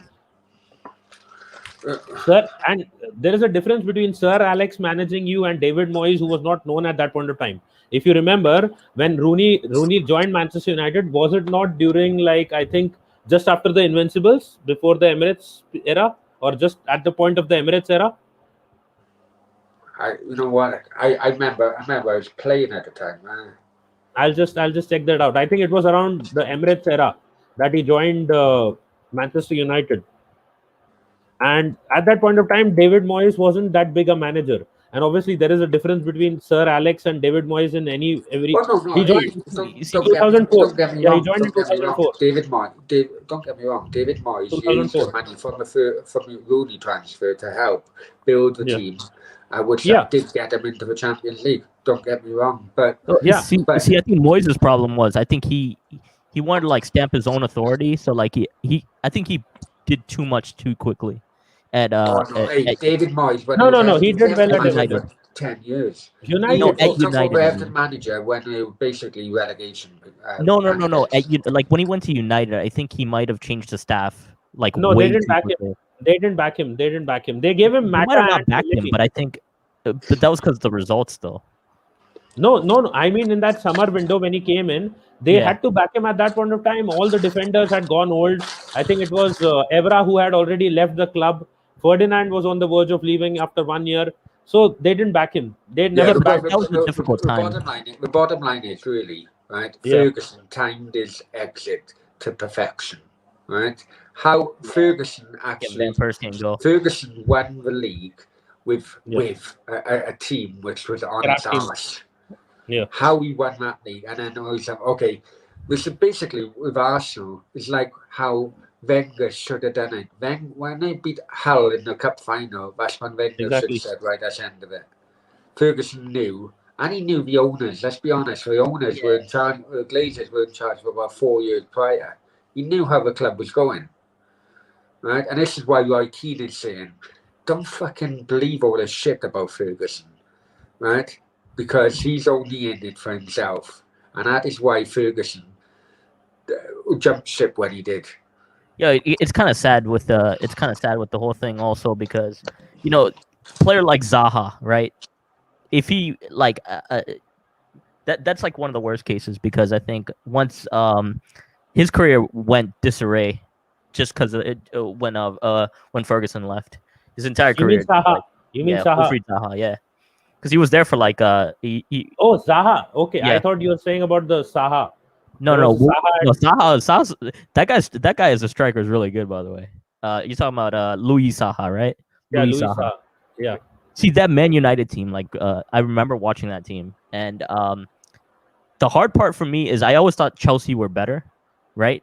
I knew like Arsenal. The thing about Arsenal during that time was I always felt like they could win a game, but I don't think they could have won the big games against those teams. The problem with Arsenal back then was Wenger had no clue how to make a defense, and No. he never had adaptive tactics. That Yeah, was his problem. but, main but problem. when Koscielny came in, and Koscielny, that He was never a league winner. Koscielny was never a league winner. He was a good defender. I'm not denying was a it. good defender.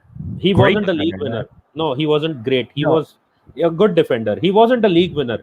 But A his guy like style, was Koscielny his style was just so reckless sometimes. That was the problem with Yeah. him. Injury wise, that was the problem with Koscielny. But like Mertesacker was another one. Like I mean, he's not really elite. He wasn't an elite defender. We needed like Mats Hummels back then. No, the really problem needed, like, the problem with Mertesacker was his speed. His positioning speed. sense was good, but he didn't have any speed. If he had any kind of speed, he would have survived longer in the Premier League. But when we got him, and even before that, he was never known for his speed. Mertesacker was unfortunately just based on his whole play was based on positioning and being the leader in the defense. See, that was the And- problem with our team back then. Is it's just we were good, but we weren't like on our day we could go toe to toe with anybody, right? Like Barcelona, Jack Wilshere like runs that game, but we were missing like key pieces that could have like put us over the edge. We were In not really big missing. games. We were not missing midfielders and attackers. Creative players, definitely not. We were not missing any of those. We were only missing proper defenders. Chesney, I almost like I used to, you can say in terms of text, I used to scream out in my messages on or discussions on Facebook groups and other places. Chesney was a good goalkeeper. Give him a goddamn serious defense in front of him, and he will perform. Juventus did that, and he was their number one for quite a few years. But if you don't give him a serious defense in front of him, he used to make 5 or 6 saves every game like Leno does now and concede the 7th or 8th chance. If you are given, guys, listen, yeah, I'm gonna have to love you and leave you. Okay, I do apologize. I do Yeah, apologize. Now we probably go because you it was a good anyways, stream though. We should anyways, do this again. you anyways made a 1 hour stream, 4.5 hours. So I will wrap it up in 5 minutes and just end up this discussion. You want to give a quick shout out before you go to your channel, so that if anyone sees it, they can subscribe as well. Yeah, no worries. At Football Brownie on YouTube and Facebook, and I don't even know my Twitter account if I'm honest with you. They changed the bloody. Anyway, Football Brownie on YouTube. Come join the debate, join the discussion, and I hope to see you soon. Really. You got Yeah, I any left good a guests like coming on up? your video before as well. Sorry. You got any good guests coming on soon, Brownie? Yeah, I got former Cardiff legend Graham Kavanagh. I've also got former Welsh international, former Man City and Chelsea player, and still Fulham's top ever goal scorer as well, Gordon Davis. And fingers crossed. There has been talks between certain people. I may be able to get Thomas Souček on soon anyway. Yeah, I got a follow back from is it Gerard Bowen's dad, the one you keep tagging, Mark Bowen. Oh no, Mark Bowen. Oh yeah, I got Mark Bowen on as well. He's a because I do the World of Football show every week. I first started with Romania, then I went to Jamaica.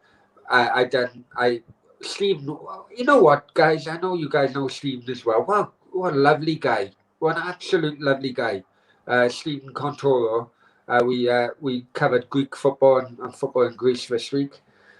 Mark Bowen, he's actually an English.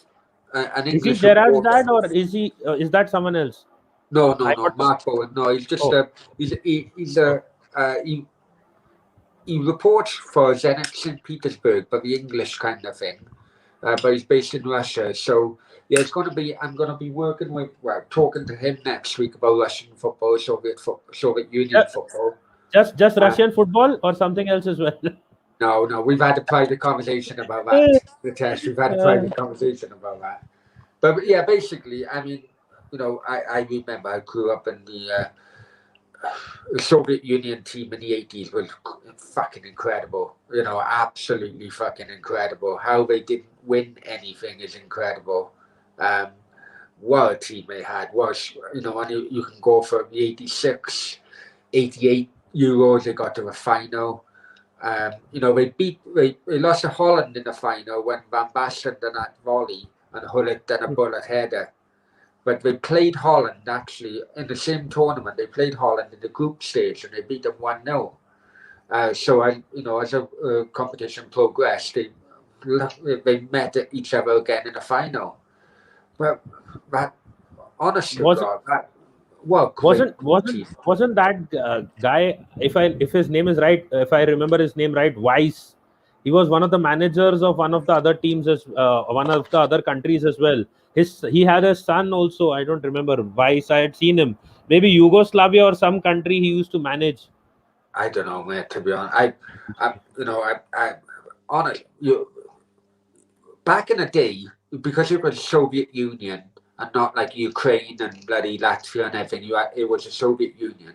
Vladimir Weiss It was is the guy. Dynamo Kiev was a great team as well in European competitions. You had Belanov, Zagarov, Mihailichenko. He went on to with Rangers as well. Rats. People say Rannik Zayev was a greatest goalkeeper ever. Many people do say that. It was absolutely incredible. They may well have been drugged up to the eyeballs by the Russian bloody trainers at the time, but we never know. Hey Brownie, you want a quick question on the on this whole soccer versus football? What do you think of the word soccer? Well, to be honest, if you look back in history, soccer was actually soccer. It was called soccer by British people originally. Yeah, Oxford University actually, like the best, the best university in the UK, pretty much came out with that word. I don't know. It's I'm like Cambridge, my friend. I'm more Cambridge. Whenever. I mean, is it Cambridge or I thought it was Oxford? I thought it goes Oxford back and and No, Cambridge. Adam is more Cambridge. forth. He likes But- his women from Cambridge. But No, what is it? I had tryouts for Cambridge United. That's why I'm like. I also was on a books for Oxford United, but because of my ankle, they fucked me off then. So I'm more Cambridge. But why is it like all right? So why is the word hated now if the British actually invented it in I some just way? think I just think as time has gone on, unfortunately, and this is another thing as well. I don't know if you watched that video with Steve.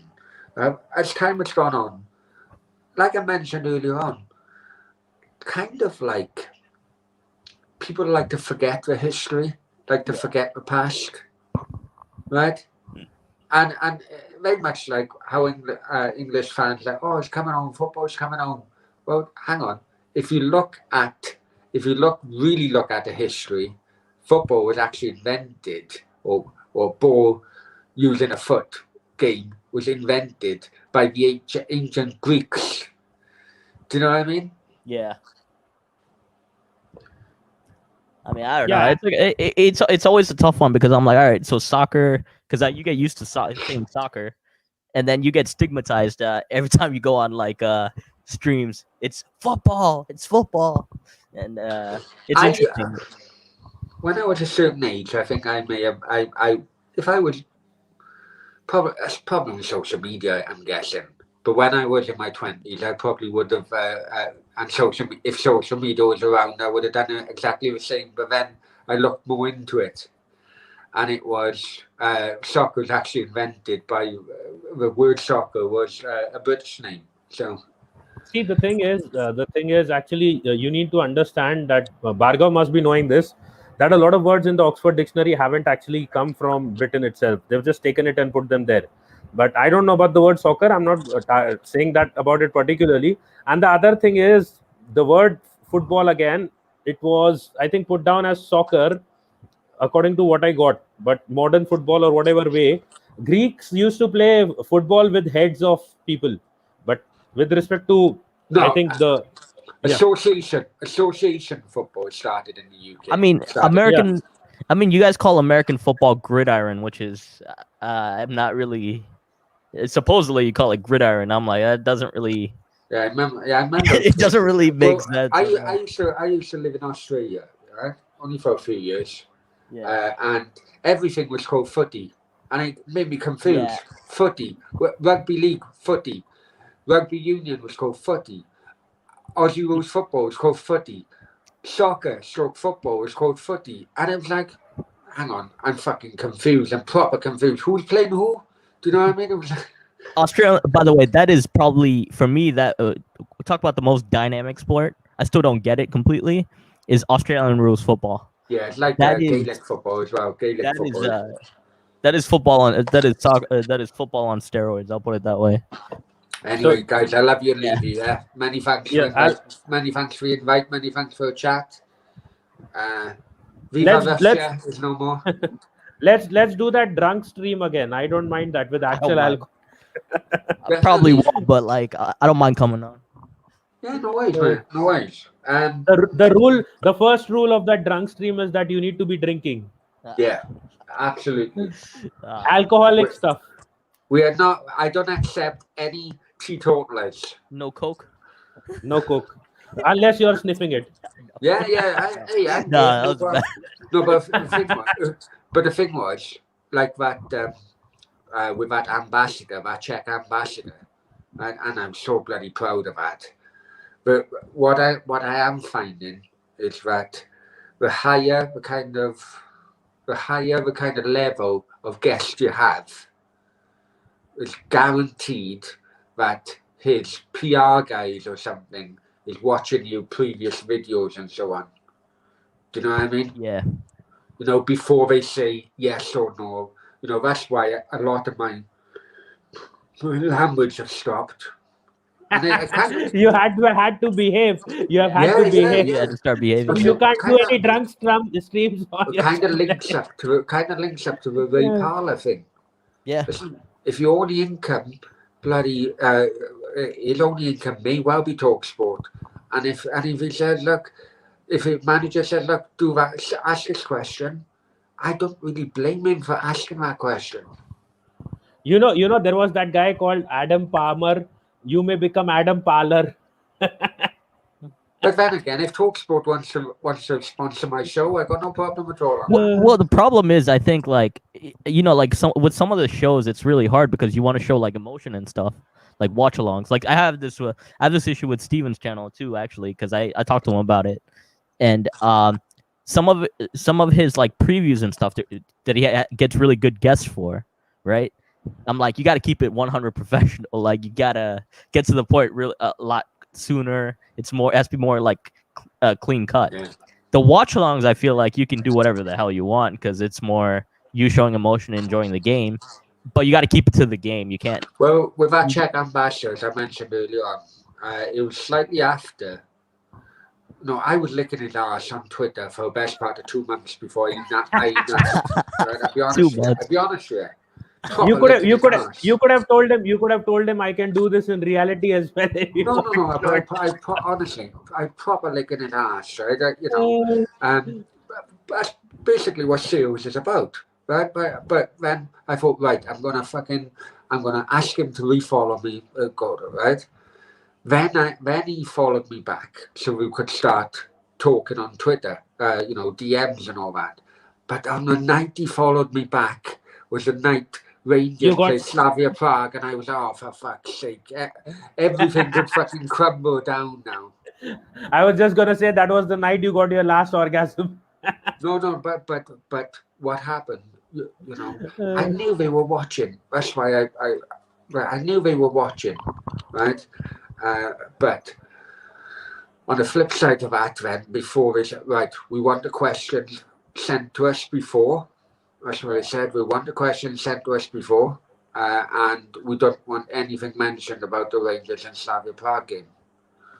What do you do? Do you accept that because you want such a bloody dignitary on your channel, or do you say no, fuck you? And then You obviously say. You Well, obviously they have say yes. relationships too, though. They have the relationships too. I mean, if you have them on your channel, you gotta like you gotta look out for it in that sense too. No, two things. Well, One thing is it's through them. It's through them. I'm hoping to get Thomas. it was kind of a PR as well that they did through your channel, and it was once you have them on and you make it work, then they work again.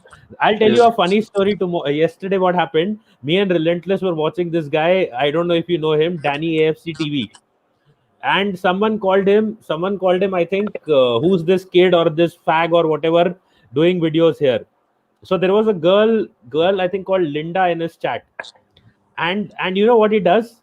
I don't know whether he's involved with her or whatever or whatever not. He calls her up, and he's like having the phone in his hand, and he's saying, Linda, tell everyone whose cock were you sucking last night.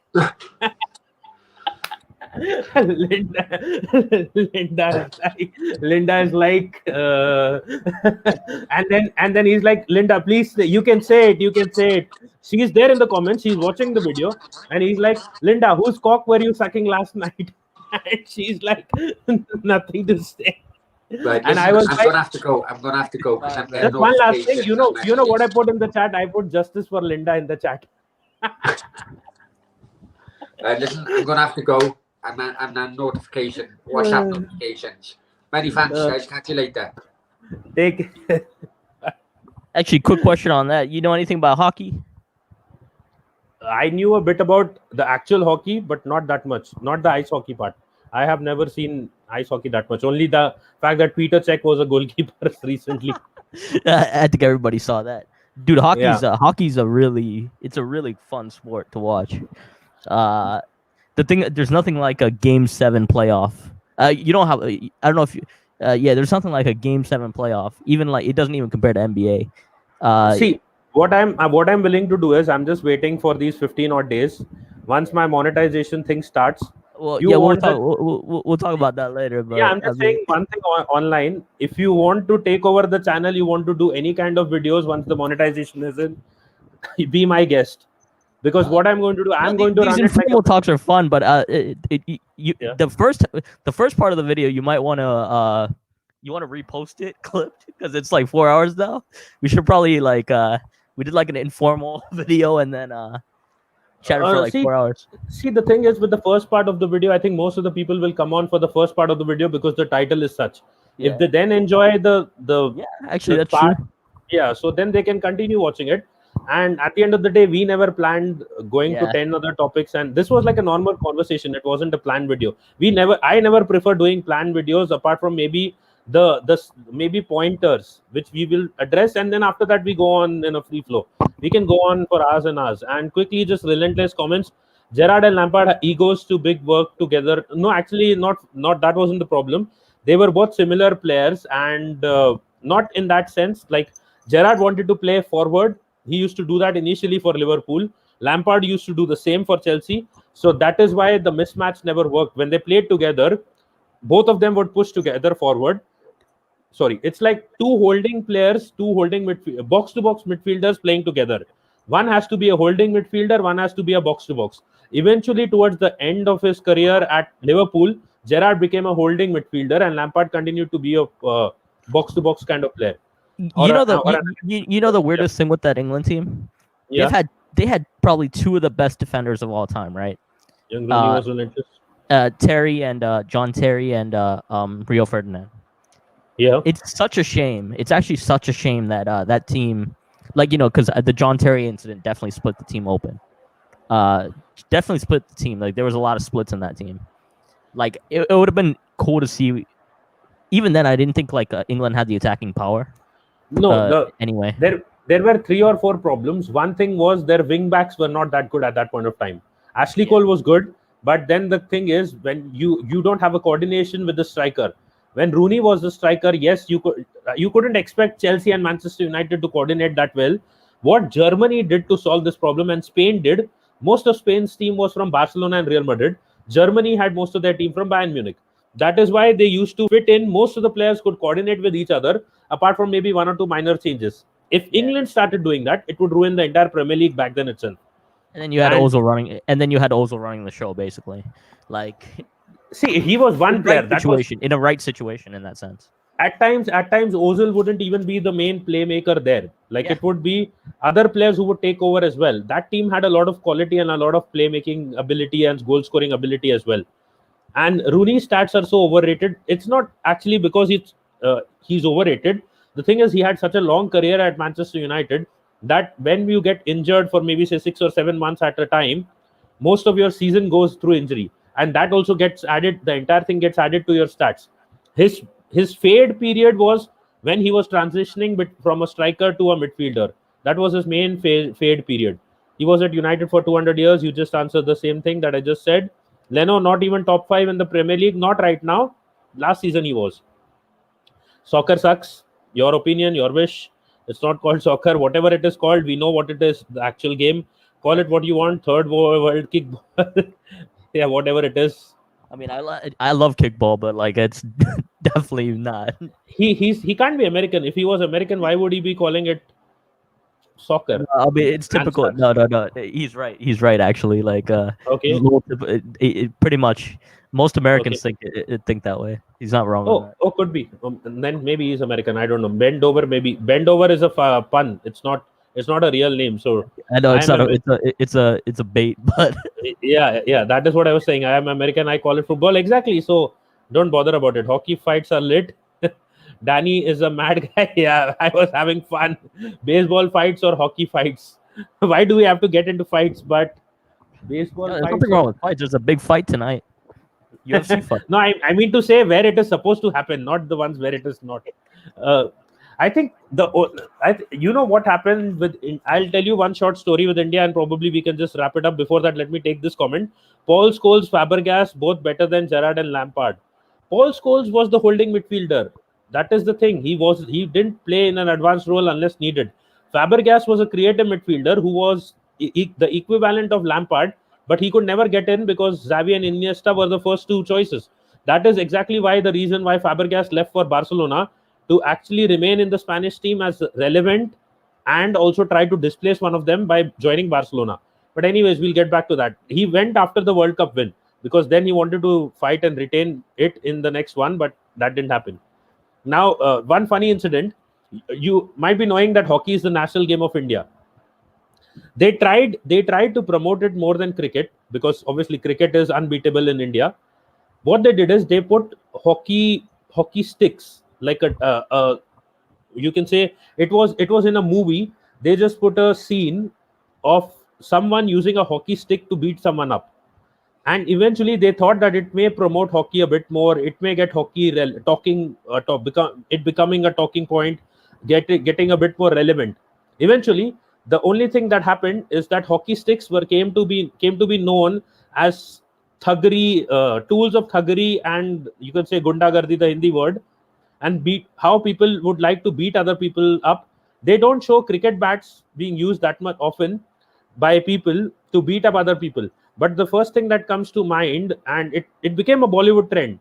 Every Don, every, you can say, thug used to have hockey sticks and would beat up people with hockey sticks.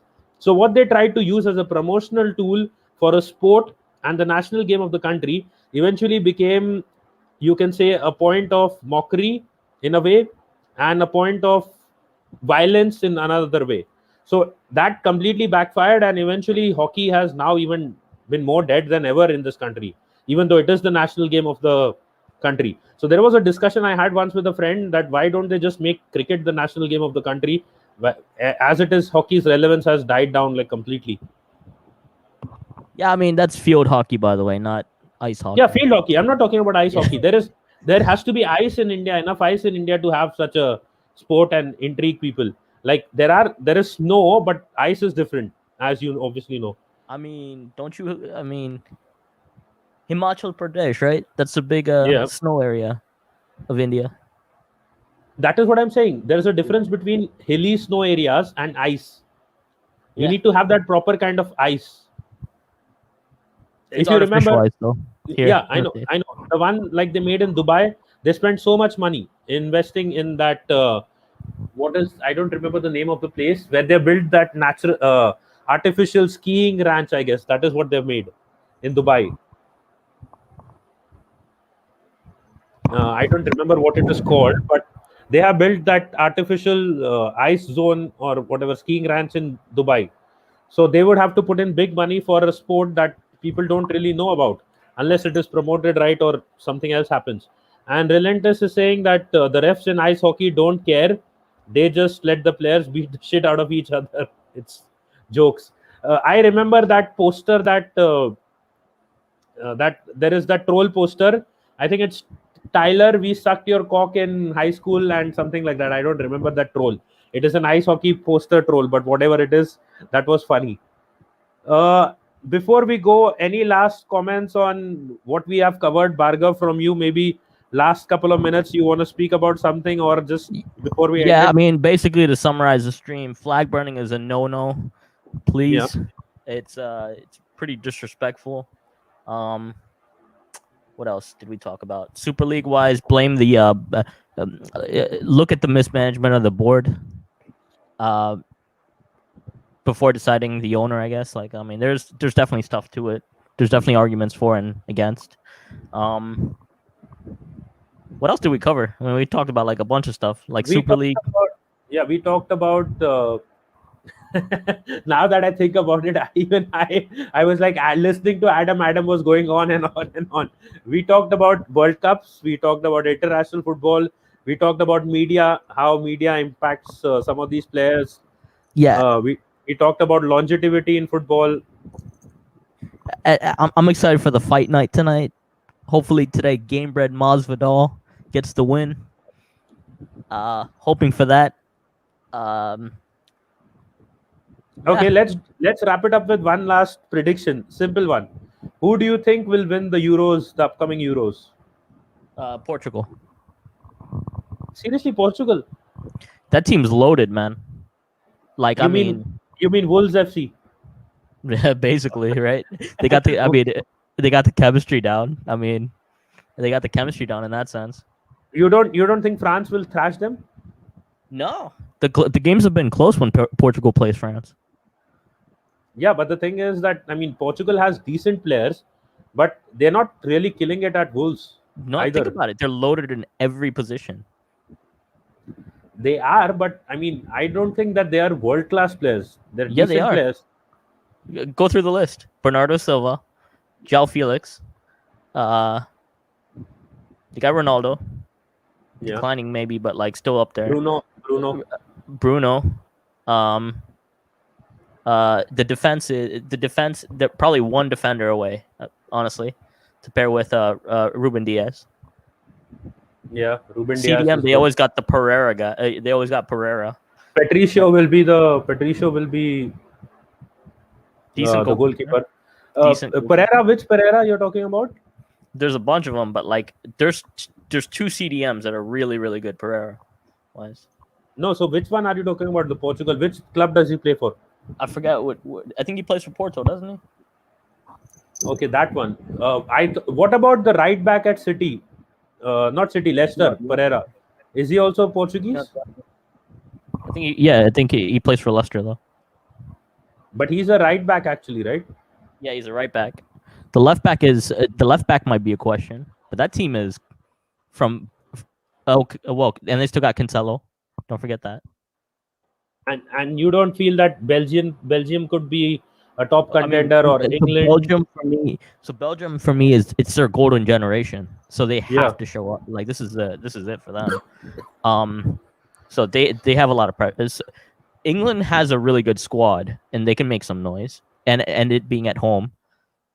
But I think for me, Portugal. I think what we should do next is we should probably sit down with 3 or 4 people and have a discussion on all the Euro squads.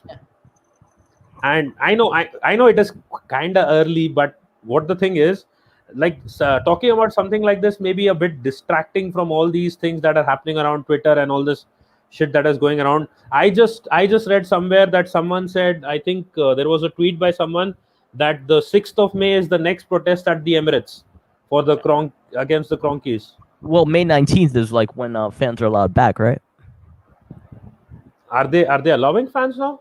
Yeah, I think the 19th of May is when they're allowing fans back in stadium. One sec, just let me quickly check an update on that.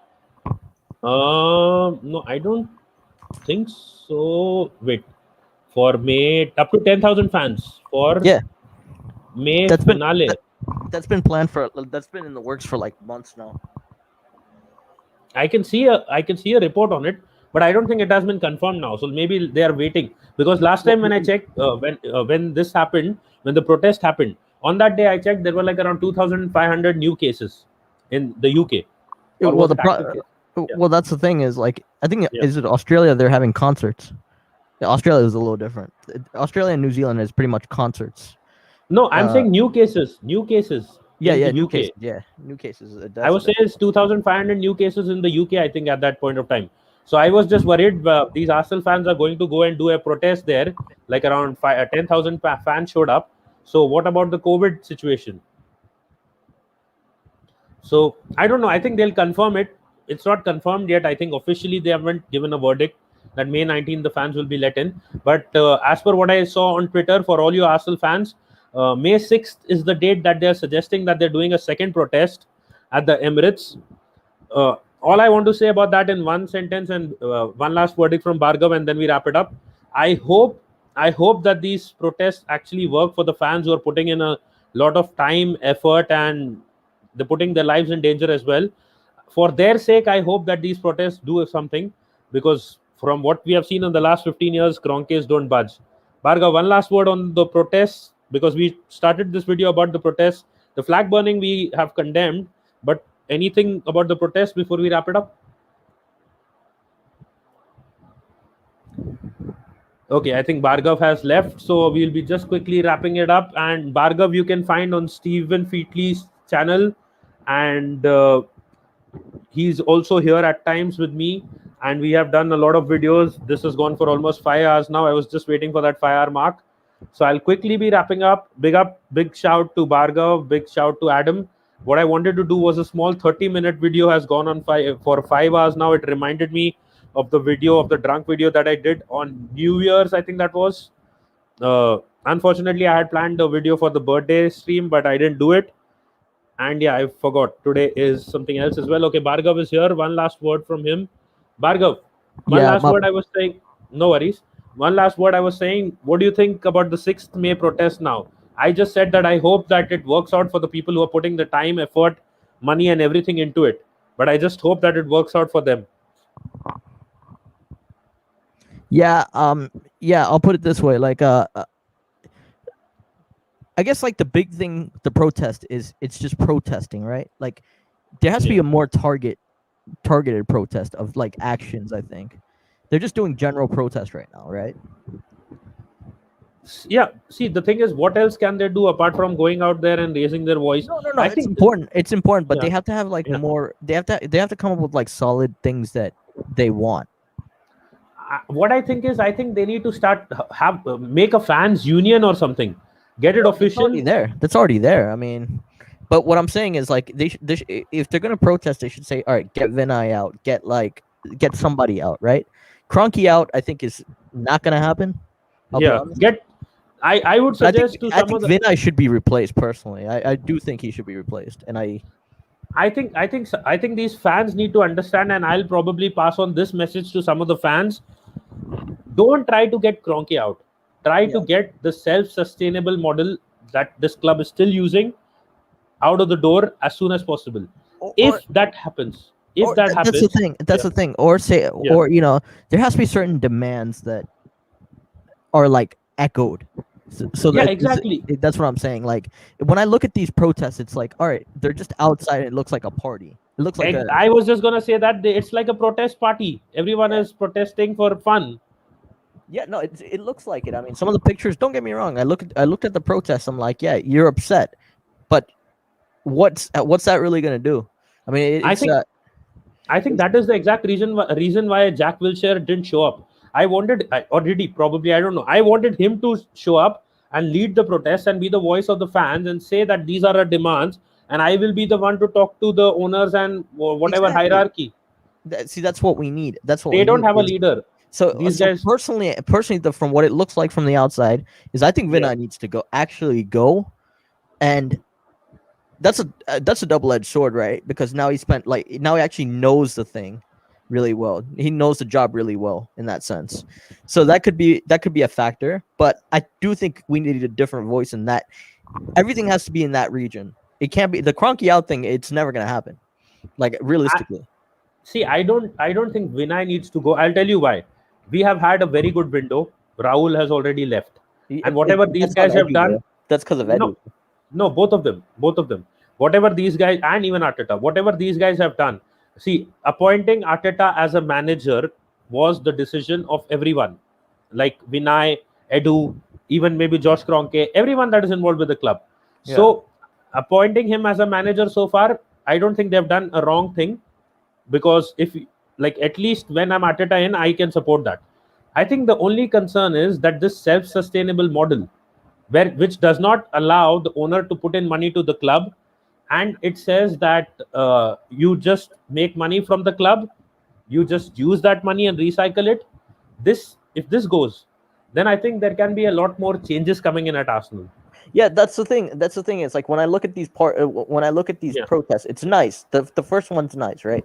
Yeah. The one that just happened is nice. I mean, obviously the breaking COVID and etc. That's a different story, but it's nice in that sense. But it has to be more targeted. I mean, you have to come up with some things you want to see changed at the club. It can't just be Yeah.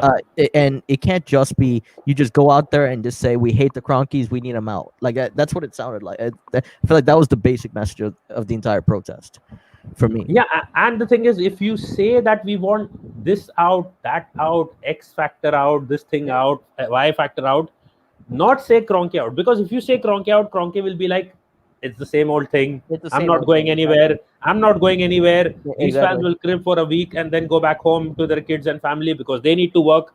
They need to earn money. How many days can they come back to me? So it's not going to work.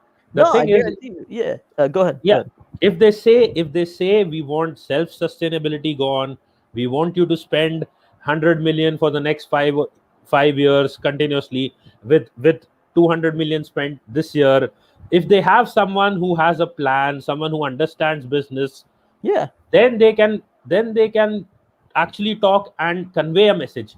If they just go on the streets, this is the problem. This is why I'll be honest with you right now, this is why I don't respect a lot of fans who say that you don't know our history and you don't know our traditions, because despite knowing the history of the club for the last 15 years, people have been protesting against Kroenke. We know it. Arsenal fans have been doing that. yeah. But what has it done? Nothing at all. If a fan says that I know the history of this club, they will know that protests against Kroenkes have been going on from the last, okay, say not 15, say 12 years or 10 years. Yeah. It's been going on and nothing has happened. And they still are going and supporting and doing the same thing. They think that if they keep doing the same thing over and over again, Kroenke will suddenly have a change of heart. His heart is going to melt and he's going to walk out with the club saying that I'm ready to sell it to whomever you want. I mean, for me, Yeah. Okay, if I were to look at these protests and what I would like to see is there should be like one smart guy. There should be like a collection of people, like a fans organization, definitely. Can you imagine if you go out to the stadium like in full force, like we did, right? And we're shouting out like, get Vinay out. We want X player. We want X player. We want who should be our target? We want Basuma, right?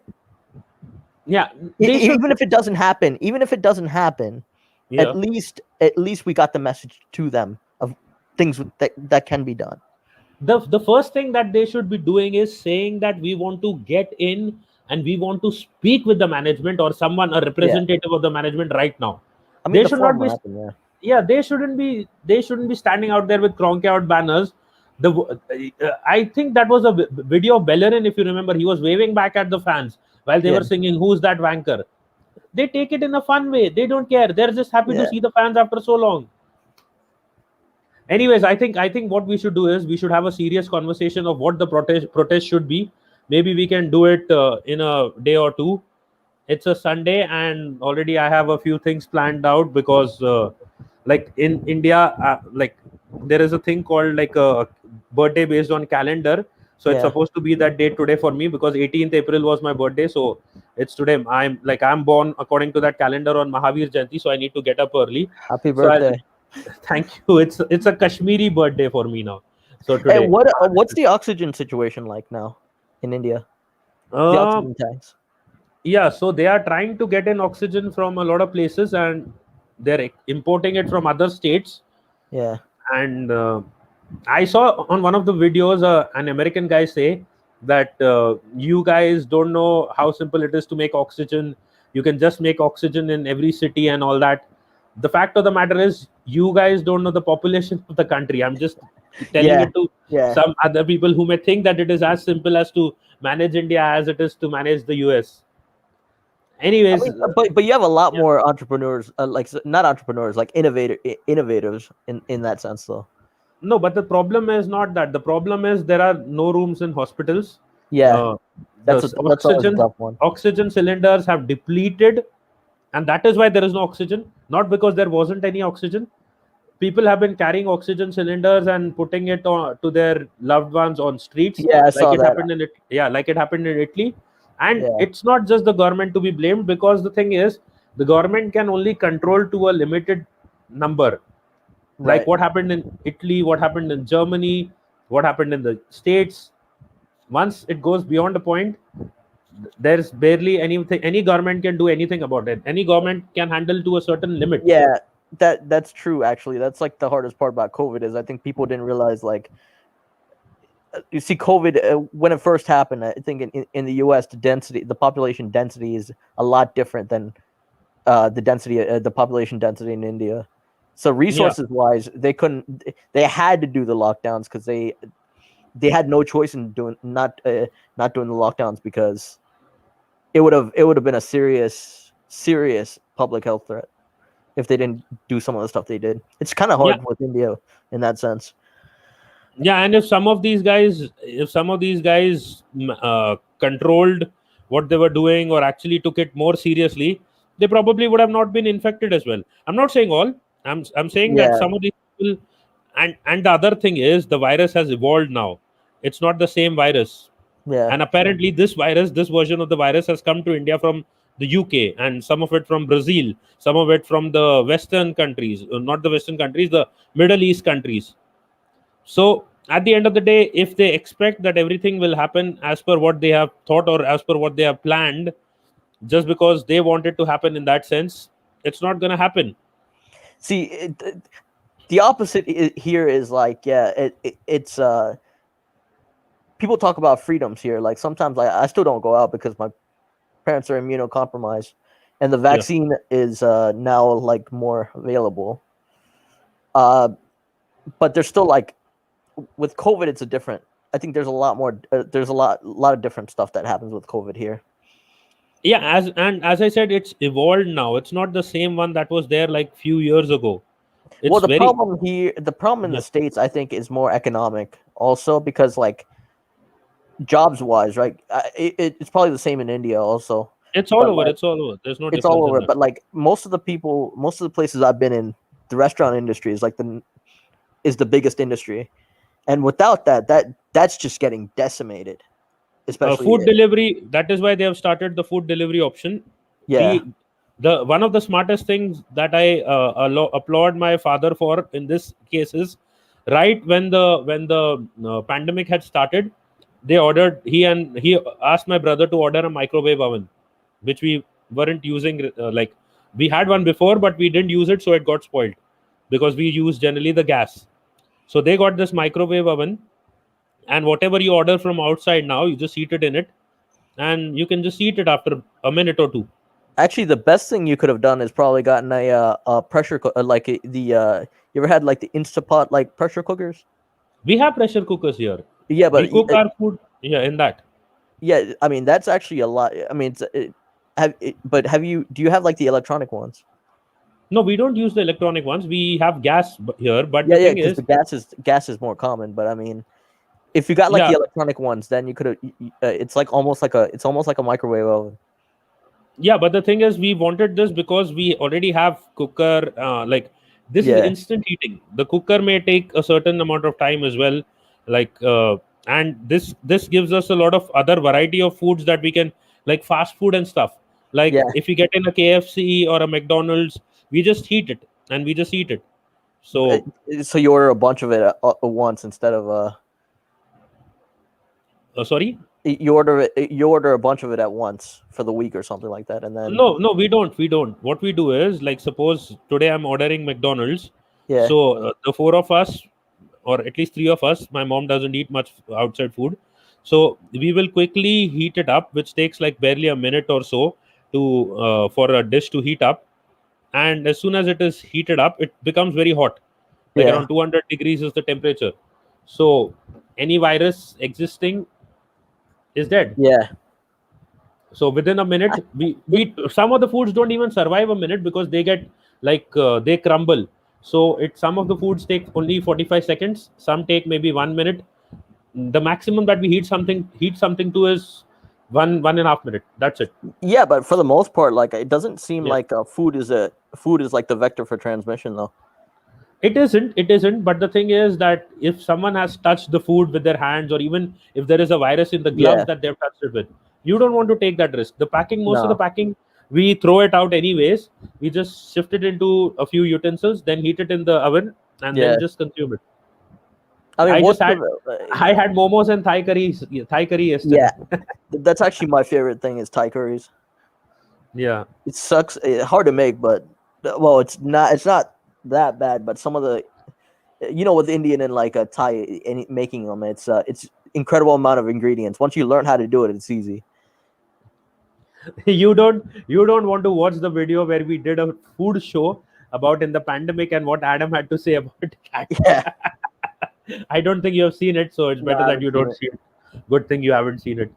All right, man. I'm gonna go because I want to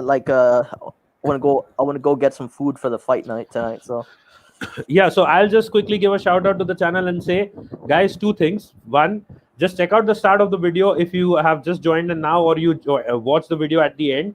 The main part about why we were ranting about it is at the start. And also, not just Manchester United fans. From what Relentless said, even Arsenal fans were doing it, the same thing. So I would request none of you to actually burn flags and just go and rant against the Cronkies, the owners, and not any country in particular, because there are a lot of fans from the US as well who are supporting the same cause. But when you do such a thing, you make it nationalist and political. So don't get into it. And the next thing, yeah, go ahead. Sorry, I was gonna say, like, can you talk about the Stevens channel, and then you just give a shout out. I gave him a shout out when you were offline. No, you went dropped out. Yeah, because you're gonna do the debate tomorrow, right? It's on Monday morning, he said. Oh, Monday. Okay. I was gonna say. Just give a shout out to his channel. I just gave a shout out to his channel, but just give a quick shout out to his channel as well, and I'll add the debate part here. Yeah. I would say come join us on S Feetly TV for the Emery versus Arteta debate on Monday. That'll probably be the next showing for us. So that's pretty much it. I guess should we put the link in the chat?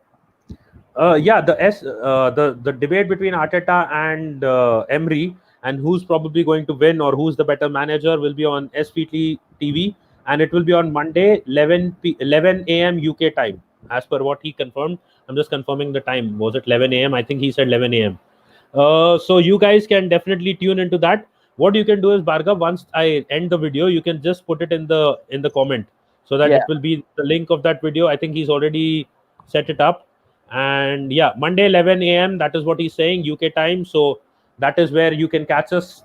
And there will be I just wanted to make that last announcement. That was about one thing. The monetization on the channel should probably start by mid-May. That is what the target is. It was supposed to happen by end of April, but I am fine mid-May. Thank you for your support. We have already crossed around 2,200 watch hours now. So hopefully by when these watch hours get added, it should be somewhere around 3,000 with your support and what the Road Track community is doing for us. And one last thing, we are planning a fundraiser with AFTV. If they approve it, it will be for COVID relief in India. Sorry. So I will be sending them the proposal. I was supposed to send it today, but I will send them the proposal by this weekend. And hopefully I have an update for you guys, whoever has watched the video and will be watching the video, by the end of this week or maybe in early May. So thank you guys for all your support. Thank you, Bhargav and Adam, for coming on as well. And people in the chat, big up to you as well. Hopefully we do more videos. And one last thing. I think we forgot about this. I think Ronaldo is not coming to Manchester United. It's just a PR stunt. So be home, guys. Be safe. Take care. Follow all the COVID norms. And hopefully we beat Villarreal in midweek. Come on, you Gunners.